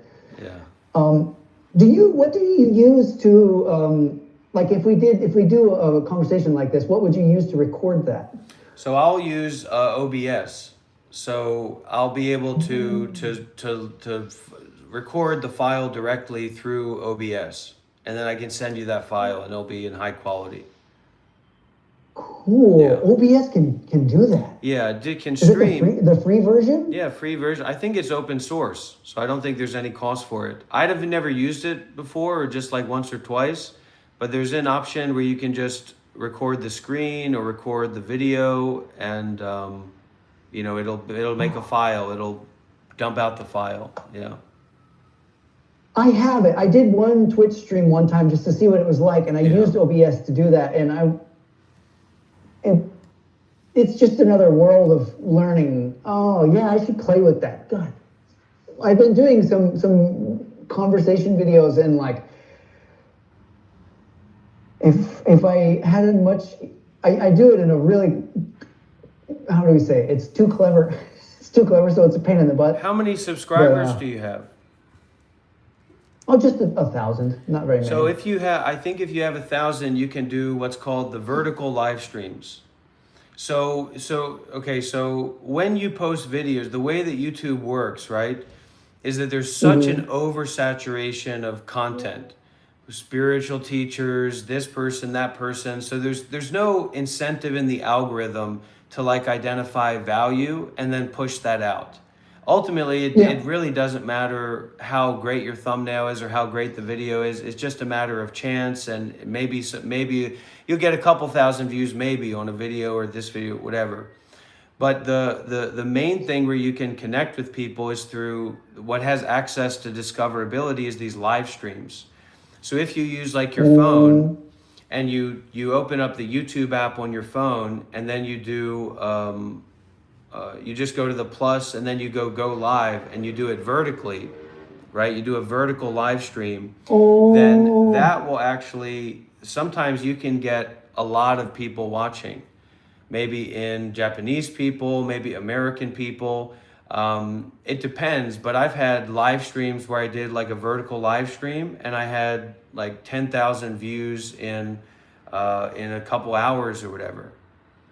But the people that are going through that are, especially if you're like, you made your YouTube channel when you were in America, or there's all kinds of different things I don't know, but you can attract a lot of ridiculous people. But you could, for example, you could be out begging and you could set up your tripod and be facing you, and you could be doing a live stream on your channel of you sitting out there begging. And it's possible, it's possible that you could get, you know, a lot of people coming in through that and contacting the channel and being curious about it. And then you could also just like sit in an environment like that and set up, you know, do the live streaming. But people, I find that people tend to connect a lot better and a lot more deeply when there's live things going on, especially when it comes to this stuff, because they're looking for parasocial relationships. So if you can present yourself in a certain way where then they're looking to latch on to something parasocial, and then you kind of penetrate beyond that, now you have somebody who's actually you've met rather than somebody who's just watched your video. So when you're streaming on YouTube, how can a viewer interact with you? Do you get like a feed where they can drop questions and comments and stuff in? Yeah, comments. And they can send super chats, they can send donations that way as well. And you have to see how it goes, it seems like you have to like live stream regularly, and then you'll slowly get bumped up on the algorithm. So you might might be in a situation where like you decided to live stream for like an hour or 2 hours every day, putting on your robe and just sitting where you're sitting right now. And it would mainly just be the people who are watching you and following you, right?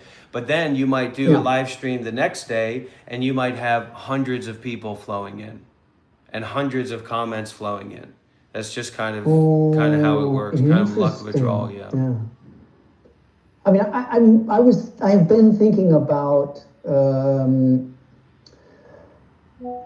like functionally, me as an abbot of a small temple, at 5 o'clock in the morning, the door is open. It's Zazen time. Everyone is welcome. Anyone can come in and sit. And it's like, well, you know, on the side of a mountain in Japan, probably not many people are going to show up. Well, I have to say though as well. But if I live stream like my morning chanting routine and Zazen thing and invite people to be there with me, and I kind of, if that's an everyday thing and I make that time open and streamed every day, it should probably catch on, right? It's possible, some number of people would be. But this would be for Japanese people. This would be for South Korean people. This is something that Asian people do. Western people don't care if the Dalai Lama is sitting there meditating. They don't want anything to do with it. So a part of the energy that like you or me have developed in our practice is this stopping energy. So like when I collaborated with like content creators and things like that, it's totally against the algorithm. It's totally against everything that's bringing people in, because you're telling people to stop, but people are in this flow of the algorithm that's telling them to continue. So if it was, if you were live streaming like that as a white monk, you know, online, and Japanese people were getting recommended it, they might key into that. But a lot of times, even if there's a handful of people that start connecting with you, like doing your morning ceremony, you're going to be looking at a bunch of sleepyheads. that wouldn't be able to give you $5 if you were burning on fire, because they're just asleep. Oh, this is a morning ceremony. I saw a guy on TikTok who was posting and he was complaining.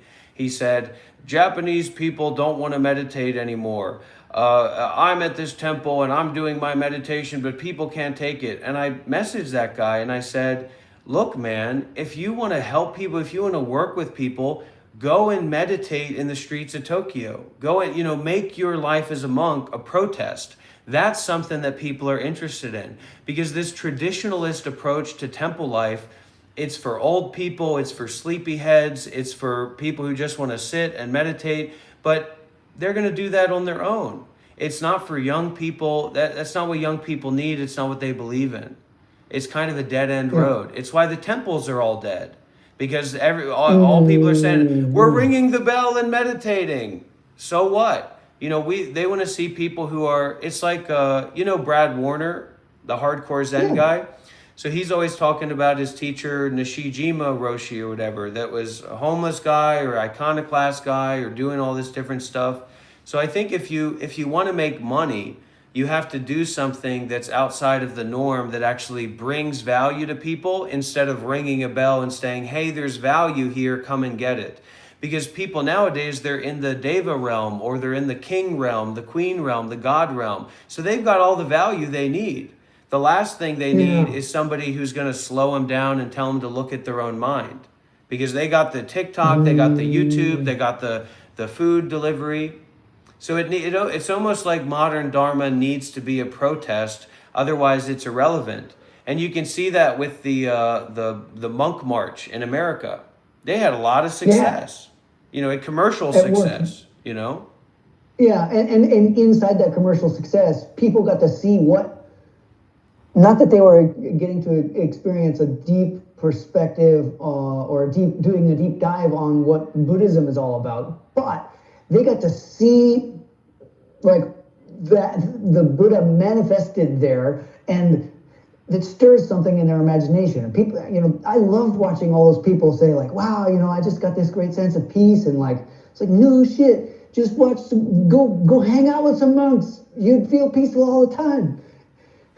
Yeah, but but that also is more surface level, and it's still for middle-aged people or people on TikTok it's like, what the most upvoted and loved comment on some of these TikTok videos was, the monks never come out of the temple. This means something. But that's just a dead-end road. So it's like you have to take the position of being someone that has a practice that's alive enough for people to take refuge in you. And through them taking refuge in you, they can take refuge in the Buddha, the Dhamma, and the Sangha.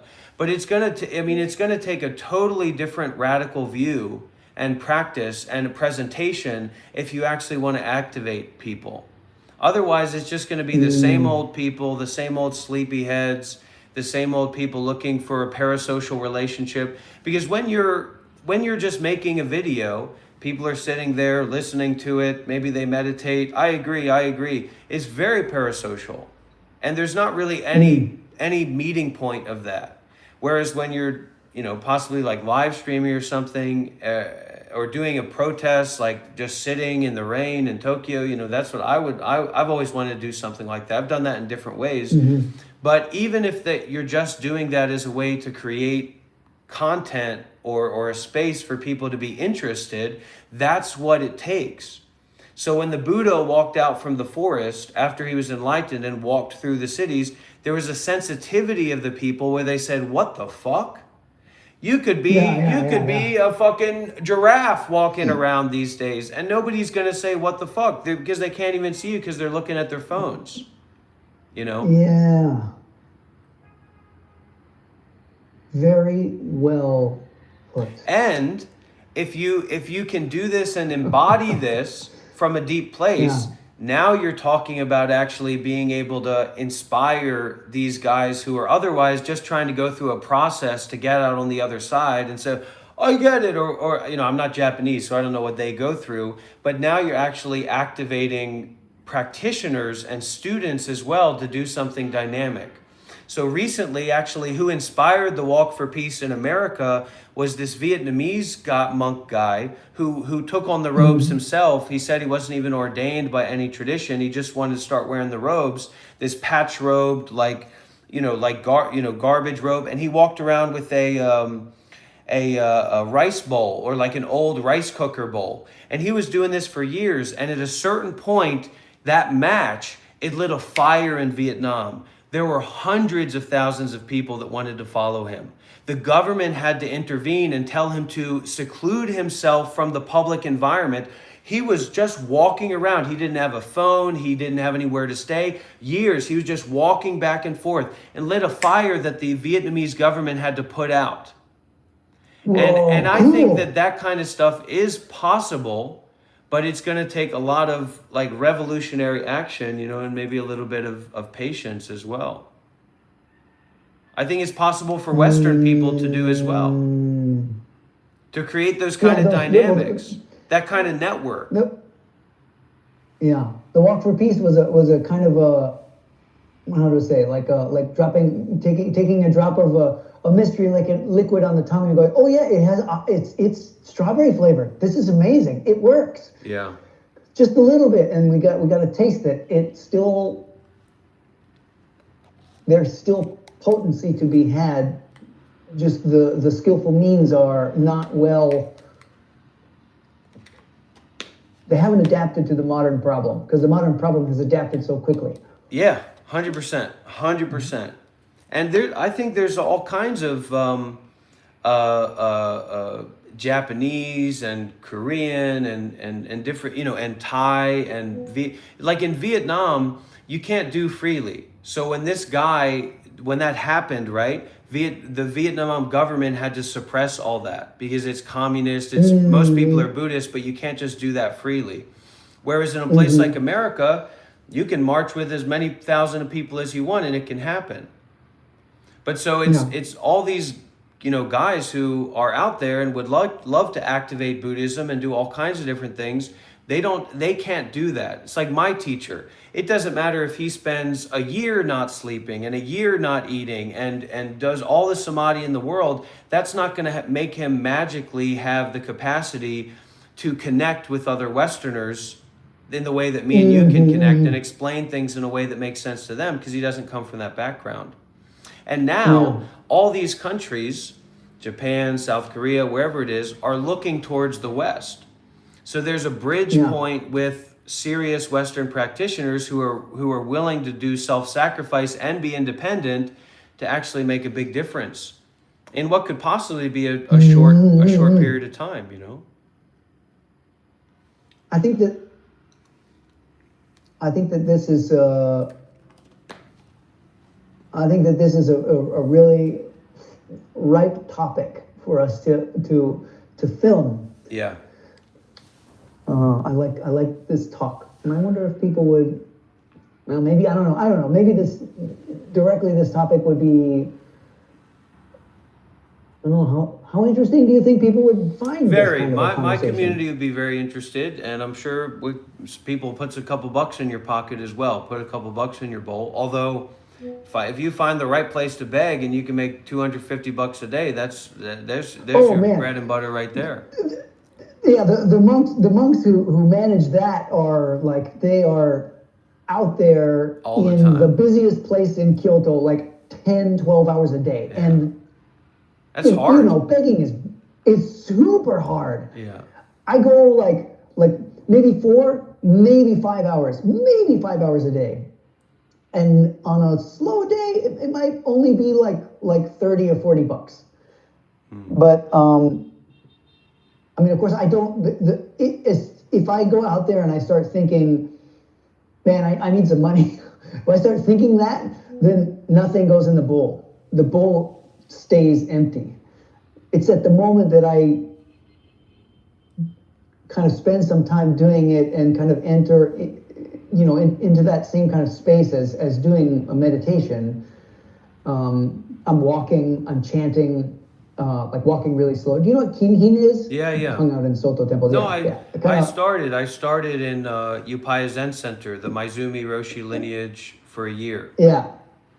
So yeah, I mean, I do like really slow kinhin and chant, and once my heart gets empty, like calms down, and I become clear and without a goal, then it's like that meeting can happen.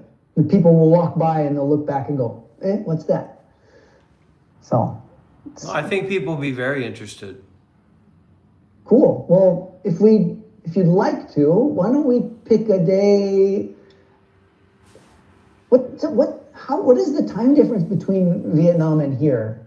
Honey, what time is it in Japan? Now? Yeah. 2 hours. 2 hour. It's 12:20 here. Oh, no, 5 o'clock, 5. No, 5. Maybe 5. It's 12 o'clock here. It's 2 o'clock here. So it's 2 hours later here. Ooh. But unless I'm asleep, I'm fully available.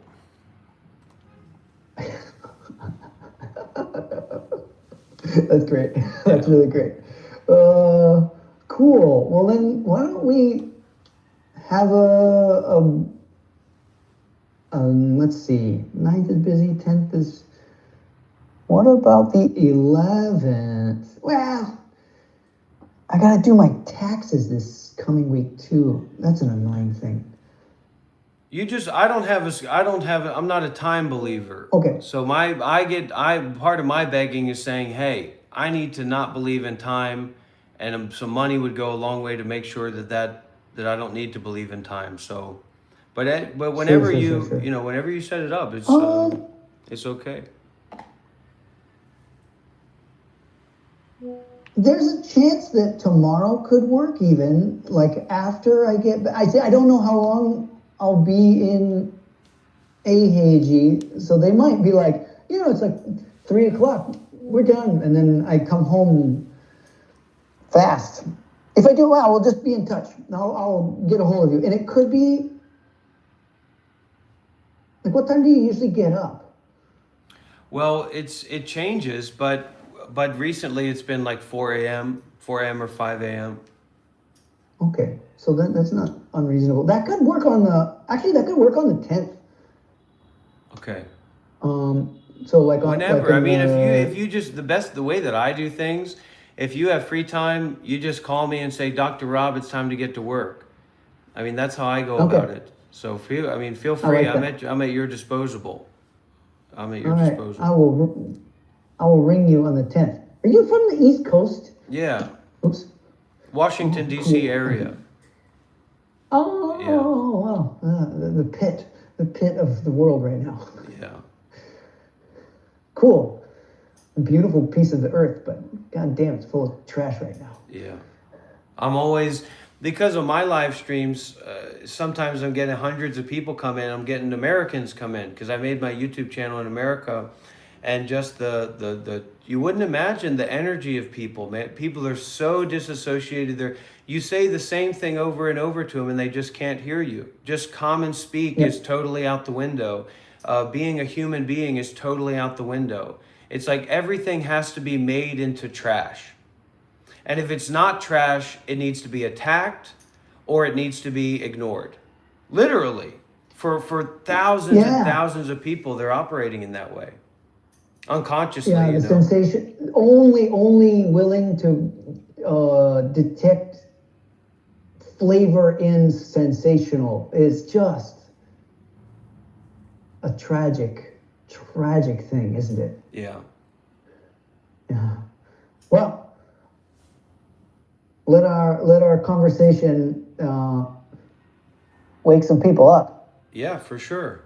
And we'll send that conversation out to the Soto Zen Institute of America and let them know that this is a guy who has been brought up by the real Soto Zen tradition, that tradition in America has nothing to do with, and that this is something that you need to send to your students and your community. Yeah, not you, but those people. Yeah. The one thing that I do have to be careful with is Japanese people are really, really, private and This is something. really, This is something really valuable. So basically, the Asian and the Western will never be. It's like an ocean that's connected but is separated. So like there's a blue part and there's a brown part. So most Asian people actually have a little bit of wisdom enough. Of course, Japanese are their own tradition, but they see something and they don't appropriate that as being something they understand. You know. Yeah. Usually that will never coincide. And when people do try to reach out, because a lot of time, I mean, if you get more activity, if you get more attention, you're not just going to get people who want to support you. It's almost like in the work of you finding people who want to support you. You know, being a student is not really a Western thing. It's just that they create these traps where there's no other option but for people to be students. Then you'll also get these people who want to harass you or harm you. But usually the people that they reach out to are just not. It's like, it doesn't matter what somebody would send my teacher, that I'm crazy or I'm this or I'm that or I'm bad, that my teacher doesn't see things in that way. And but in your situation, it's probably, you know, these people speak Japanese. They don't care some random English person online is sending emails. Yeah, well, they don't read emails. My master doesn't watch YouTube. He didn't even know what YouTube was when I showed him. but yeah, I mean, just in that, what I do on YouTube, although I'm totally happy and open to talk about, like for example, namely that I will be the first foreigner ever to work in AHG. Well, keep that, you know, if that's something you want to protect, then protect that. It's just like I keep where I live protected and all that kind of stuff is important. Yeah. And it's like not even. I think that if it were out in the open, people would be able to like maybe find a little bit more ability to trust, or that maybe you know. But the real issue is not with me. It's with AHG, because if they know that I use their name for my gain or for attention that I have in the public world, then they get really antsy really fast. I did a Dharma talk for a Zen center in New York City, and they casually asked me a question and then wrote it down in a biography, like a description of me that they put on their program website or whatever. And some other Soto Zen monk, a Japanese guy who's been living in like Sao Paulo, Brazil, saw that and then told someone at AHG, a friend of his who was a teacher there, and then I got a message from AHG, make them delete that because we don't want that. Your name can't be associated. We don't want AHG to have a name association with you. So I love that. That's beautiful. But there is, I mean, I have to say, in this kind of radical Dharma, and I think you have to be radical. I know very little about the Japanese people, honestly, but if you want people to actually support you in this sea of spiritual teachers and all this different stuff, you know, there's a need for radicalism. So there's a master who founded the city of 10,000 Buddhas, who brought Chinese. Yeah. One of his teachings that always stuck with me. And do you know Master Yonghua? You might want to listen to him. He's a really interesting American Zen Vietnamese disciple of Master Yonghua. But Master Yonghua had this, Master Hussein Hua had this saying that when people attack you, there's no need to defend yourself, because of course there's not an I to defend, so that's problematic. Yeah. But if you don't try to fight and defend yourself, then that point of blame or misrepresentation can actually become a store of virtue. Because for those people that actually have enough blessings to come and see for themselves, that's a transition moment. That's an opening moment for them, actually. You see what I'm saying? Like when their preconceived notions about who someone is are met with the reality of who that person is, there's no other explanation for that really, but either non-self, of course, which probably have to be very advanced to be presenting in that way, or that my preconceived notions are not as reliable as they thought that they were when it comes to this context. And then the context that they're coming to is, you know, the Buddha, the Dhamma, and the Sangha. So I think that's Yeah. actually a very powerful tool for Westerners. Yeah, I see what you're saying, and I agree. I do. I mean, I just want to be really cautious with the. Honestly, I'm annoyed that I got roped into being in AHG because it does put a sort of a certain kind of leash on my neck, because I will become the international face of that temple. So like, you may have to prepare to, buckle down and put down your tie and, disassociate from a lot of different people, because I mean, it's one thing to have a good practice and to be radical Yeah. and to be open. It's a whole other thing to be a revolutionary. And True. that's more like my position. And you might find, if time goes by, if we make friends or whatever, especially as public friends, you might find that this is some pretty fucking crazy shit going on that you may not want to be associated with.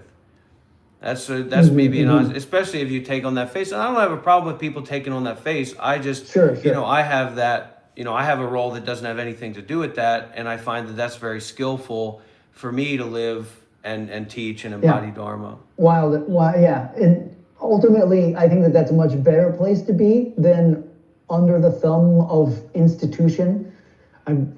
I do. There are a lot of things that happened that were over my head that I didn't have control of. How to say, and like it's like being castrated. It's like being castrated, and I, like I can see you, I can really feel I like you, whatever, but that, that shift is kind of what they do. They train people to go into that shift as like American. I don't know about Japan, so I really can't speak to it at all. But that shift is what they teach these people to do in, lay priesthood, or, get these transmissions. And it just creates a sycophantic environment of artifice and superficiality that, from my side, it doesn't have anything to do with Zen. And the Americans are really in trouble when it comes to that, because it's not their culture, it's not their tradition. They're connected to that Zen tradition in Japan, but that Zen tradition in Japan is in shambles. So. Yeah, and I think that on a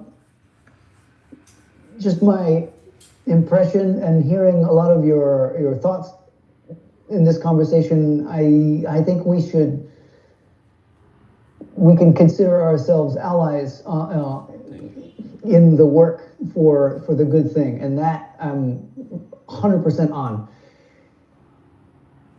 So. Because when I look at it this way, whenever I get free from AHG, I will decidedly handle things more the way I want them to be handled, to be more radical, because that is my mission, my operating. I like you. I recognize if we don't do something a little bit wild to get people to come together, then it ain't gonna happen. It has to be done radically. And so there's a monk position here, right? Or a monk-esque, or, Arya Sangha, I certainly don't know anything about that, but there's a position here of, okay, what does a monk need, or what does the epitome of a Dharma teacher, monk, etc. need? Housing, shelter, protection, resources, freedom, support. And so I don't think that there's anything more radical to offer people than saying the technology that's at play here for interrelationship can be leveraged, concerned with the Dharma, coming from the Buddha, to help people have access to housing. And I know there's this idea that people are so crazy and nobody can communicate with anybody and nothing can run without rigid structure and all this. But I have found that that's not really the case. I have found that actually, if people can communicate together, that you can form this network of community, of housing, of shelter, of resources, because there's plenty of fucking money to go around. There's plenty, just like in Japan, there's plenty of fucking buildings and mountains and all kinds of stuff to go around, but there's less of that infrastructure of applied knowledge of Buddhism, which you'd be hard pressed to say that is not at least the most successful meditation master and community builder in human history, right? Yeah. Where that's actually being applied together with Westerners. And so, like, with my relationship with my teacher, I can, if somebody wants to become a monk or a nun and live the rest of their life that way, it's not a problem for me to make that happen. You know, and my teacher is still, you know, developing this, but he has a center in Tokyo in Japan. He has centers in Thailand. He has tons of centers in Myanmar. He builds centers all over the world, and it's to create this infrastructure for people to actually be able to take refuge, not in the material world or business, but in doing good deeds with mindfulness and detachment for all. And everybody can play different roles in that, you know. But that notion, that network is kind of, for me, at the core of Sangha. Even though it got changed to, okay, well, we're going to start centers and we're not just going to be wandering around and everything. So that's like my long-term goal generally right now, even though I can just pick up everything and go and move to Nepal tomorrow with my wife or whatever, you know, there's no time for me because that's just how I'm living. So a month is a lifetime or whatever.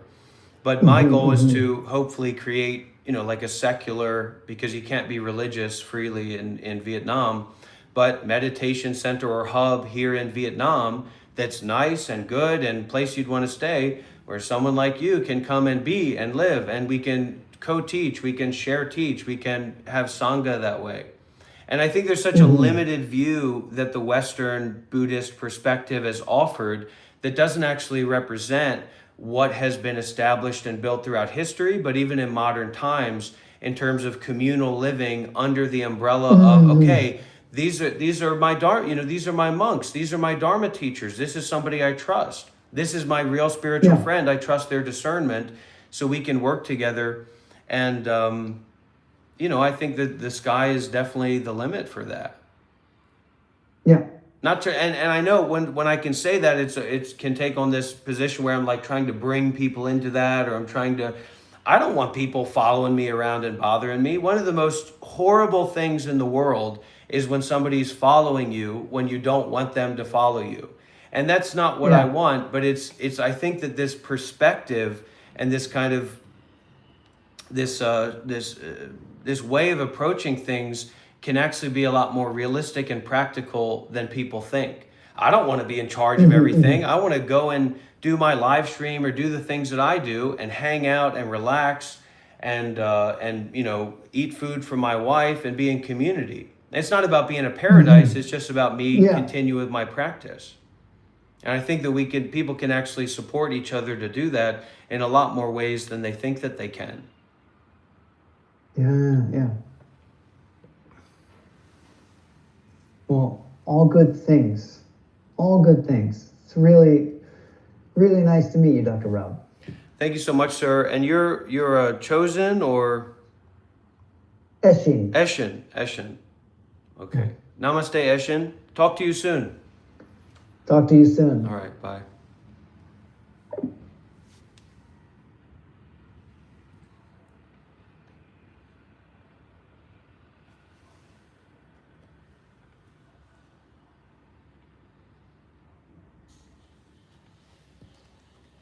And that's right, Shinzen Young, or sorry, Steven Snyder. Thanks, Steven Snyder, for your life and your presence. Steven Snyder Roshi.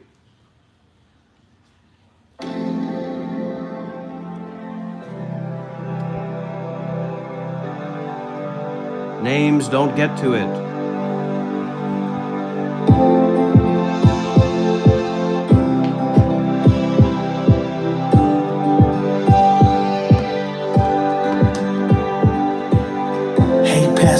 Still feel the heartbeat, clumps echoes, the pulse of these harsh streets. Turn the radios up for a king's speech. Dictions of ambition, must believe. Hey future, keep a solid vision on me.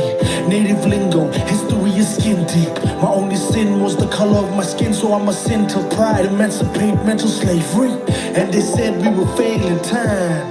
Showed them up, we stood the test of time. Time, I blame it on time, but regain it on time, so I claim it on time. Put soul in this image. This is music for the free spirit. Inspiration for those who really need it. Not those who listen, but those who really feel it. Songs of our time, teachers of our story. Let it be written in the maze. The survival of a culture is the reason that we made it. Yeah. Spirit times, keepers of our story. And the show will go on. Worship blood unks, we came to tell the world. Come on. We have survived, written in our time, carrying our pride, days of thanks time. We have survived, keepers of our time, carrying our pride, singing out, freedom, freedom.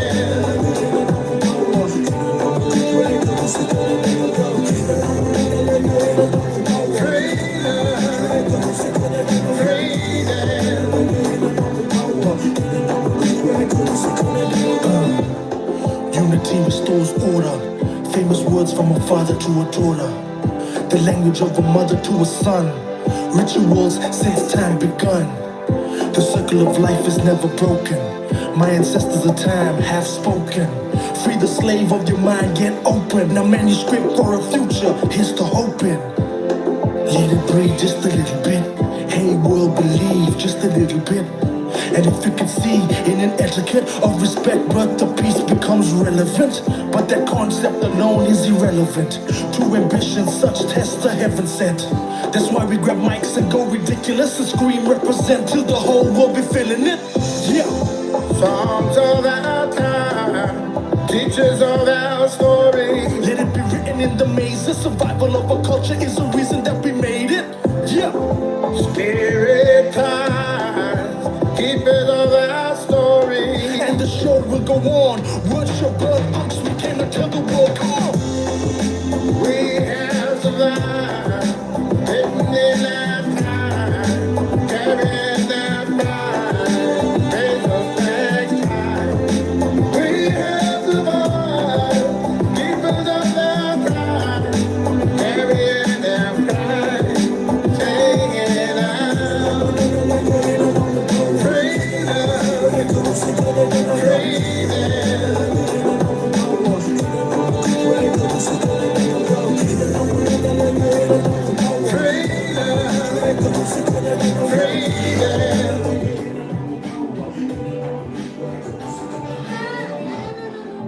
songs of our time, teachers of our story.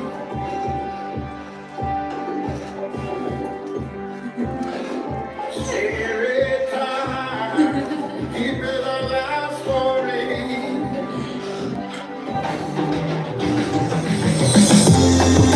We have survived, written in our time, carrying our pride, days of thanks time. We have survived,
This is what they pay me the big bucks for, FYI.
Lady Sogyal asked the Master,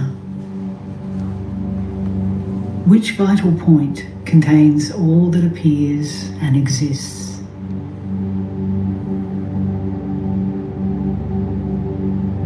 The Master replied, space is the vital point that contains all that appears and exists.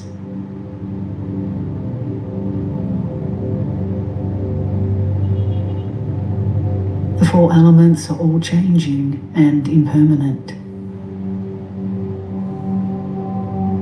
But from the very beginning, the nature of space is empty and unchanging.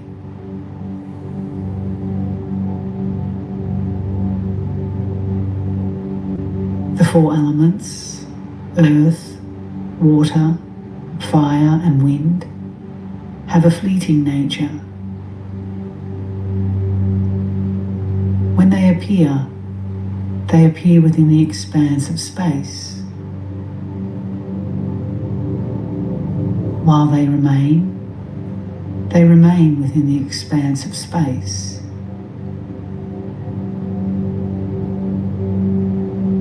And when they dissolve within that same expanse.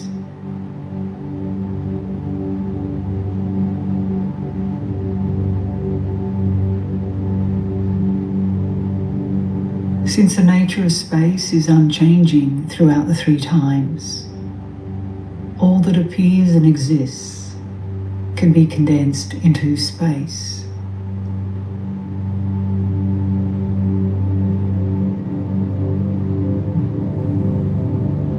While space is the example, the meaning is Dharma, which, like space, is empty since the primordial beginning.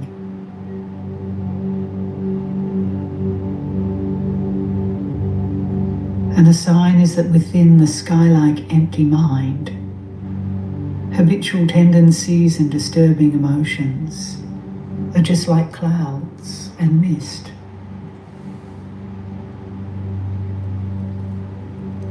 When they appear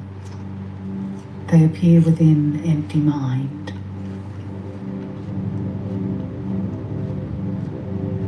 When they remain within the expanse of empty mind.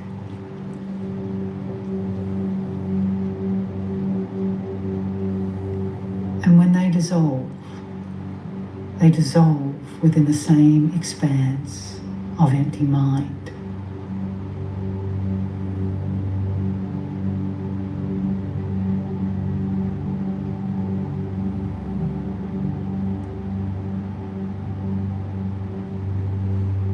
When you realize that this is the way it is, to be untainted by the flaws of habitual tendencies for karmic deeds and disturbing emotions, is known as having brought together all that appears and exists within a single vital point.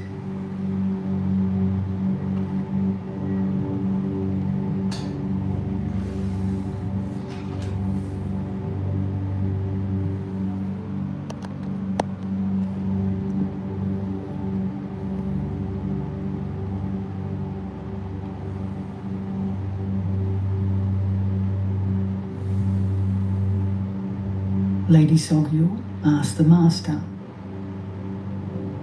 which vital point contains the 84,000 Dharma doors?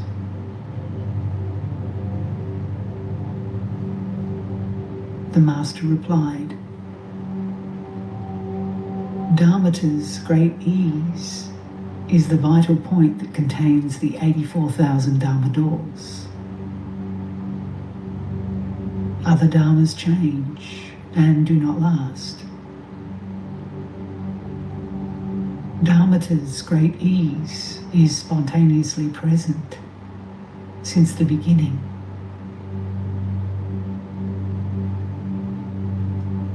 Free of deliberate striving, an uncontrived state, a self-existing natural presence, and it remains an unconstructed expanse.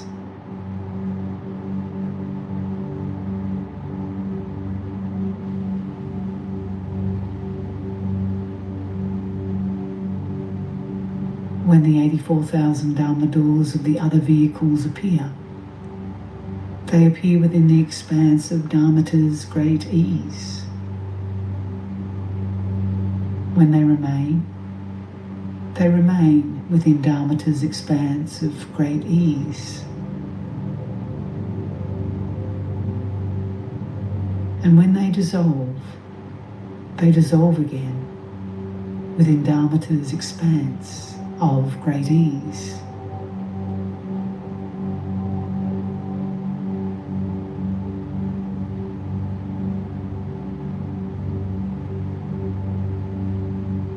No matter how dharmas may change, no matter what words are used to express them, and no matter how the learned may explain them,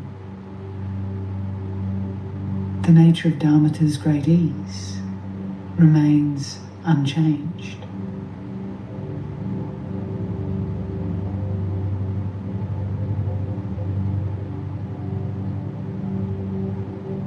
Therefore, the vital point of all dharmas is to settle evenly, without striving, within Dharmata's great ease.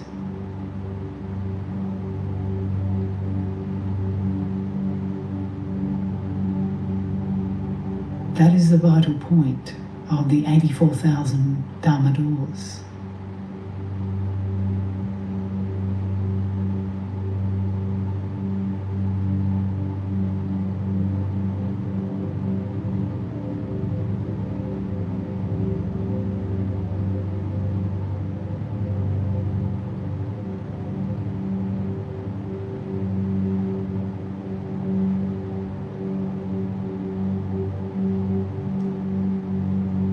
Lady Sogyo asked the Master, which vital point contains every sentient being? The Master replied, awakened mind is the vital point that contains every sentient being. Every physical form and state of mind changes and is impermanent.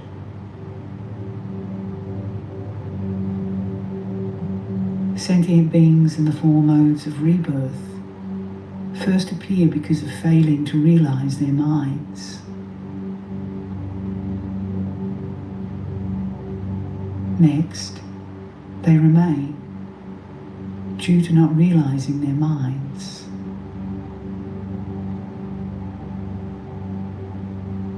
When they continue to circle, sentient beings spin in samsara due to not realizing their minds.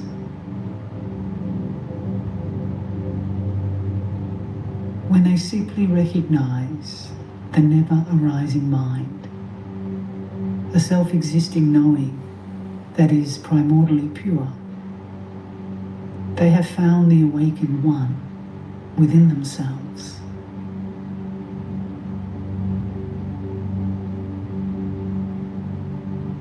The moment they realize the nature of this mind and settle evenly without striving for the mind, they have awakened within this expanse.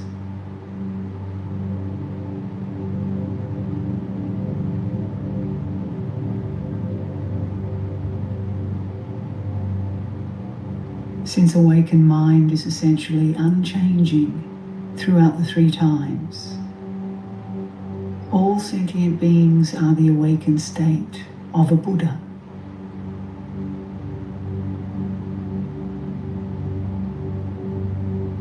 And since this Buddha, the Sugata essence, is present in a way that pervades everyone, it is of vital importance to realize this awakened state.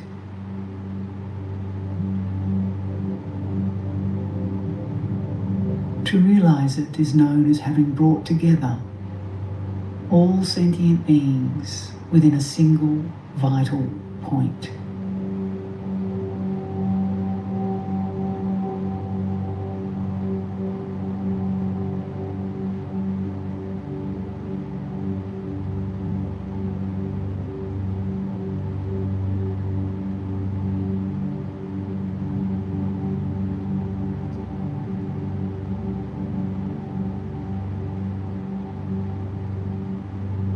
Lady Sogyu asked the Master,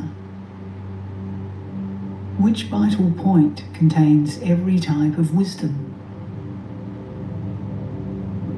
The Master replied, self-existing wakefulness is the vital point of every type of wisdom. Other wisdoms change and do not last. Self-existing wakefulness, naturally present since the primordial beginning, is the nature of Dharma, an unlimited self-knowing.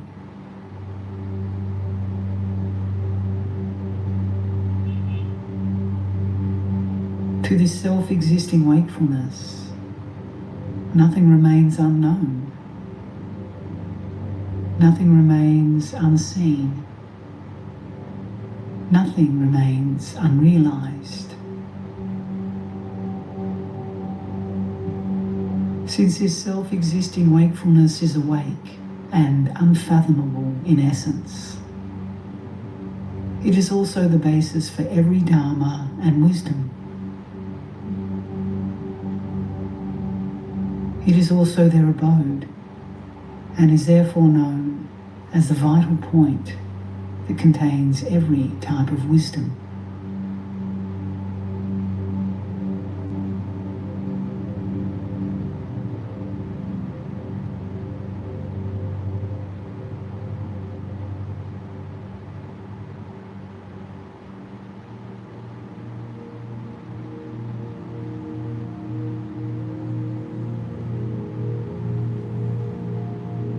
Lady Sogyu asked the Master, which vital point contains every type of samadi? The Master replied, the samadhi of suchness is the vital point of all samadhis. Other samadhis change and do not last. The samadhi of suchness is Dharma, your true identity.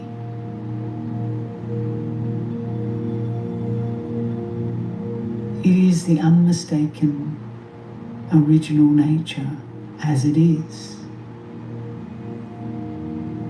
The uncontrived, true identity.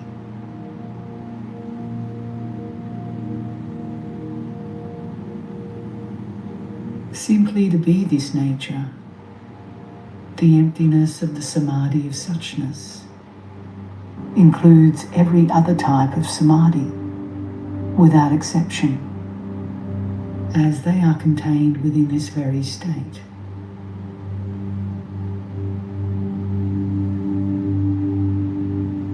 every possible type of Dharma and every aspect of the awakened state, as countless as they may be, are, without exception, contained in the non-striving state of original emptiness, as it is.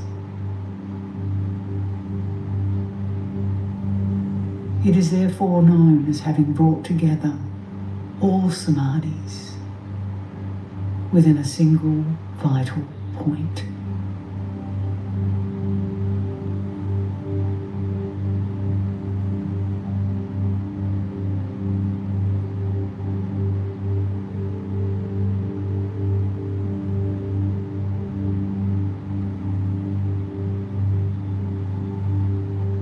Lady Sogyu asked the Master,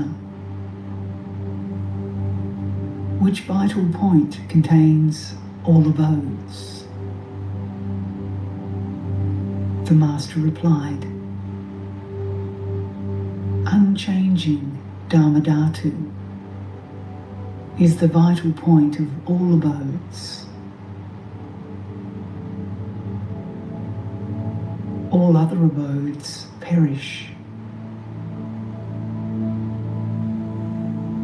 For sentient beings who fail to realize the unchanging nature of Dharmata, their abodes, times, lifespans, circumstances, actions, and thoughts all change,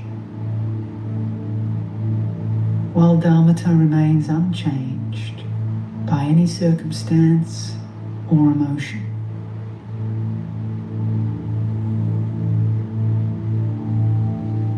Unlike the exquisite abodes of Buddha fields or the awful abodes of samsaric beings, the unchanging nature of Dharmata is subject to neither good nor bad concepts. It is unchanging by letting be, without artifice or striving. That is the Dharma Dhatu abode.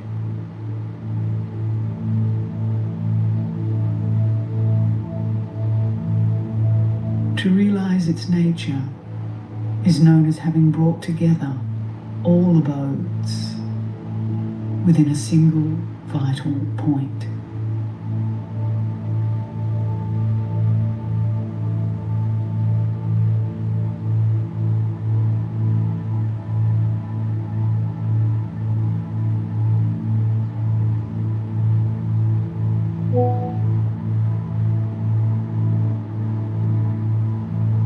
Lady Sogyu asked the Master, which vital point contains all paths? The Master replied,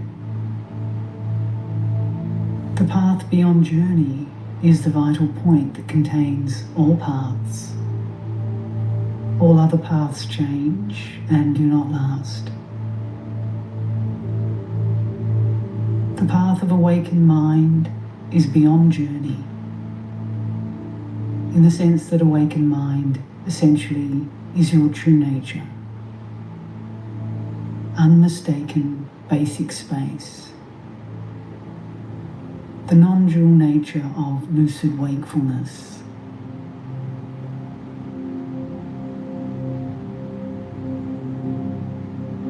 So, when you realize how to embark upon it, there is neither a path to traverse nor a journey.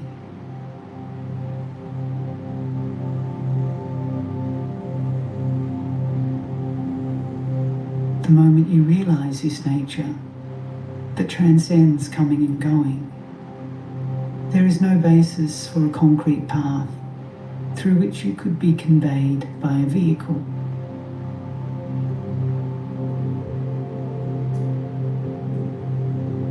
And being uncreated, it is known as the indestructible, Vajra-like awakened state.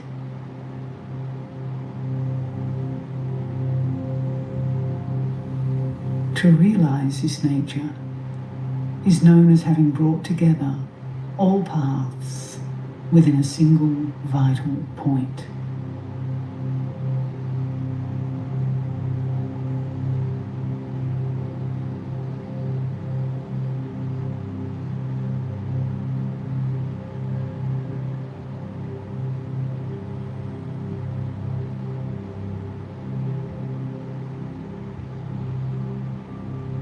Lady Solyu asked the Master, which vital point contains all kayas, all bodies? The Master replied, the unchanging Dharmakaya is the vital point of all kayas. All other kayas change and do not last.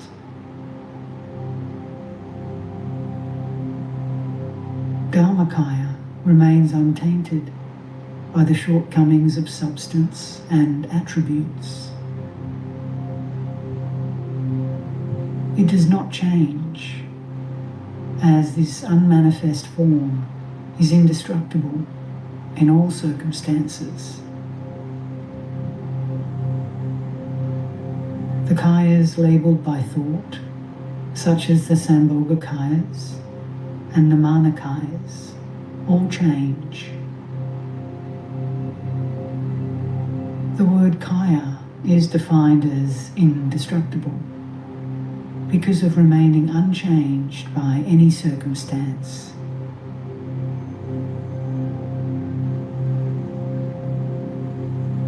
To understand and realize this nature is known as having brought together all kayas within a single vital point.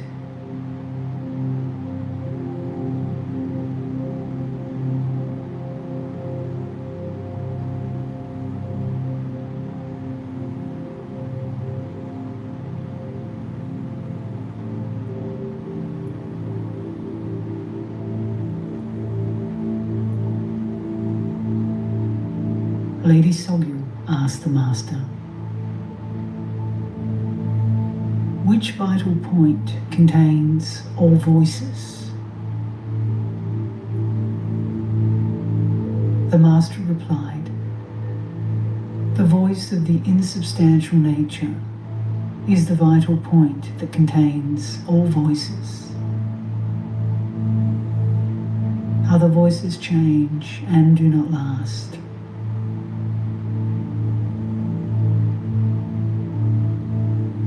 The voices of sentient beings appear in sound and then cease.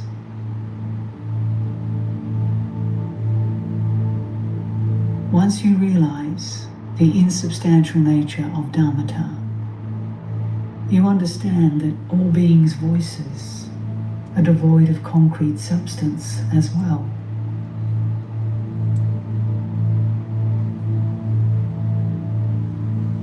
Sounds are audible emptiness,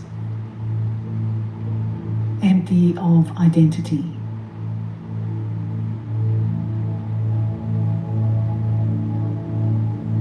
They occur unhindered from the empty nature, because this self-existing nature is insubstantial.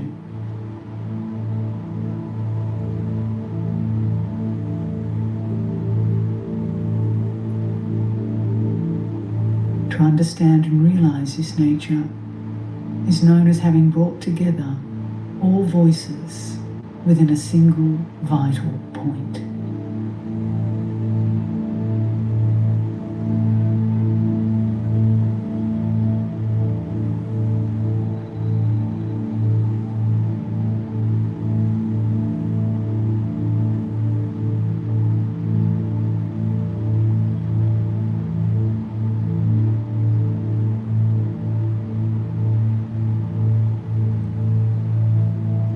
Lady Solyu asked the Master, which vital point contains all states of mind? The Master replied,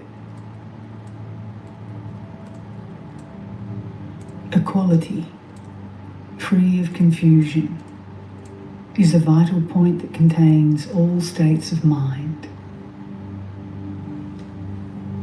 Other states of mind change and do not last. The mind of the Buddhas is undiluted and uncontrived. It is an unconfined equality for which the flaws of confusion have been cleared away and the wakefulness of knowing has unfolded.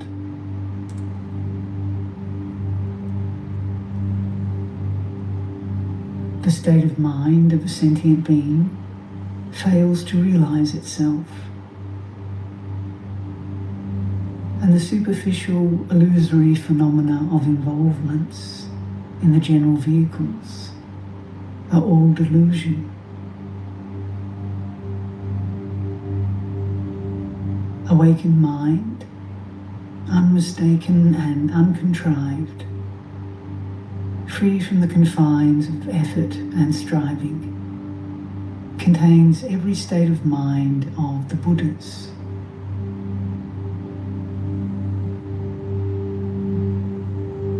To understand and realize this nature is known as having brought together all states of mind within a single vital point.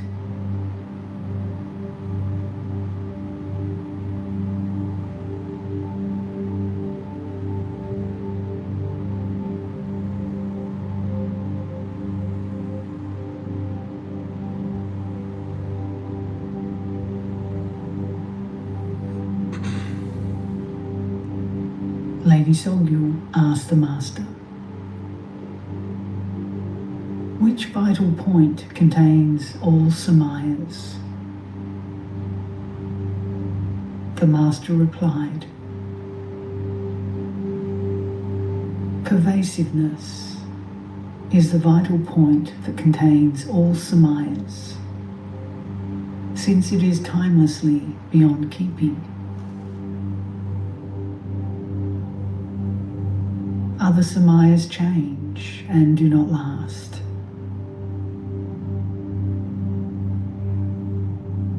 Awakened mind is free from flaws and obscurations,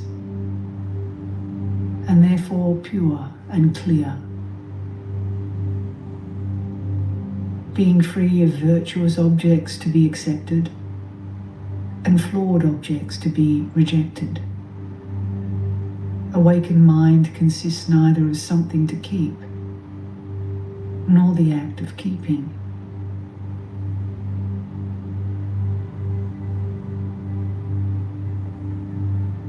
Since there is no wavering within such a nature, not depart from its realized state is known as pervasiveness that transcends keeping a samaya.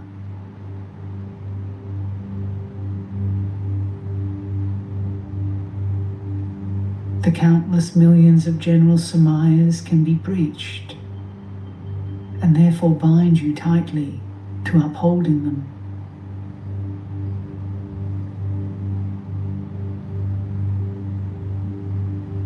To understand and realize this nature is known as having brought together all samayas within a single vital point.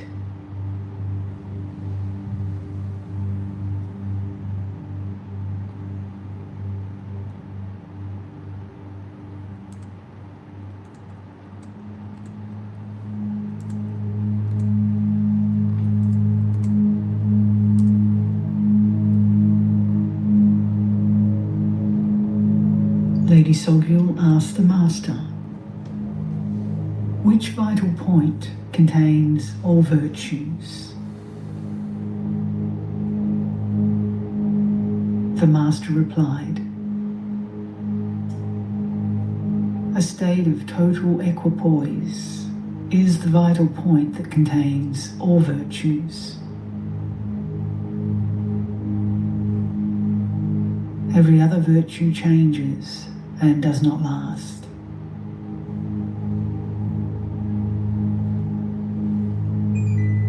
As for the virtues of awakened mind, all spiritual virtues stem from mind. When your mind is pliable, you are in charge of whatever you may desire.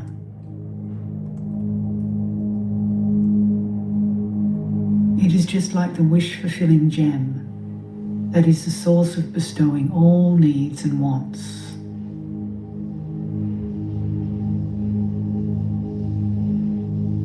In contrast, the minor virtues of distorted learning are not like total equipoise and do not yield perfection.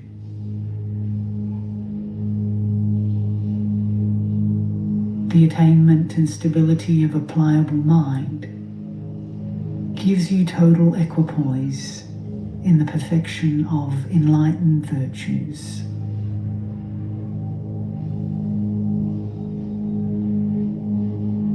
To understand and realize this nature is known as having brought together all virtues within a single vital point.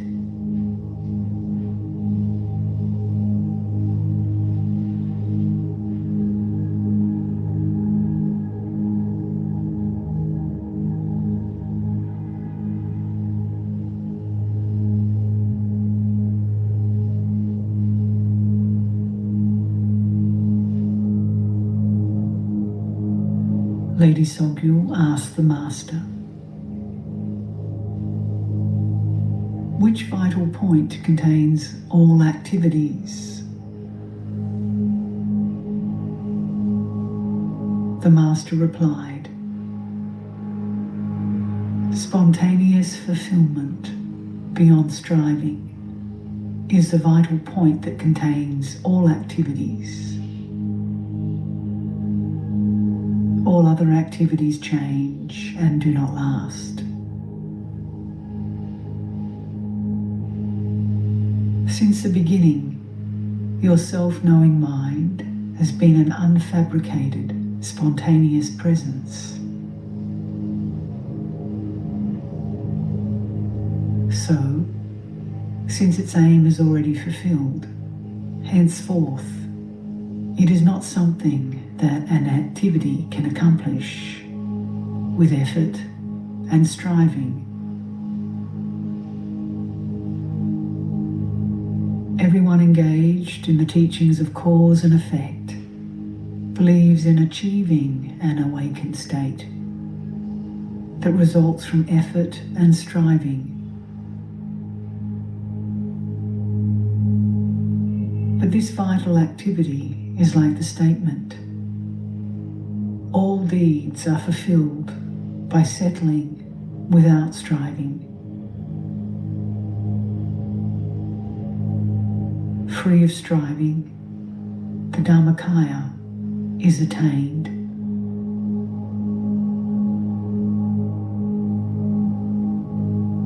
To understand and realize this nature is known as having brought together all activities within a single vital point.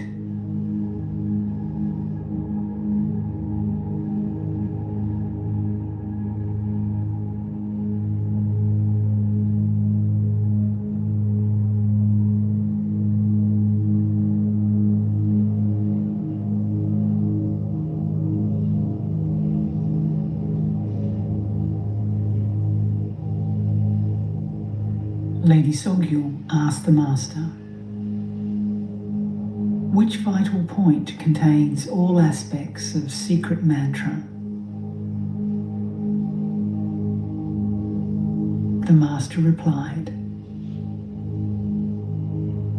the secret mantra of the ultimate essence is the vital point that contains all aspects of secret mantra.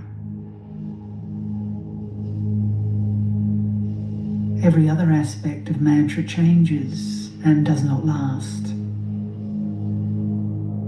Knowing this is the essence of secret mantra.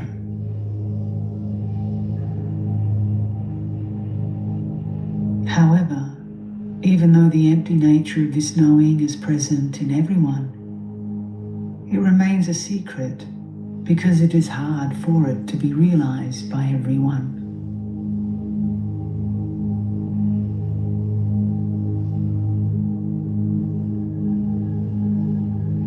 The identity of this secret mantra of the ultimate essence is ineffable and unfabricated since the beginning, and therefore remains a secret.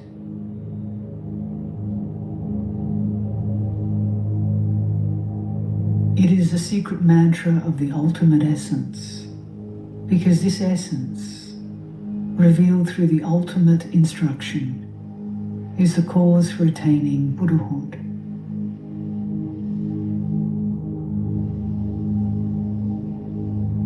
To expect to attain Buddhahood through the laborious striving in cultivation of a deity and recitation of mantra is to bind the Buddha by craving.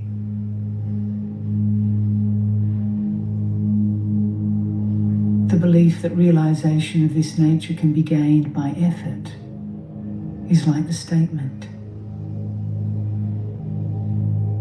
attaining does not gain the Buddha's state, since one is bound by trying to attain.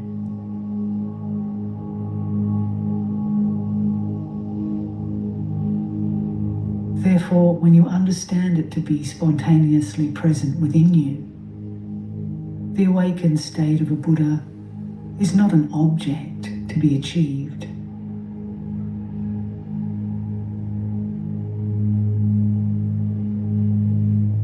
To understand and realize this nature is known as having brought together all attainments into a single vital point.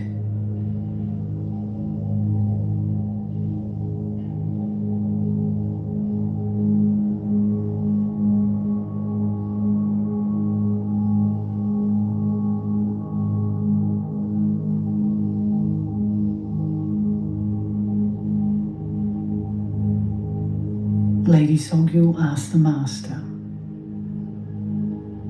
which vital point contains all aspirations?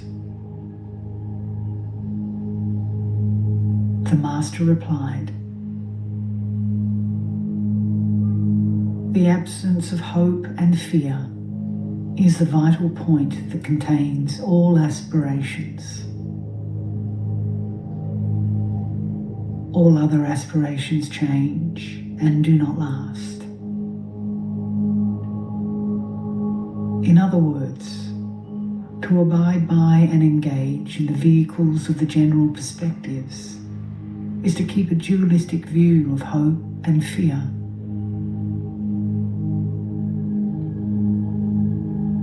Aspiration in the Vajra vehicle of secret mantra transcends the duality of hope and fear, like the flight path of a bird.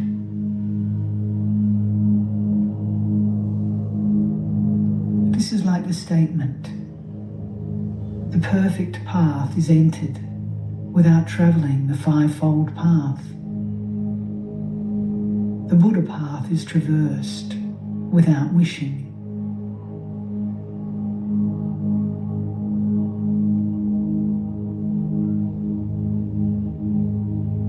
The moment you merely recognize the unmistaken state of awakened mind, the Dharma Dhatu that by nature is spontaneously present, you neither hope to attain Buddhahood nor fear falling into samsara.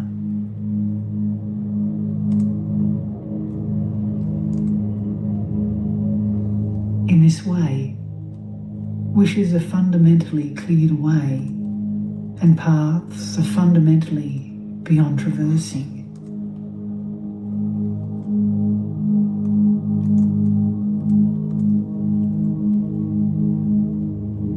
To understand and realize this nature is known as having brought together all aspirations within a single vital point.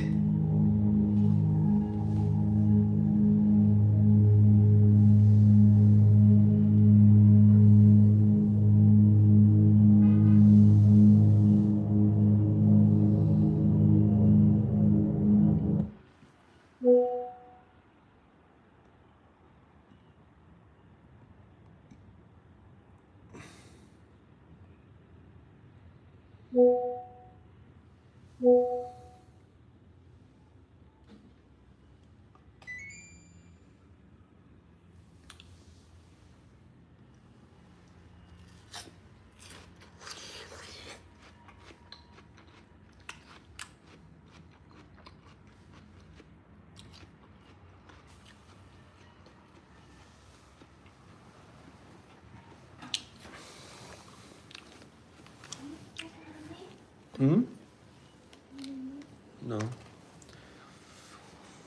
Wow.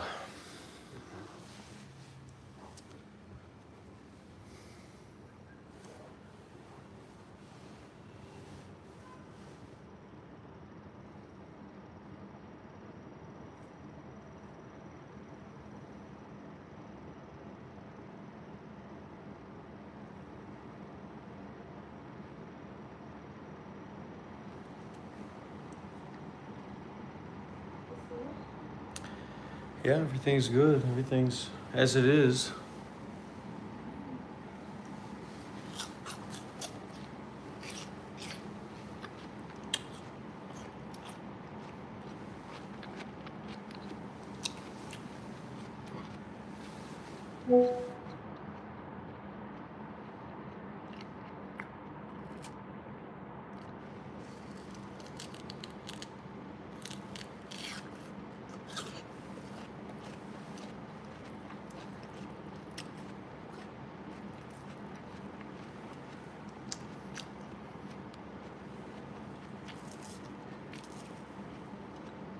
Are we being raided by some kind of AI nonsense machine?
Okay.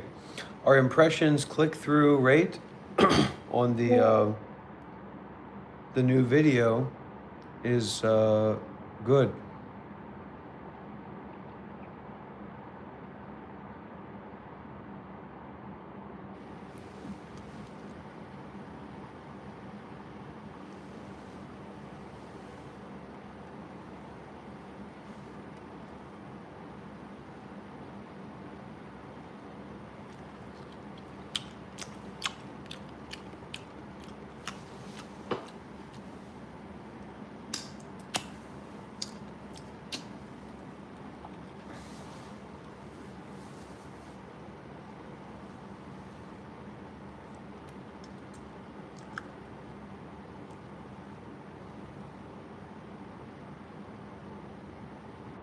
然后说，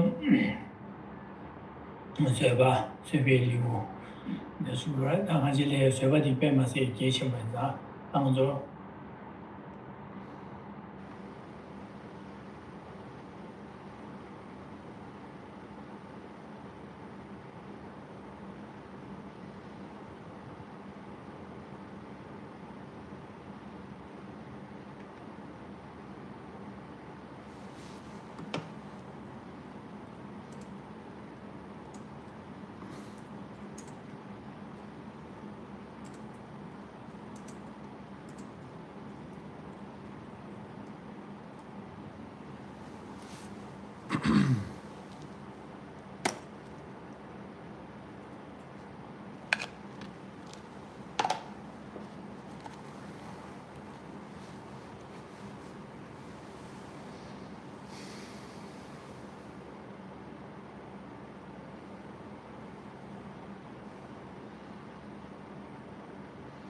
Dr. Rob takes down the fake non-duality teacher, Alexis non-duality.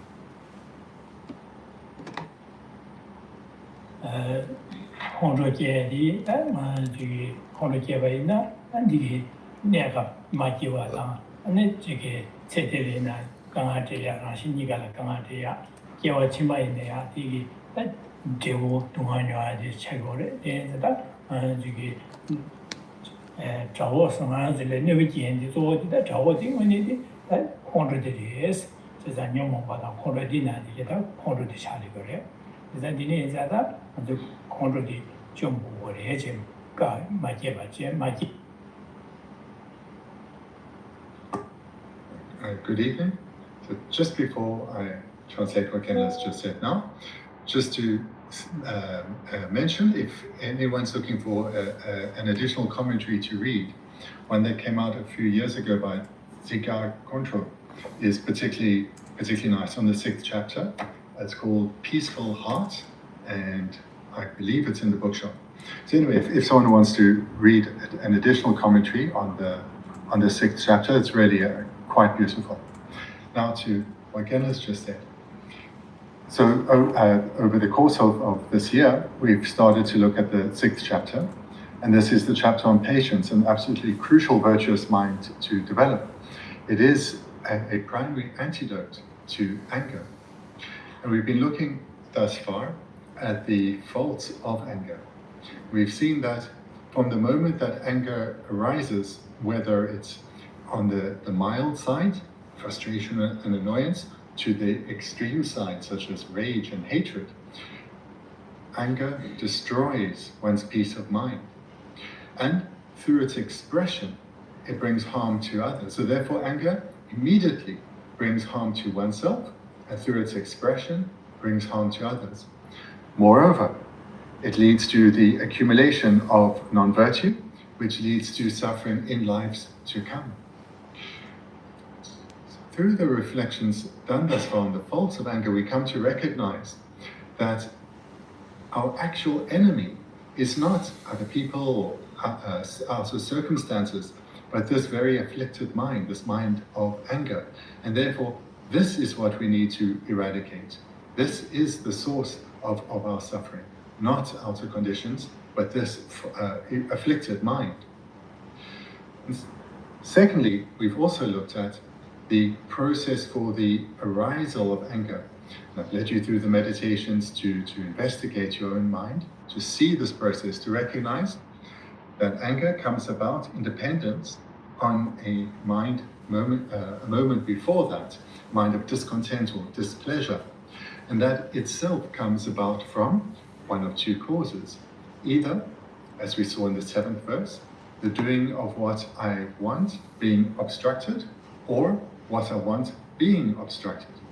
So from either of these happening, the doing of what I want being obstructed, or what I want being obstructed, the mind of discontent arises, and from this, the mind of anger, again, whether it's from frustration to rage, arises, and thereby peace of mind is destroyed, and non-virtuous karma is accumulated.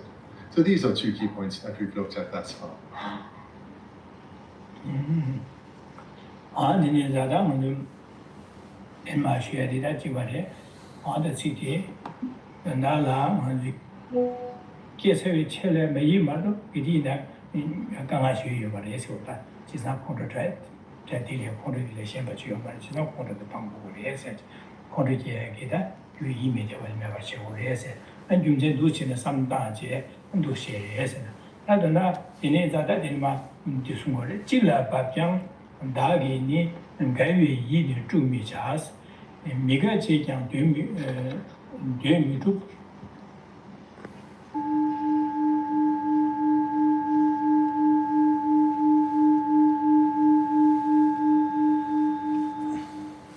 Namo tassa bhagavato arahato samma sambuddhassa.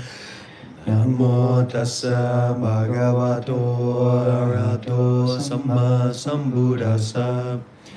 Namo tassa bhagavato arahato samma sambuddhassa. Buddham Dhammam Sangham Namasami. Ajahn Nisabo in the house, everybody. Let's get some W's in the chat for Ajahn Nisabo. He's looking good. The word faith is an interesting one in Buddhism, and it's an imperfect translation of the word sada, which means to place the heart. And often we will almost clinically try to translate it as its most acceptable synonym in the English language, which is confidence.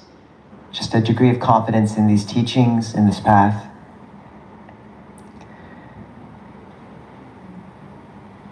And yet it can become much more in people. It can grow into something that feels like genuine love. And I feel like that is what you touch when you recollect these great teachers. There's monastics who, when they recollected Longpo Cha, would just, tears would be rolling down their face in the middle of meditation. And it's important to touch that part of our heart that loves.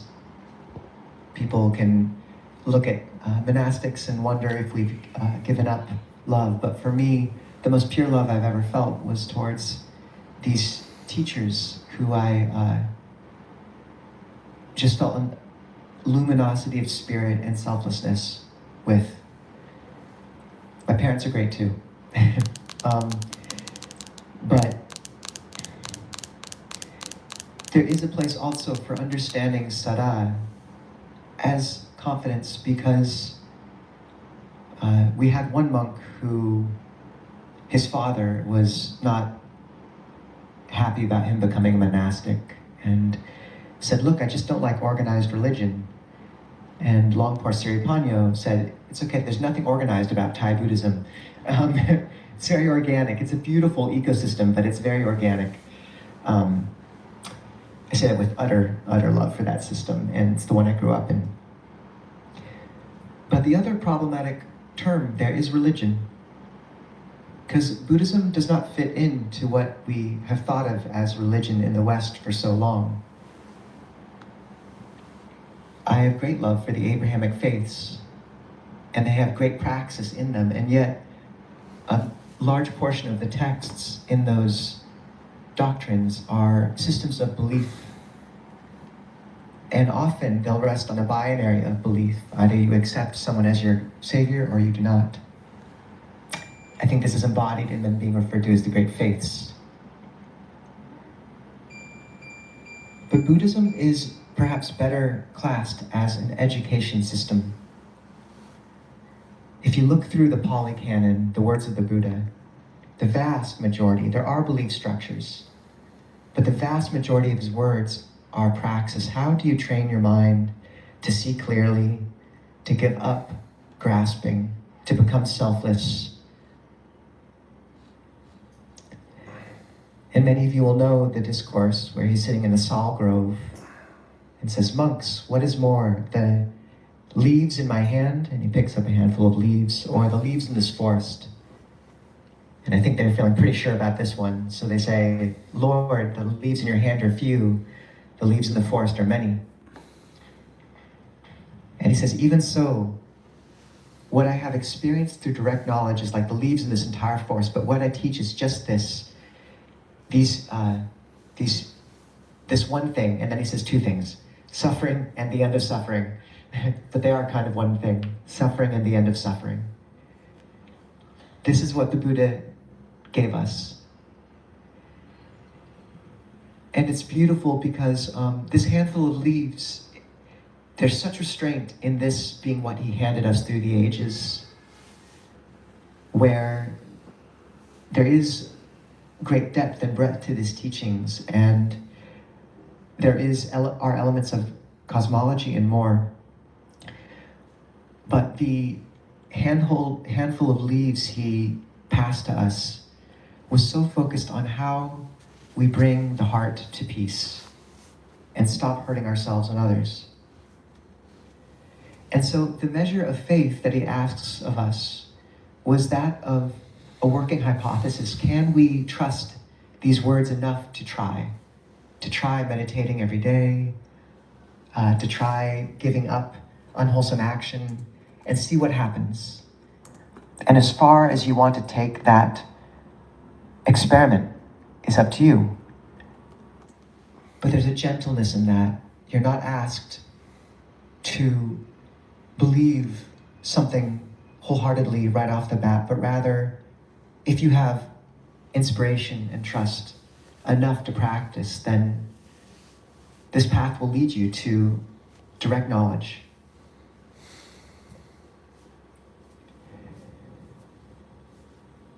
And yet, in that handful of leaves are things that we traditionally don't think of when we try to classify Buddhism as a psychology or as a philosophy, which have all been terms brought to the fore in the scramble the West has had to find a way to classify this body of teachings. The Buddha does teach about unseen realms. He talks about rebirth. He talks about angels. And yet, in Buddhist thought, the conditions we come into contact with every day are dictated by the law of conditionality, various conditions shifting, interacting, giving rise to the vortex of change that we encounter through the sense world and in our own internal experience.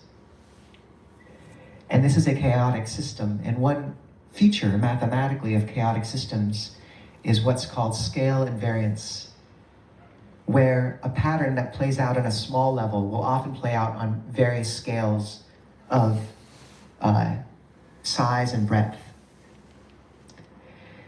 And this is beautiful because what it means is the teachings on the states of birth, on the different realms, on all this, we can really approach them, if we wish, as similes for the mind, as ways of touching and understanding the levels of refinement or lack of in our own hearts. And for my last talk, I spoke off about the Anapanasati Sutta, a very detailed, analytical ladder towards calm. But there's a whole nother strata of language that touches the Jungian substrate of the psyche through mythology, image, and it's really fun. The Buddha said it was true, but it's also really fun. Ways of looking at our experience. So those of you who know internal family systems, we have a way more colorful internal family system in Buddhism, filled with devas and demons and all sorts of things. And it's very useful to look at the mind in this way.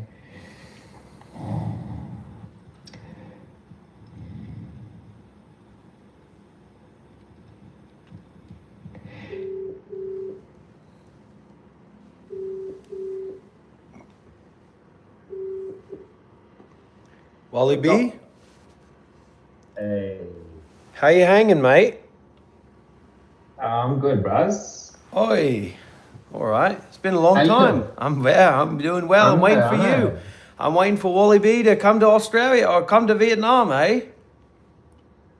Oh, okay. I get you all the smoko right. you want. You know I owe ya. I owe you some smoko. You know Well, that. You know, us traditional people, we need that invitation to come. You've got the invitation, mate. The invitation's been made. There it is. All right. Sweet as. We got a heck of a place for you here. I got to get a passport for that too, eh? Oh my God. Yeah, see, I ain't got that. Yeah. I'll get one. So, how Shelley can help you with that? You ever talk with Shelley, eh? Oh yeah. Yeah, all right. Yeah, I know Lee's well in touch with him. Yeah, but Shelley's coming out here in June or something. Oh, okay. So maybe by then you can make your way out too. Oh, we got big business happening out here in July. Oh my God. Sure. Yeah, so I've got to be around here for that. I want to be. Yeah. Well, you're Wally B. You better want to be. Well, that's him. I'm not a wannabe, but I want to be. No, I'm saying you better want to be there. I know you're not a wannabe, mate. No, it was good to see. I just checked in on your live stream, yeah. I caught the last bit of that yarn you were having with that fella, and I caught your dance moves, bro, which I was glad to see you just letting loose with. Sounded like Archie Roach singing there. I don't know who the young fella singing there was. Yeah, that's Archie is really.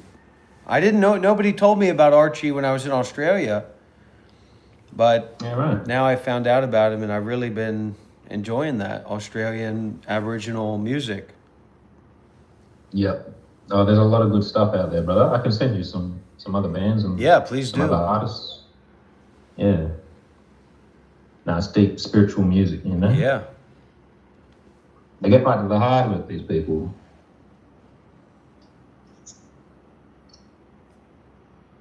Yeah. Oh, that's good. I'm glad to hear. It was nice to see your wife there. Yeah, she's a beaut, eh? It's awesome, brother. Yeah. I was really glad. I was really happy to hear that when I heard that news. Yeah. That's great. Because, you know, we do what we do, but it's nice to have somebody there with you, isn't it? Yeah.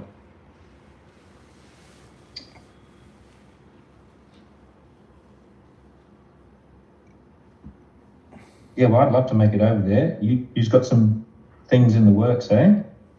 I hope so. I mean, a lot of big ideas, but just keeping it, keeping it grounded, keeping it simple. Yeah. But I'd like to be here for the long term, and I'd like to have a place, something like. I mean, there's not quite the bush out here, but maybe a mountain bush, similar kind of spaced out place, wide open sky place. Yeah, cool. Yeah, I'm sure you can find something there like that. And Okay, especially, I would like to come over just with a coffee. Oh yeah. I'm big on Vietnamese coffee, bros. Yeah. Come, open invitation. Whenever you got the time, you please come. Yeah. Now, it's a funny thing, I've never left this country, but something within me is starting to stir, I reckon. Oh man, you'd probably really enjoy it. Yeah, exactly. Yeah, no, I know I would. I wonder how long it'll take me to get back. That's the question too, When I go somewhere, I like to be gone, Yeah. That's the same with me, but I'm kind of doing all these live streams and all this teaching and working with so many people. Sometimes it's almost like I'm in a city of my own devising. Okay. A lot of people looking at it and thinking about it. And I spent all those years as a monk kind of wandering about, and it takes a little bit of faith and a little bit of bravery for me to actually just staying in one place and not gallivanting off. Yes. And trying to establish something. It takes effort. And yeah. No, that's actually been my same challenge here too, Adam, where you met me here. Because I've always been the same. I've been like a hobo, travel around, busker, and something about busking. It was interesting. I was glad he was talking about begging before, because I relate to that a lot. As a busker, it's the same thing, just with music, which a lot of monks do play music while they do it. Yeah, some do. But yeah, and with that busking, it's always been good. Like you move around a bit, They get a bit sick of you every day in the same spot. Right, and I got plenty. There are plenty of people out there that are sick of me. Right.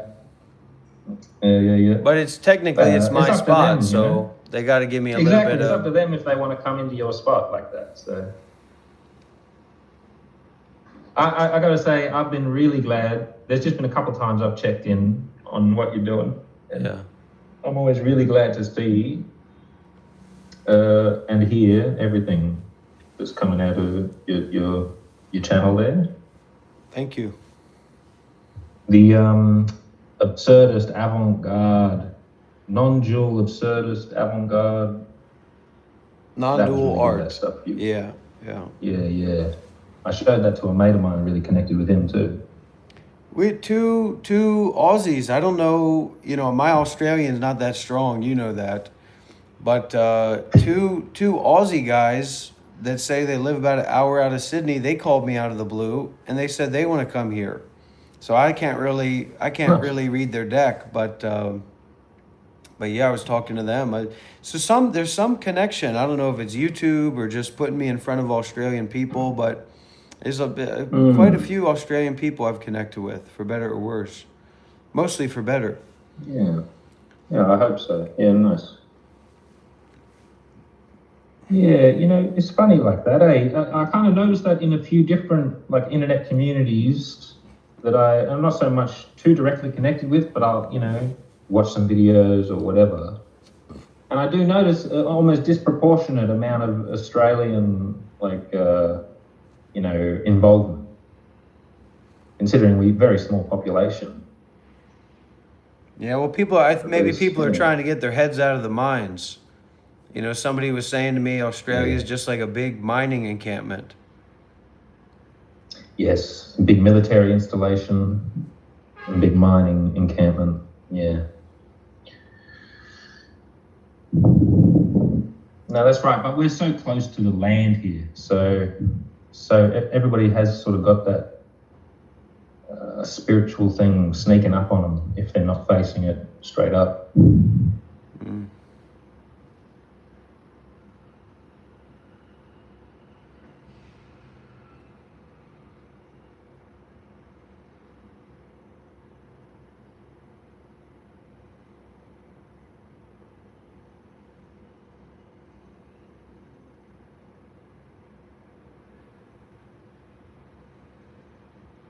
So you've been good, eh, within yourself? Yeah, very good, very well. And my wife, yesterday she woke up and she made me coffee and made me the fruits, because I live streamed like 14 hours or something yesterday straight. So she set me up in the morning, she cleaned up a little bit, then she went to work.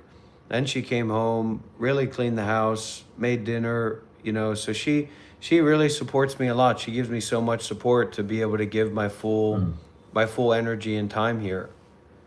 And always, because I make a mess, just fluffering about, it's a little bit of messiness. And if you don't have somebody to take care of that, it accumulates.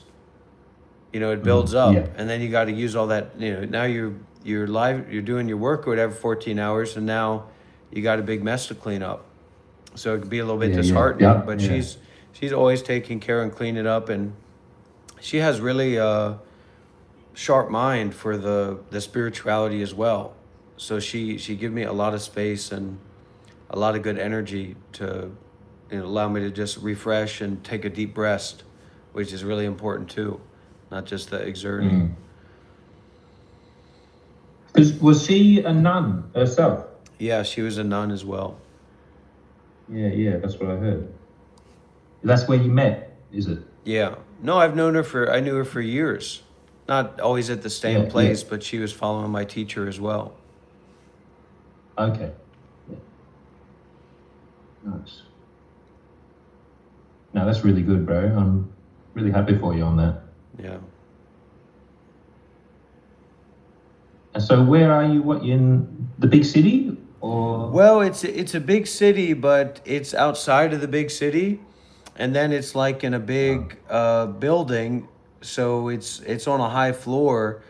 So I just get whispers from the streets. It's not like I can hear everything that's going on down there, and then I got a view out the window of like the river and a little bit of horizon. Oh, nice. And the walls here are like I don't even see walls like this in the West. So I can't hear my neighbors or anything. Just sometimes, you hear just a little something, but it's not hearing anybody talking or anything, So it's kind of like a cave on a mountain, a little bit. Yeah, totally. Yeah. Yeah, right. Nice. Well, it is, isn't it? It's a man-made mountain and a little Yeah. cave in there. Yeah. And I don't go out that much, you know. I just there's a little shop downstairs, and she goes out for groceries, so I just kind of stay inside and stay in the cave. Yeah, sweet. Because going on a No, that's walkabout, good. it's all kinds of people, all kinds of things going on. It's a little bit noisy, so I just prefer to be inside. Yeah, for sure. Oh, that's lovely, bros. Yeah, I've been a bit in my own cave as well, out here. Well, I know that. Yeah, and it's been nice, you know. It's very hot over the summer, so it gets very quiet. Everybody just sort of stays in their house, and, you know, keep cool. But, no, it's been good. Yeah, I'm trying to slowly, you know, rebuild some faith in humanity. Because I mean, there's like when I think about humanity generally, it's what stands out to me. Even though I've had a lot of exposure, and I have a lot of faith in like the kindness, the compassion, the generosity, the forgiveness, the love. It stands out to me as like there's a danger, and there's like a want to see something raw or innocent or vulnerable and to exploit it. And I try to push myself into a place of like vulnerability and rawness. So it's almost like it's a very small part that's like looking over my shoulder, you know, when am I going to be exploited? You know, when am I going to be harmed? You know, and people are always trying to say, you know, and because I put myself out there on the live stream, so I come across all kinds of people that are, you know, putting out a lot of negative energy and aggression. And I want to, in myself, I want to get like beyond that, where there's not this fear about other people and this full, I guess it's not trust and faith in other people to be a certain way, but for myself to be free from how other people may be. Yeah. Yeah, you know, actually, it was one of the videos I tuned into of yours, and you were, I think maybe you were just hopping into like Discord chats. Yeah. Or something, yeah, and that was really cool. There was one in particular, like, you know, you came into this space and it was very chaotic to begin with, and, you know, right away people, you know, they were quite young, these kids, you know, yeah, and they sort of start mouthing off, and, you know, and you just kind of went full, like, you know, like, nah, shut the fuck up, you know, just like you know, you were going pretty hard. You were in that kind of mode about it, but at the same time, it's like that is kind of. It seemed like that's what it took. So then, I don't know. It must have been like a 15-minute yarn you were in there or something. And by the end of it, or at least I think the video cut off. But by the end of it, what I seen, it was starting to turn. You know, like these kids were actually starting to really breathe before they speak and, you know, listen to what's happening. And I think you are having that positive effect in that cyber realm there.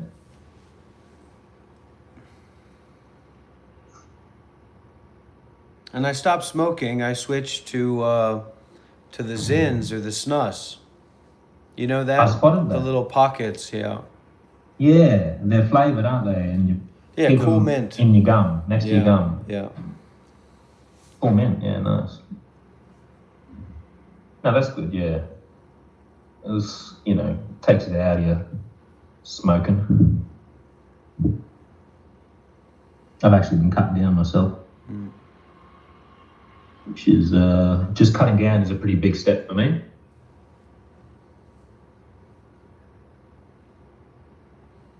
How about the ganja? Oh yeah, still been going at him. Yeah, I went down to the city over Christmas and ended up with a big bag of that. So wow, how'd you bring it back to the bush? Just, you know, put it in the back of the car and try not to think about it. Right. Yeah. But you know, when it's around, it's hard not to smoke it. So actually, I went yesterday sober, and today as well now. So Yeah. It's good to get a clear head. Yeah.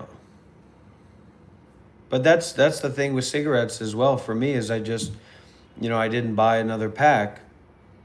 And even somebody from Turkey, they watch my live stream sometimes, and they sent me $100. They said, if you give me $100, if I give you $100, will you go and chug some beers? So I said, sure. Yeah, right. And then I went down there and I got them, and I can feel like when I'm on like the nicotine tinge, like the looking for that stimulation, then I'll be thinking, okay, to smoke. But if I'm using the nicotine patch or pouch, then I won't actually be thinking about to smoke. It's not like appealing. Right.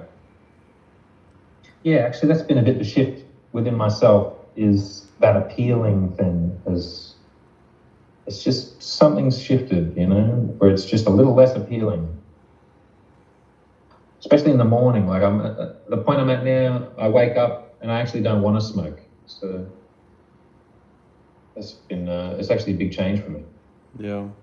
I'm working on doing that with like the YouTube videos and the entertainment, because after trying to detox off that. Well, after I live stream or even when I wake up, there's some pull to like content, that's not even artistic, but it's just like consumable, it's easily digestible, political or whatever. And I just see how it doesn't really benefit me at all, or it's just kind of neutral, or it really affects me in a negative way. And so if I am going to consume content, well, like last night after I finished streaming, I was laying down with Hung, and we started to watch this Japanese anime movie. It was like really good movie, art, and then I was like aware that okay, I'm just gonna go to sleep. So I turned that off because I've had trouble sleeping my whole life. So I turned that off, and then I put on like a Dharma talk to listen to. This really great ancient Buddhist teachings that this woman that actually I think she's from Australia, and somebody puts this music behind it. And so I went to sleep, just listening to this really, lovely and very high sounds and teachings. And, that's ideal for me. And so maybe one day, I would just be able to just rest and go into meditation, some ideal way. But in the meantime, I can at least transition what I'm consuming to something that's either more beneficial or less harmful. But I can see in myself that if I'm not busy engaging in something that's passionate to me, then, it'd be difficult to keep myself from just watching entertainment or doing stuff that doesn't really benefit me, because if I'm just doing it for myself, that's a really tall ask to just do things that aren't just enjoyable or pleasant, something to consume. But if I'm doing like this live streaming, I don't need to eat that much. I don't need to focus on stuff that's not going to benefit me. I can focus on working with other people. I feel like there's more responsibility. And I think that's the value of community. And I want to move. It's just my idea, my general direction that I share with people. I want to move in that direction to build, a physical space for that community to be more accessible, more possible long term, for people to come in and tune into and live for the short term or the long term, and, build a network of that rather than just, oh, we're going to meditate, or, oh, we're going to talk about Buddhism together, but actually moving in a direction of building that community. And there seems to be a lot more good reason in that to be serious about it and to get benefit from it. Yeah.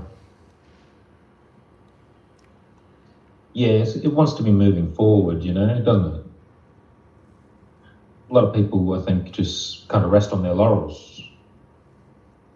they create a nice thing and then they just keep spinning around in the same spot there. Yeah. We've got to move forward all together, you know? Well, for some people, I think it works, you know, or seems to work for them. Like they come from a wealthy family, or they have a great job, or their mental way is a certain way where you know, for them it seems to work. It doesn't necessarily work for the land or for the children or for the Aboriginal people, but it works for them. No. So if that works, then that clearly works. But for me, where I come from, you know, the trauma and just the instability growing up with my parents being divorced, especially, that doesn't work for me. And it's like I have to keep moving forward. Otherwise, I'm just going to go into depression or anxiety or just feeling down on myself. And if I'm healthy and alive and not sick, then, you know, I can keep moving forward. There's no reason for me not to. So I got to find a way for that to be realistic and accessible and possible continuously, not just for like I go and join a group meeting or, you know, 1 hour a week or something, but to like continuously be immersed in that, some to exhaust myself. Otherwise I can't see like the lack of value in where I put my attention and where I give my time, because I'm not really doing anything generally. So I'm not keen enough, I'm not tuned in enough to see what's actually going on in me, because I'm just lazying around, you know, I'm not really doing anything. So everything's in like a fog. Yes.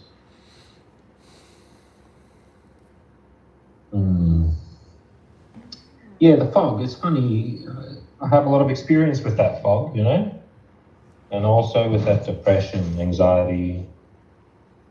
And just when you're saying it then, it just occurred like the fog is almost like how you need the dark to have the light. And so when you have that foggy time, and then when the fog starts to clear, there's nothing else like it. Nothing else like fog clearing, you know? Yeah. There's something about fog clearing is even better than it already being gone. Because it's the active dispersion.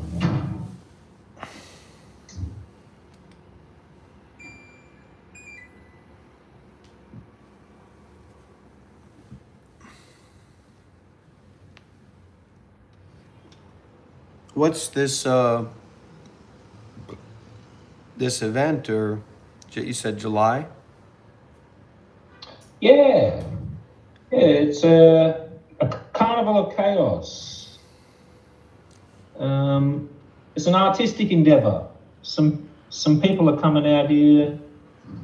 They're mainly meeting here to sort of hone their acts, and then they're going to travel through the country, going to all those, as you mentioned, big mining country. So they're going to go to all those kind of places, the points of extraction, the various military installations. And protest isn't quite the word, you know. It's just, I think they want to bring art to those places, you know. And to the people, to the workers themselves, I reckon. So yeah, no, it sounds like a pretty good thing, I reckon. It's the beginning of a tour, the art tour.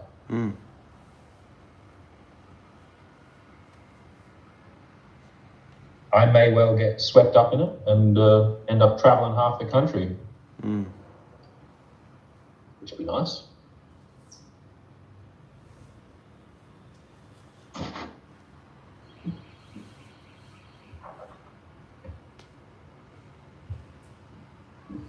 Yeah, I relate to what you're saying just before about finding if it, you know, when you're consuming a lot of media, other than just dropping that completely, finding something that is more beneficial to you is good, you know. I've done that recently a bit myself. Because also, like you said, like I like to wake up most days and just consume some sort of content, you know, and it's not necessarily healthy. It doesn't put you in a great state of mind necessarily, depending on the content. But you know, combing through and trying to find that content that, you know, when I do want to consume it, it's something more directly on my path, you know, something kind of related to what I'm up to. Yeah, and I, you know, my direction is that, you know, I want to try to create that for people. And it's a little bit of a, you know, tall ask, and just me live streaming in my cave, you know, with my laptop. But I think that as time goes by, there's, you know, there's even more, there's more that could be offered in the same way, just by people by the people who are already getting value from this and appreciating it. Like what we talked about when I was out there in the bush with you, you know, just the live streaming and giving people access to it, where it's like people can relate to me and relate to what I'm doing, but they don't necessarily just want to tune in and just deal with me all the time. But then, you know, my ideas, and I try to be careful about this, because it's just really like sharing an idea instead of me saying, this is what I want to happen. Because what I really want to happen is just to be at peace, you know, and to be free from suffering and help other people do that in whatever way, you know. But where, you know, someone like Wally B or someone like anybody, you know, could be a part of that, and then find a way through this, like where if people got tuned into this kind of environment, and then it wasn't just me, but maybe somebody's gardening, you know, and then they get to meet that person. And it's not necessarily about that person being like a Dharma master or a king of the universe who's teaching everybody something, but more like a spiritual friend and more like an elder. Because now people's minds are so much online. So it's like trying to force people to not be online is never going to work. People grew up with that. People were raised with that. That's their whole life. So it's like how to bring that real life situation into online, that's constantly accessible, that's live, so that when people do have that mentality of, okay, I know this is good and I like this. I'm not doing it all the time, but I like this, and that's always available to them, or as much as possible. And then they can develop a sense of trust in that happening, and find a grounding in that happening, and find a community in that happening. That's not just about one person, but more about the land, more about the community, more about the principles of the community. Yeah. Yeah, no, I feel you. When they find you, you don't want that to be a dead end. Right. And then they're just, you know, oh, I'll just watch Dr. Rob again today, and, you know. And for some people that works. When they find you, they find a community. Right, 100%. Yeah, that would be the ideal. And that's what I'm hoping to move towards. And it's Vietnam, because it's I think Vietnam's a beautiful country. There's a lot of good people here.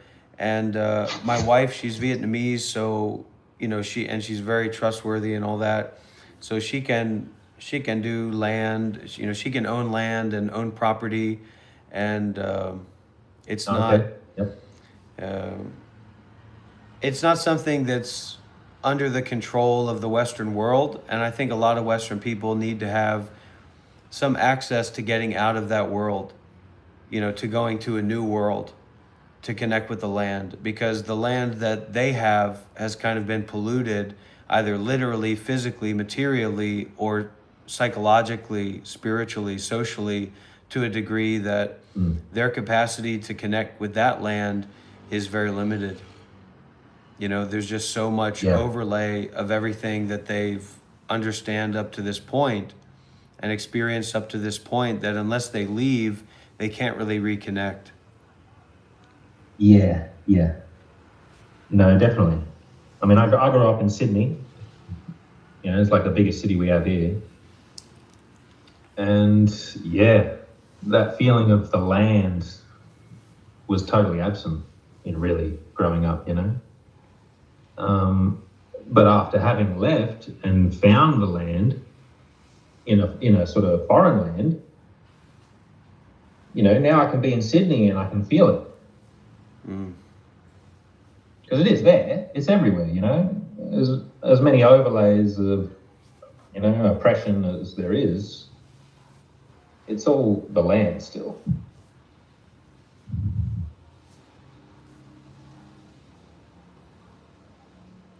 In Buddhism, there's a kind of advanced teaching about like being able to learn from inanimate objects, like the nature or the living expression of inanimate objects. So I see the parallel of that with the land. Because a lot of the big ideas in Buddhism, people just aren't necessarily going to connect with that. They're maybe not looking for that, and rightfully so, because if you're looking for enlightenment, you're looking at like sacrificing everything about yourself and going through so much intense difficulty, realistically, that a lot of people just don't want to go through. They just want to heal. So I see so much bridging possible between like these higher Buddhist ideals and principles and practices and systems for community living and internal living that can just be summed up into, you know, be a good fucking person.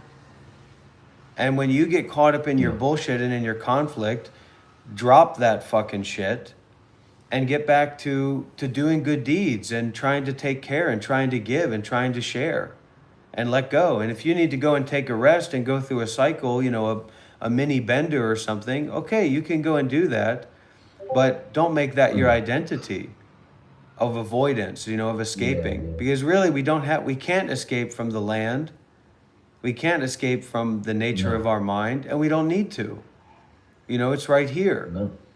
We don't need to mine and dig up and figure out and blame and shame and be the person who's in the right if we can just give our minds back to the land and receive the teaching from that, or give our, you know, we say in Buddhism to turn our minds around and to like use the mind to see awareness rather than all this ego stuff.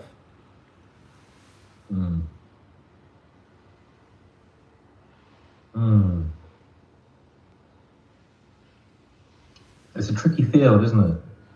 Well, it's very tricky, and this is why, like, it's so... Well, I see that in myself, where, like, I can have all this passion and all this clarity and all this inspiration about, look, this is what we're going to do. It's definitely going to work. It's going to be great. I'm sure about that. So let's just move forward, right?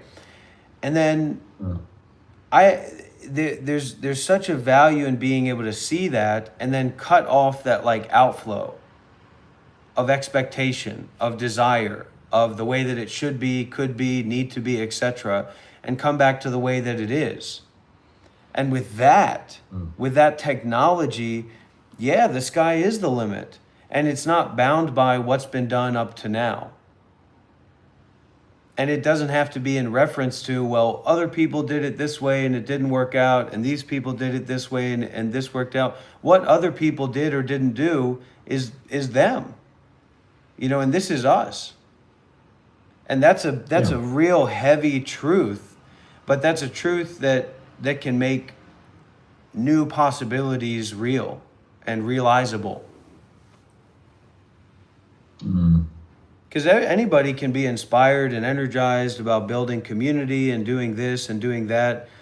But the question for me is, do they have the insight to be able to come back to the land or to the nature in the face of this great hope and this great expectation? Because that great hope and great expectation can lead to unnerving and unending exploitation. And then, you know, yeah, you might get what you want, but you're going to destroy everything in the midst of that. Right. So it's more like conservation related and, you know, open, and people have to find their own practices as well. Like they have to find their own way to relate to life as it is. And then from there, we can support each other, we can collaborate, we can communicate, we can offer protection to each other that's not based on our expectations or the what if-isms. Then we can have, you know, we can have real discussions about what we want to do, and it doesn't need to be based on money. It can be based on our generosity and our willingness to give and our willingness to let go. You know, it's like the story is that Wally B is supposed to be wearing a suit and tie in Sydney, drinking beers and throwing back you know, whatever the cigarettes of the day are, the 100-pack cigarettes of the day are, with all of his other you know, white guys, and maybe an Aboriginal worked their way in there, maybe some Indian guy worked their way in there. But I'm saying, who's to say that Wally B shouldn't be a friend of some Sri Lankan boy in Canada, and et cetera, Right. you know what I mean? And the land allows all that to happen, or the nature of mind allows all that to happen.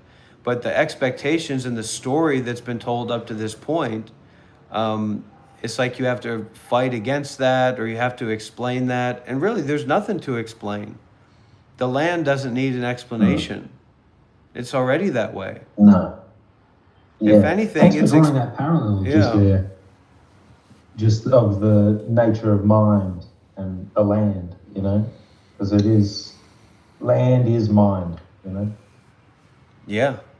Yeah, the land. There's no separation. Yeah. Land is mind instead of land is mine. Yeah, well, we hope so, eh? That must be where he's going wrong, you know. He's halfway there. He's like, oh, land is mine, but we've got the wrong mind in mind. Yeah. The mind of possession, the mind of ownership, the mind of control, the mind of domination. Yeah. Yeah.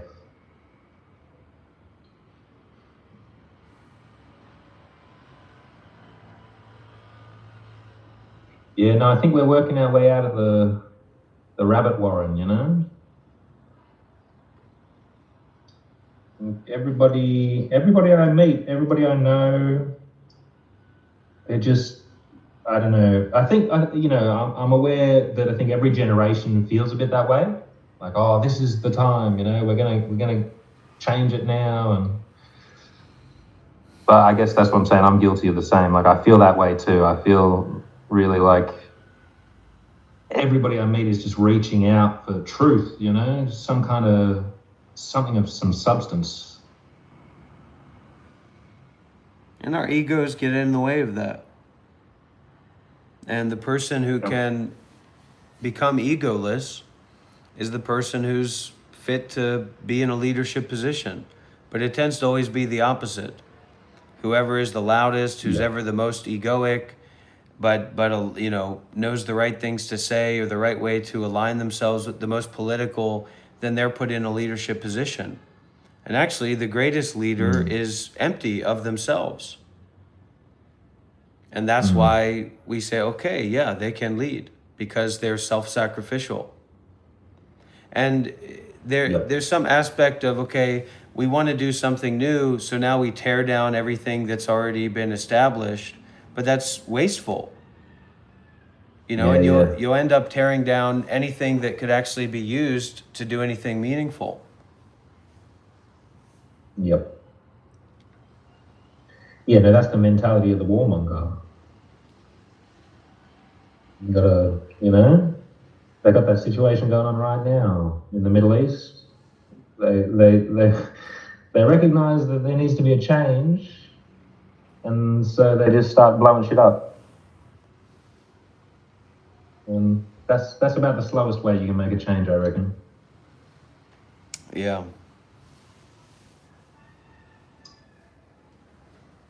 Now, I'm working on that myself because I'll be doing these live streams and it'll be, because people want war, people want violence, people want conflict, people want results, people want profit, or they want to point and laugh and gather around and look at loss so they feel better about their profit. And I'm trying to find a way where I can activate people and make people interested, but I don't have to take on this insane persona of a warmonger, right? And of course, that's not my intention, but there's kind of a small view of what people are allowed to view as valid, like possibilities that are allowed to be viewed as valid. So if I'm saying here, let's do this meditation center, bada bada ba, people say, well, let's be realistic, or let's let this go, let's go on to something else, something in that vein. But if someone's coming out of the blue with a corporation and saying that they're going to pay you a bunch of money for a job, you'll move anywhere in the world to go and do that. As long as they've got a bunch of money and they're going to give it to you, then anything's okay. Anything's all right. Doesn't matter what the job is. As long as you're paying me, it's okay. So it's also to like get out of the money system. And I don't want to be in the money system. I need to support myself. I need to support my life, but I don't need to be in control of a bunch of money. I don't want to be managing a bunch of money. And I can't, there's so much that goes into that. Yeah, I can't really picture you living that way.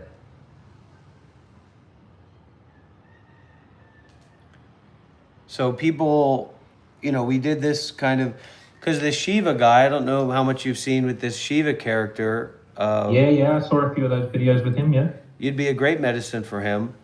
And I think, and he's... Well, I saw you being that, brother. I saw you being that. Thank you. And he kind of did this thing where he's starting a GoFundMe for a new phone.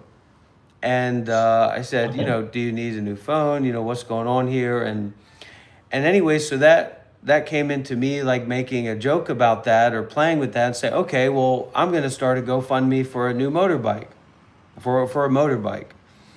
And nice. And so, we ended up successfully raising twice more than $3,000. The first time it was raised, the person who set it up, like they canceled it, everybody got refunded.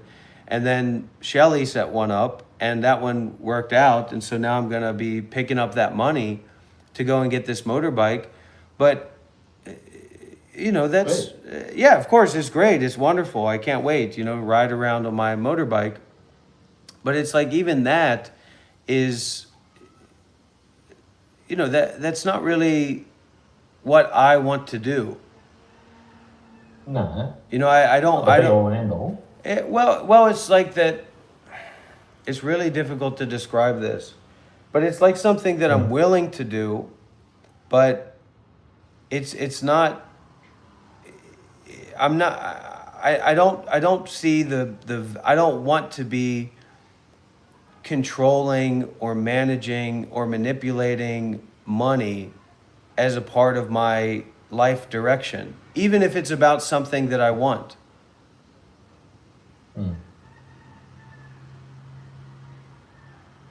I'm willing to do that, and I think that's the important part about this direction of community, or as time goes by, how this community will develop, because this is already a community. But that it's really important that we have that mentality and that mindset of non-ownership.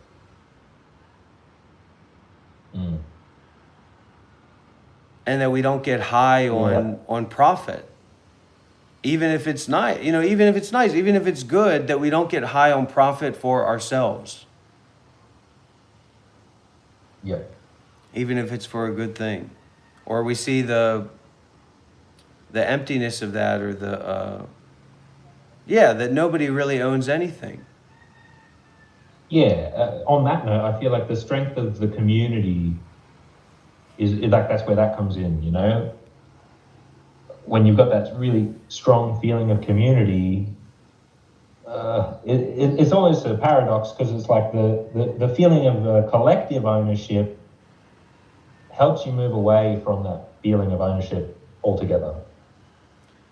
Yeah, and I think that notion of possession and that notion of ownership is something that I would say, I would bring up, I would posit this, I would look at this, right?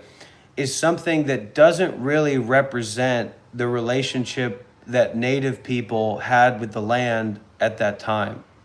That, of course, it wasn't just free to come, it's not a justification, right? Nobody owned this, but that it doesn't really represent what was going on there. I was thinking about, because one of my first like real dive-ins to spiritual experience and spiritual community was with the Native American church in America, in like Northern California. Yep. And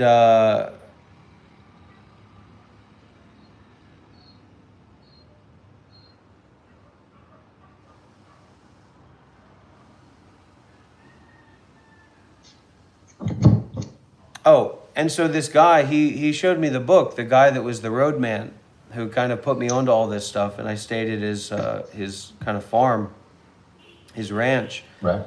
Was talking about how the Native Americans at a certain time, they were so sensitive to the land and the nature, to their vision, to their hearing, that they could look at a footstep and they could determine what direction that person was heading towards, where they came from, how heavy they were, if they were carrying anything, and all these subtle, refined details. Yeah. That how long ago they were there. Yeah, 100%. And that now the mindset, because it's so disconnected from the land or so disconnected from the nature of the mind, everything has become so coarse.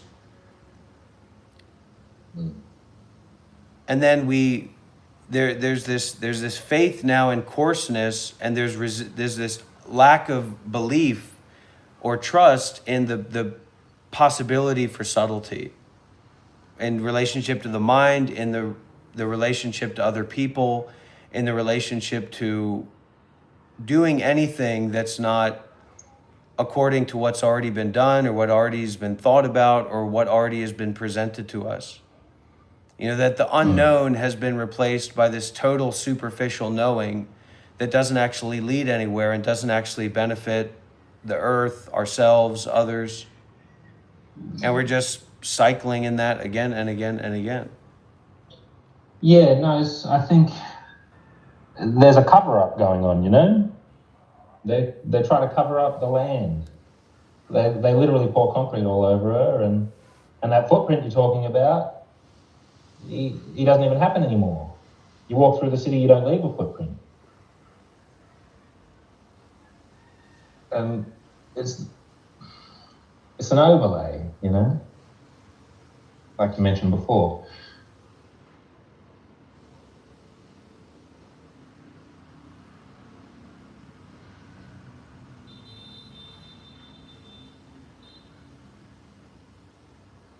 So it's almost like having to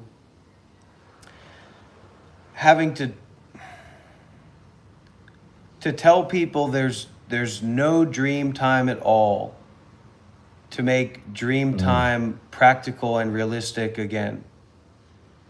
It's like you have to take away, we have to be willing, I have to be willing to give up everything for me to have anything ever again, in a way that's not about myself. Because there is no myself separate from the world, from community, from the land.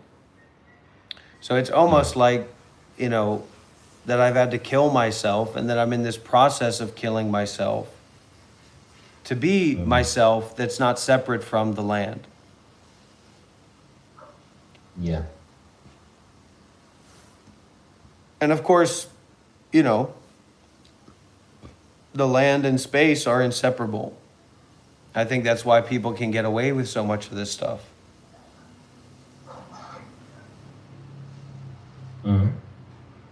meaning that the way that things are right now can't be excused, can't be controlled, can't be blamed, can't be really changed by individuals, but rather the process of change or impermanence is free of individuals. So that like the process of change or impermanence is more real than our notion of individuality, ownership, possession, the lives that we live, etc. So it's this cold truth or this dark truth that has allowed all these kinds of things to happen. Because if it wasn't so cold, if the truth wasn't so cold, then naturally, people would have said a long time ago, hey, what's going on? And now our notion of, hey, what's going on is, well, wait a minute, this costs more than it used to. Not even looking back to a few years ago of the genocide and the, taking the children away. Yeah. Nobody said that now. We didn't collectively say that now, but then there's this pride and this righteousness about, well, now we're saying it. Well, what are you saying it about now? There's much more to say about it now back then. And so now what you're saying about it now is just kind of, it's an echo, it's an afterthought. It doesn't really have impact because the culture that you're coming from that you don't really know about because you haven't done that mind work and that investigation is broken. But you don't realize that. And so it's trying to work within the system instead of working beyond the system. Yeah.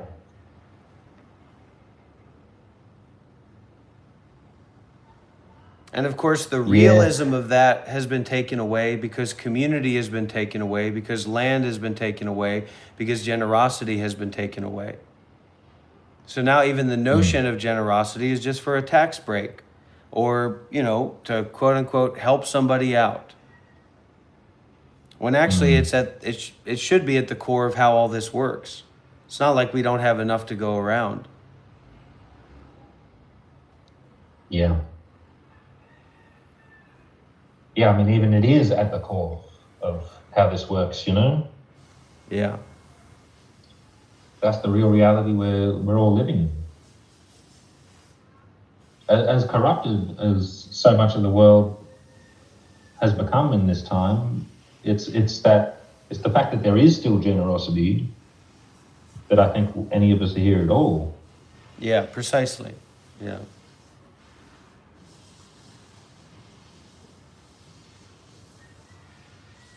Yeah, there is a lot to be found in the traditional cultures around us.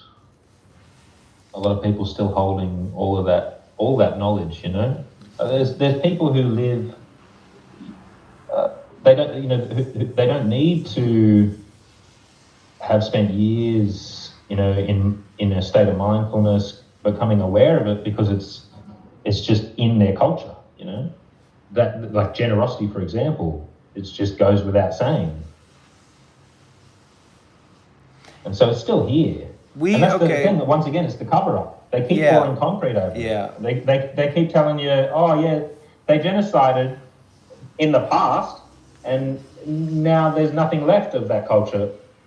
Right. But that's bullshit. This is, so the Buddhist teachings have this idea of the original mind or the Buddha mind or the enlightenment mind or the only land mind, only mind, only awareness mind. And so the idea is that everybody has this Buddha mind at their core. Everybody at their core is a nature. And of course, just not everybody, but that's just a way of speaking about, these so-called human beings. But they don't realize it. But there's not actually someone there who can realize it. So it's like contradiction exploding. It's like nuclear, right? And so when I listen to like the song that I was listening to, Freedom, with the young guy and Archie Roach, right? Yeah. Like I can feel very deep, direct parallels with like deep Buddhist understanding, perspective, not to just make it about Buddhism, but like this deep insight that I can receive from my side, from my experience, that I'm hearing from these, native communities, etc. So everybody's a Buddha, everybody's enlightened, but not everybody realizes it. Yeah. And that leads to all kinds of exploitation, especially waste. It's a real waste. It's like wasting the rivers, it's wasting the land. Not even to talk about exploitation, because that's like going into the negative, but it's like the waste of this beautiful land and beautiful atmosphere that we have, the mountains, the rivers, the oceans, etc. And instead of building or developing in cooperation with those entities or those beings, it's just you ignore it or you waste it. You don't see the value in it. It's like not seeing the value in the absence of thought, not seeing the value in peace, not seeing the value in kindness, not seeing the value in forgiveness, not seeing the value in generosity. And so it's just constant waste of all these things that are totally human and totally accessible. What makes us human? The same thing that's made us been able to create all this is exactly the same thing that's made us free, be able to be free. But we didn't realize that. We didn't think about that. So then we throw our lives away because, well, I've got, I like the art, I don't like the mining, but really I got to get on my way back to Sydney. And it takes more than that. And it's taken more than that for a long time. But the culture that these people are coming from is not a culture of making best. Sorry about that. Hang on. Making best use, but a culture of colonization. And that colonization is continuing in the way that they live their lives. So it's like being ready to sacrifice yourself. That's a real protest. And that's what can lead to all kinds of different things. I mean, the heavy, the full bore, the full spectrum things. The most profound things take giving away, being willing to give away everything, or being willing to use everything for everyone. And the more people that can do that as individuals, the more relevant these, revolution songs or deep, big intentions become. These big possibilities become. Yeah, and I think everybody comes there a different way. That death that you're talking about, that the death of that self. I think I was really driven into the ground by my upbringing, especially my teenage years, so that by the point where I left Sydney, I was, I had fantasized already about just walking into the bush and knowing that I would probably die. But, I was just so over it. And so then when I did walk out here, it was there to see, because I was willing to die one way or another. And I think that's what you just said, you need to be willing to sacrifice everything. And I think people would be surprised, like, how ready they are for that even, Yeah, 100%. 100%. And how much better it would be. I mean, it's a different thing if we're hunter-gatherers and, resources, and we're kind of busy, but basically nobody's busy except for trying to make more money for themselves. And you can see the quality of life that leads people. If we were busy doing good deeds with mindfulness and detachment for all, or just, willing to sit down and kind of give up our lives, even if it's for a brief period of time, and talk in a non-violent way with this background of self-sacrifice, people might find that there's a much better way to live right around the corner, and their resources would be much better spent, and their time and energy in doing what they're already doing would be much better spent, considering that.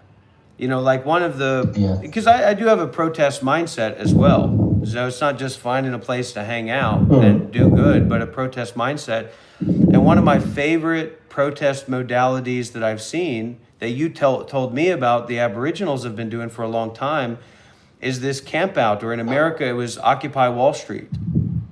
You know, creating these encampments. Yeah. And that it directly something takes around the fire here, especially. Yeah. Well, that's a tough sell for people. So that's why it's like these relationships and because like, let's say me and you having this conversation right now, and who knows, maybe Wally B has had a shift in consciousness, and now Dr. Rob is his love guru, and he's ready to do whatever it takes, right? Let's say that that's the case, right? Beautiful. But for a lot of people watching or following, you know, they're hearing me and you talk about this, but for them it's not accessible for them to think about it realistically. So it's sharing a mentality, and it's sharing an energy with people that they can relate to and maybe support, but they can't necessarily give their lives to. But they may think that they can or are giving their lives to that. So it goes into like very, very deep and subtle dynamics of people, where it's actually not about the end goal as much as it is about the communication of mind to mind. Because everybody can do whatever they want. Nobody has to do anything. And trying to go down this pathway of like trying to convince people to do things in a particular way is just a dead end road. Because now you're looking to get all these convinced people that are now going to be looking to you to keep convincing them. And this is more like a way of presenting the experience of being unconvinced and being bare, being barren, and seeing how fruitful that barrenness actually is and how many possibilities that has, rather than this one particular possibility that it's time for us to move forward towards, which is a dead end. Because it's this expectation, and that expectation can't ultimately be fulfilled because everybody's going to die. I mean, you said you could never stop the civil rights movement. Well, there wasn't another Martin Luther King Jr. Oh yeah. They killed him. In a big way, they did stop it. Yeah. Yeah. 100%. Yeah, the government killed him. 100%. Now it was the government. They killed his archetype. Police. They killed his archetype as well. They killed his patriarchy. And you know what? I don't know how they did it. Killed him? They killed him at the point. It was actually a year to the day that he had made a speech at the Poor People's March, which was not just a black thing, it was the Poor People's March, and they all gathered in Washington. And he made a speech very clearly denouncing the war in Vietnam. A photographer had made friends with him, I forget how it goes. I think he'd seen the work of this photographer and then got in touch with him. And it was these atrocities happening in Vietnam with the napalm, and, there was these images, this photographer being one of the people who was getting this out to the world, the images of young children, girls, stripped bare by the chemical warfare, like literally the clothes just falling off them and their skin burning, these horrific images. And when Martin Luther King saw that, something changed in him. He realized it wasn't just about his own people, it wasn't just about setting free the black people in America. It was truly a global, and it was something that encompassed every people, And so he made that speech at the Poor People's March, and a year to that day, they assassinated him, and it's openly admitted now. So it's all declassified. The government couldn't have that. They could handle him when he was sort of a controllable variable. Just a civil rights fellow, you know, just dealing with the African American reality. But when he started speaking to all the poor people and calling their attention to the atrocities happening, you know, on another part of the planet, you know, he started drawing that connection in people's mind, like you're saying, and they couldn't have that, you know.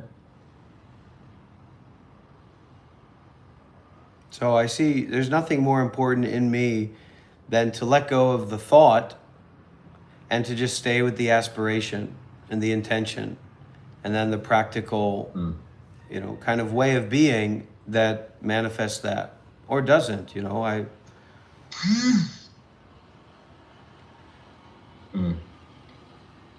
Because I think the way that it is now is that the big-headed ideas about what to do and how to do it and where to do it are it's like before. So in the mental realm, right? That's like a mental combat or a mental success, right? But before, like with technology, you could get a bunch of people together with, you know, one-shot rifles, etc., and you could take over Australia, you know, or you could get a bunch of rocks and stones and you could put up a fight, or arrows, or all, you know, whatever. You could put up a fight. You could hold these people back. But now, it doesn't matter what you have. You know, they'll send drones. They'll destroy it. And it's the same with the kind of aggressive mind technology now, where there's so much distraction, there's so much disassociation, there's so much forced capitalism and consumption, that this idea of being successful in doing something in particular in the face of all this bullshit, it's like trying to dig yourself out of a grave. So my kind of approach is, let's be willing to die, and let's build what we can inside of that coffin of death, the death of the self, and allow the kind of the compost and the working together. You know, let's see how many people we can stuff into a coffin. Let's see how much compost we can create. And then naturally the seeds, the roots will find that and kind of come about. But in terms of controlling it intellectually, I just think it's a totally dead-end street, because people are so oversaturated with political bullshit, whether it's on the left or the right, that their capacity for really communicating is a lot, this is especially the problem, is a lot more limited than they think that it is.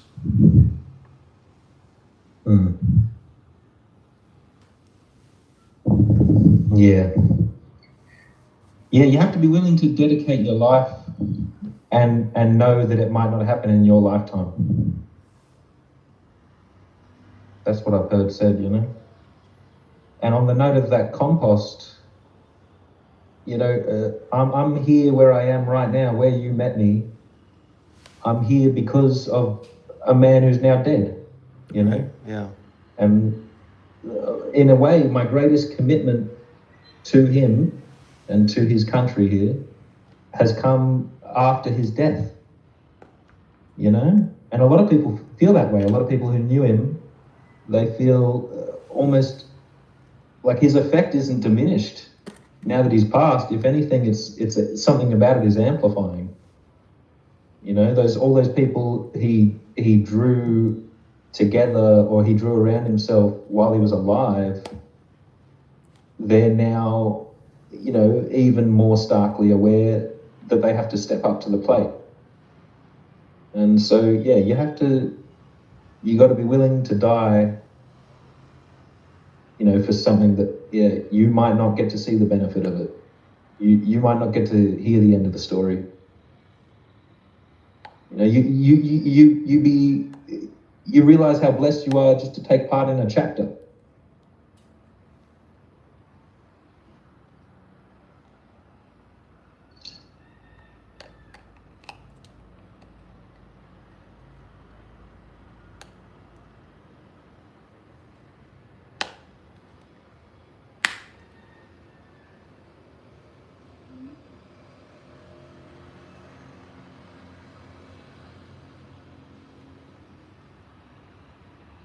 And if anybody listening is like looking for, you know, like you mentioned it before, like something they can, you know, somewhere they can go, some people, something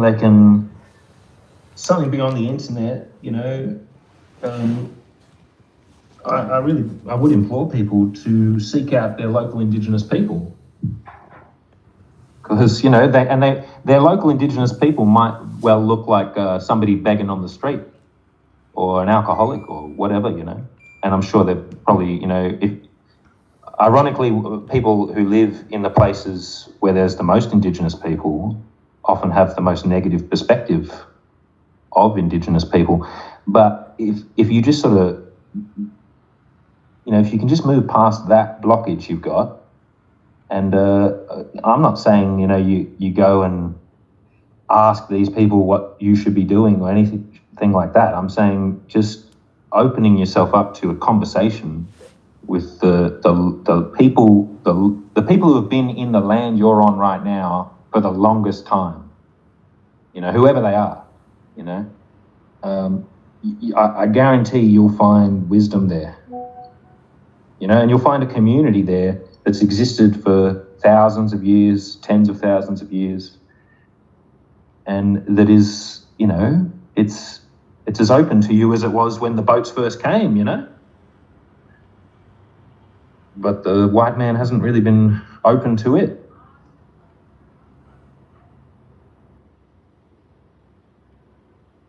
And that's just one path. Like I say, I implore people to do that, but that's just one, you know, that's from my own experience. That's how I've got any of the freedom of mind that I have now, is for those connections, you know. Those people have really helped me a lot, you know. And I'm glad to hear that that's really a similar experience you had. Like that was your first kind of spiritual dipping. Yeah, sweat lodges and peyote meetings. Yeah. And But see, the that's what I guy- mean. It's like it's something available to people. People in America, wherever they are. Like you can literally Google like who's the native peoples here and where's their headquarters. And then you can go and seek them out. And it might not be the first person you meet who is going to be helpful to you, you know. They might be just some bastard themselves, you know. Not every, you know, Indigenous person is a paragon of whatever spirituality, you know. But that person who you can meet at that headquarters or whatever might at least be able to tell you where you can go to talk to their old people, or, you know, to connect with the community more genuinely. And I guarantee anywhere you are in the world, that'll be a good start. And really, I mean, from my perspective, you owe it to those people, you know, to just give them the time of day. You know, they may well just tell you to fuck off. And then that's fine too, you know. You might just have to cop that on the chin.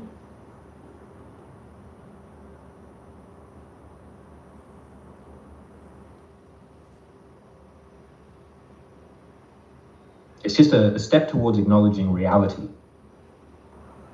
That's how I think of it, at least. That,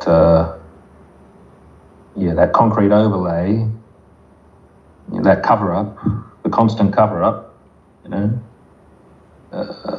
you can break through it, you know. And we think it's about us personally rather than the community. Yeah. Which is a really, is why I think people have so much mental illness. Because they think that their traumas, what's happened to them, what they've done to other people, how life has treated them, has something to do with them as an individual, rather than the community, the society, the commune, the collective conscious, or the collective community that actually has created all of that, you know. And looking to the ancestors, looking to the, you know, there's patriarchs, there's matriarchs that live on through community, through society, that maybe can't be seen physically or understood mentally, but you can spiritually receive their energy, their transmissions. It's very deep stuff. You know, it's kind of like beyond the human intellect, what it's able to understand. Yeah, definitely. Yeah, that's the whole point. And whether, you know, whether Americans or whether white people like it to understand it or not, Westerners, with power comes responsibility. And recent patriarchs and matriarchs in the West have been genocidal, slave-owning lunatics, you know, because they came in across the technology, or, you know, because things went a certain way. And they went around and they destroyed and they stole and they genocided and did all these horrible kinds of things. But we don't look deeply at ourselves or community, so we say, oh, the slave owners, you know, I guess they just weren't thinking that straight. As if you can torture someone to death and do, you know, rape and torture and castration just because you're not thinking so straight. No, it wasn't. Just absent-mindedness. Yeah, it was. Yeah, they weren't. They weren't really thinking about it, and it goes a lot deeper than that. You know, and then people say, yeah, the unfortunate truth is they really were thinking about it. Yeah, in a very deep way. That was their, you know, specific intention, their goal. They poison water holes. They, you know, give people blankets covered with disease. Thich Nhat Hanh. It wasn't an accident, you know. Thich Nhat Hanh has a story about how there was a Vietnam War vet. And Thich Nhat Hanh is this very big Vietnamese Buddhist activist from Vietnam, but he moved into the West and they barred him from the country because of how powerful he was, basically. And he would just light a match and Vietnam would be on fire in a developmental way, development they want to happen. And so this guy came to one of his retreats in America, and they're doing these sharing circles, and Thich Nhat Hanh was there. So people are sharing, it's very deep energy, right? So people are sharing their traumas and it was a veterans retreat. And this guy shared with the group that they had planted poisoned sandwiches as a part of the army in this village or whatever in Vietnam that the Viet Cong was around. And he sat there and watched a child go and take and pick up and eat that poisoned sandwich and then die. You know, and he'd been living for that trauma with his whole life. You know, he'd never been able to process it. And it wasn't him as an individual to blame. There's not really anybody as an individual to blame. That doesn't work, you know, but it's this collective unconscious, and even deeper, it's just unskillful actions. It's greed, it's anger, it's delusion. It's this energy of exploitation that goes unchecked. And more than anybody else, we exploit ourselves. And that's why we feel we don't have the technology to live well, so that's why we feel so anxious and depressed and angry. And so, you know, nothing ever develops. We don't develop real friendships with other people. We don't develop real relationships of trust with other people. And if somebody's your friend, a true friend, a real friend, you're ready to share your resources with them. So that's a question mark that I would give to people. How many people do you know that if they needed help and they could reach out to you and you would share your resources with them, that they know that? Not that they think that, or sure, I'm probably that they think that. And the same for you. How many people do you know that if you reached out to them today and said, hey, I need help, in just the plainest way of resources, access to resources, that they would say, of course, what's going on? So that's the core of like real relationships with other people. And that's, we don't stop long enough. We're not connected to the land long enough, the mind ground long enough. That's what we call it as well, the mind ground, to be in that way with each other, where it's not even a question mark, it's a knowing.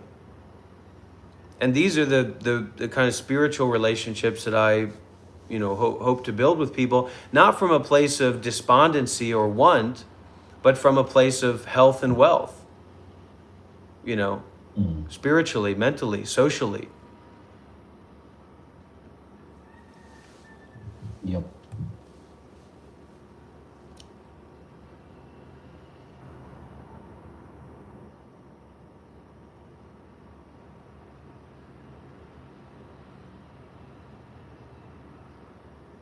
And if you don't have any relationships with anybody like that, how would you not be crazy? How would you not be schizophrenic? How would you not be depressed? How would you not be flipped out in anger? You're hyper isolated. You don't have community. You don't have a tribe. You don't have sangha. You don't have elders. You don't have brothers and sisters. You don't have mothers and fathers. Yep. No, because even if you've got a lot of people, you might have a lot of people you call friends, you know.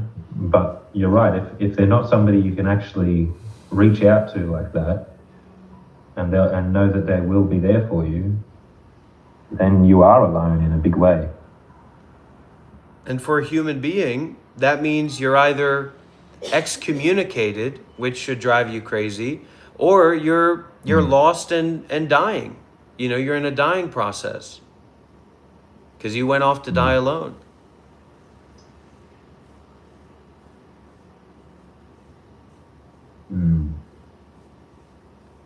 You know, and not even to talk about the whales and the children. And that's the thing, you know, that's you know, I really respect your experience with all this, right? But you get these people together that, you know, have their lives and have their, well, to varying degrees, right? And they come together and say, we got the perfect idea to solve the problem, and we're going to go do this, and this is great, and this is wonderful. But the biases and the prejudices and the exclusionariness of that mindset that's going out to do those things is so deep and so strong. Not in terms of the world and how we're poisoning the ocean, but in terms of how our minds are poisoned by these prejudices. So we can't receive the wisdom from, you know, talk about receiving the wisdom from the whales. Maybe one day we'll get there, but to receive the wisdom from the children.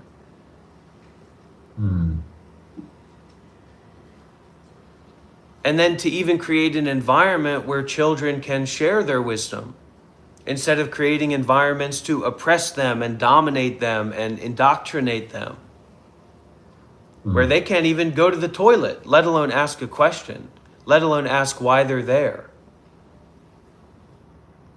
Why do I have to be here? Don't ever think about asking that, because fundamentally you are less than me because you're a child. Fundamentally, you deserve to be enslaved or imprisoned in this system because you're a child. And that is the current status of our society and our civilization. We say, but Elon Musk is going to go to the moon. Well, look at our rivers, look at our oceans, look at the land. And we're talking about going to the moon. So we need to learn how to look at our minds. You know, you just can't. I mean, yeah, China's got great cities. There's all kinds of great things, yeah.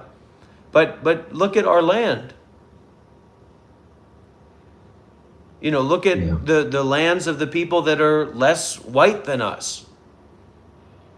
They don't even they aren't even allowed to be Aboriginal or Native. They're not Aboriginal or Native. They're Bangladeshi. They're hopeless. We're not even going to begin to broach that subject. You know, or the Indian people. And now, because we have so much power, we have so much less excuses. True. There's so much access to interconnectivity. And we have to do the work ourselves. I'm not trying to put it out there and say, okay, let's get a Bangladeshi on the line. It doesn't really work like that. It's you know, finding the elders and being in a position of reverence and openness and having a kind of empty cup where we can actually receive what they transmit to us.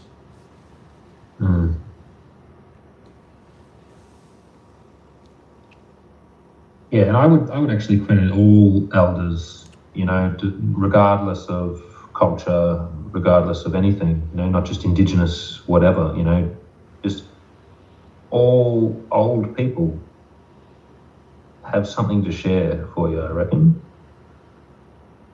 You know, they might be an old bloody racist, fucking, you know, warmonger, whatever, you know, but, you know, you can't get it off a page like you can get it, you know, in your eardrum from someone's mouth, you know? Well, you get it in There's your heart. wisdom in old people. Yeah, in the heart, that's right.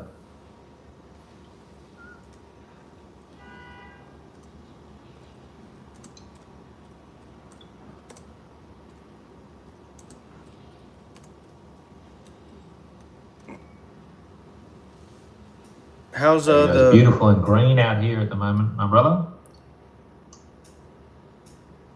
Big rains we've had. That red country that you saw is all covered in green. No, I don't believe it. It's true. Like grass? I'll send you a picture. Yeah, all grass just sprung up everywhere. I don't believe it.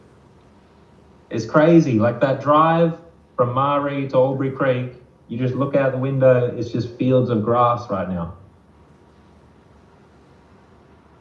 It's ridiculous. All right, brother, I gotta go Big take care summer of. rains we had. Yeah, I gotta go take care of something. No worries, brother. I love you, Wally B. I appreciate you. I respect you love as you a too, brother. And you be safe out there, all right? And you got a home here with me and Miss Hung. Beautiful. I feel that. Okay. Thank you, brother. Yeah. All right, take care of yourself. Take care of your beautiful wife. Thank you. We'll talk again another time. Yeah, anytime. Bye-bye.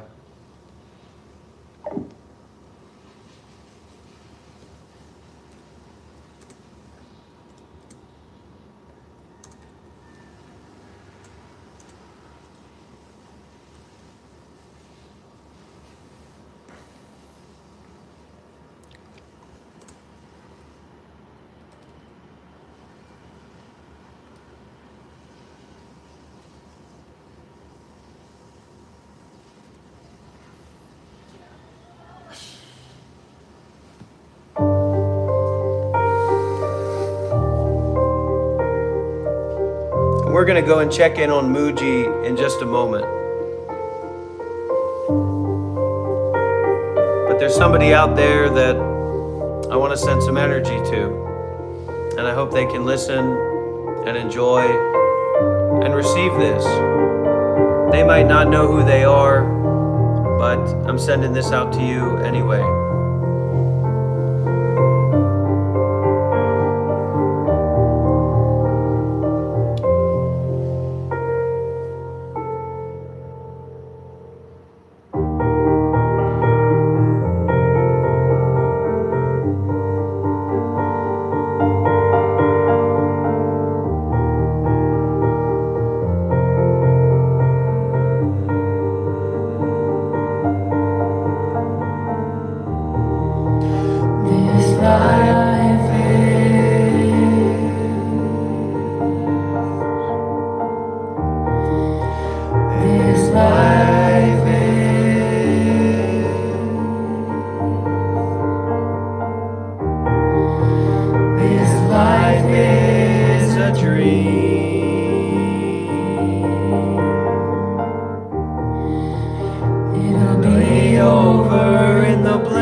Remember Don't worry, silence speaks now. We'll get you. Om mother get the hey money. Om ma gonna get the hey money. Om ma gonna get the hey money. Om ma gonna get the hey money.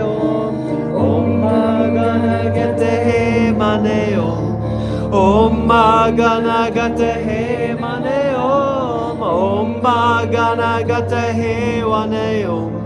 Om ma gonna get the hey money. Om ma gonna mate hey money. Om ma gonna get the hey money. Om ma gonna get the hey money.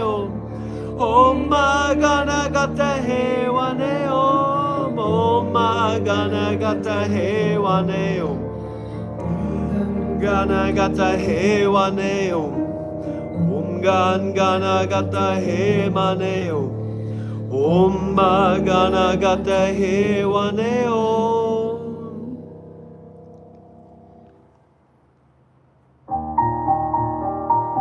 Life is beautiful.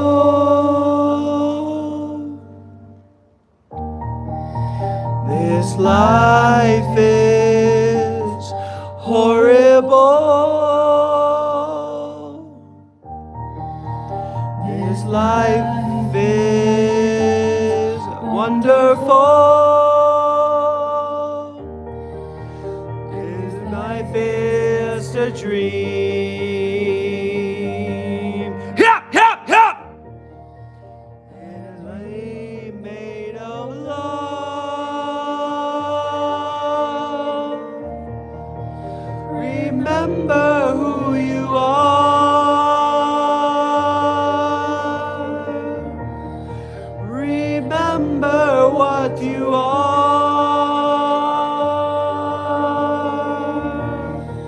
Remember who you are.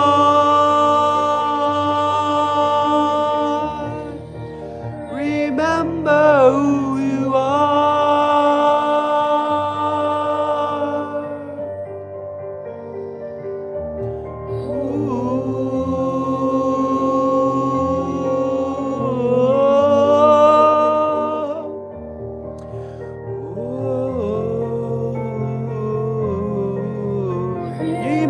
Remember, you are enough. Are these questions before the answer?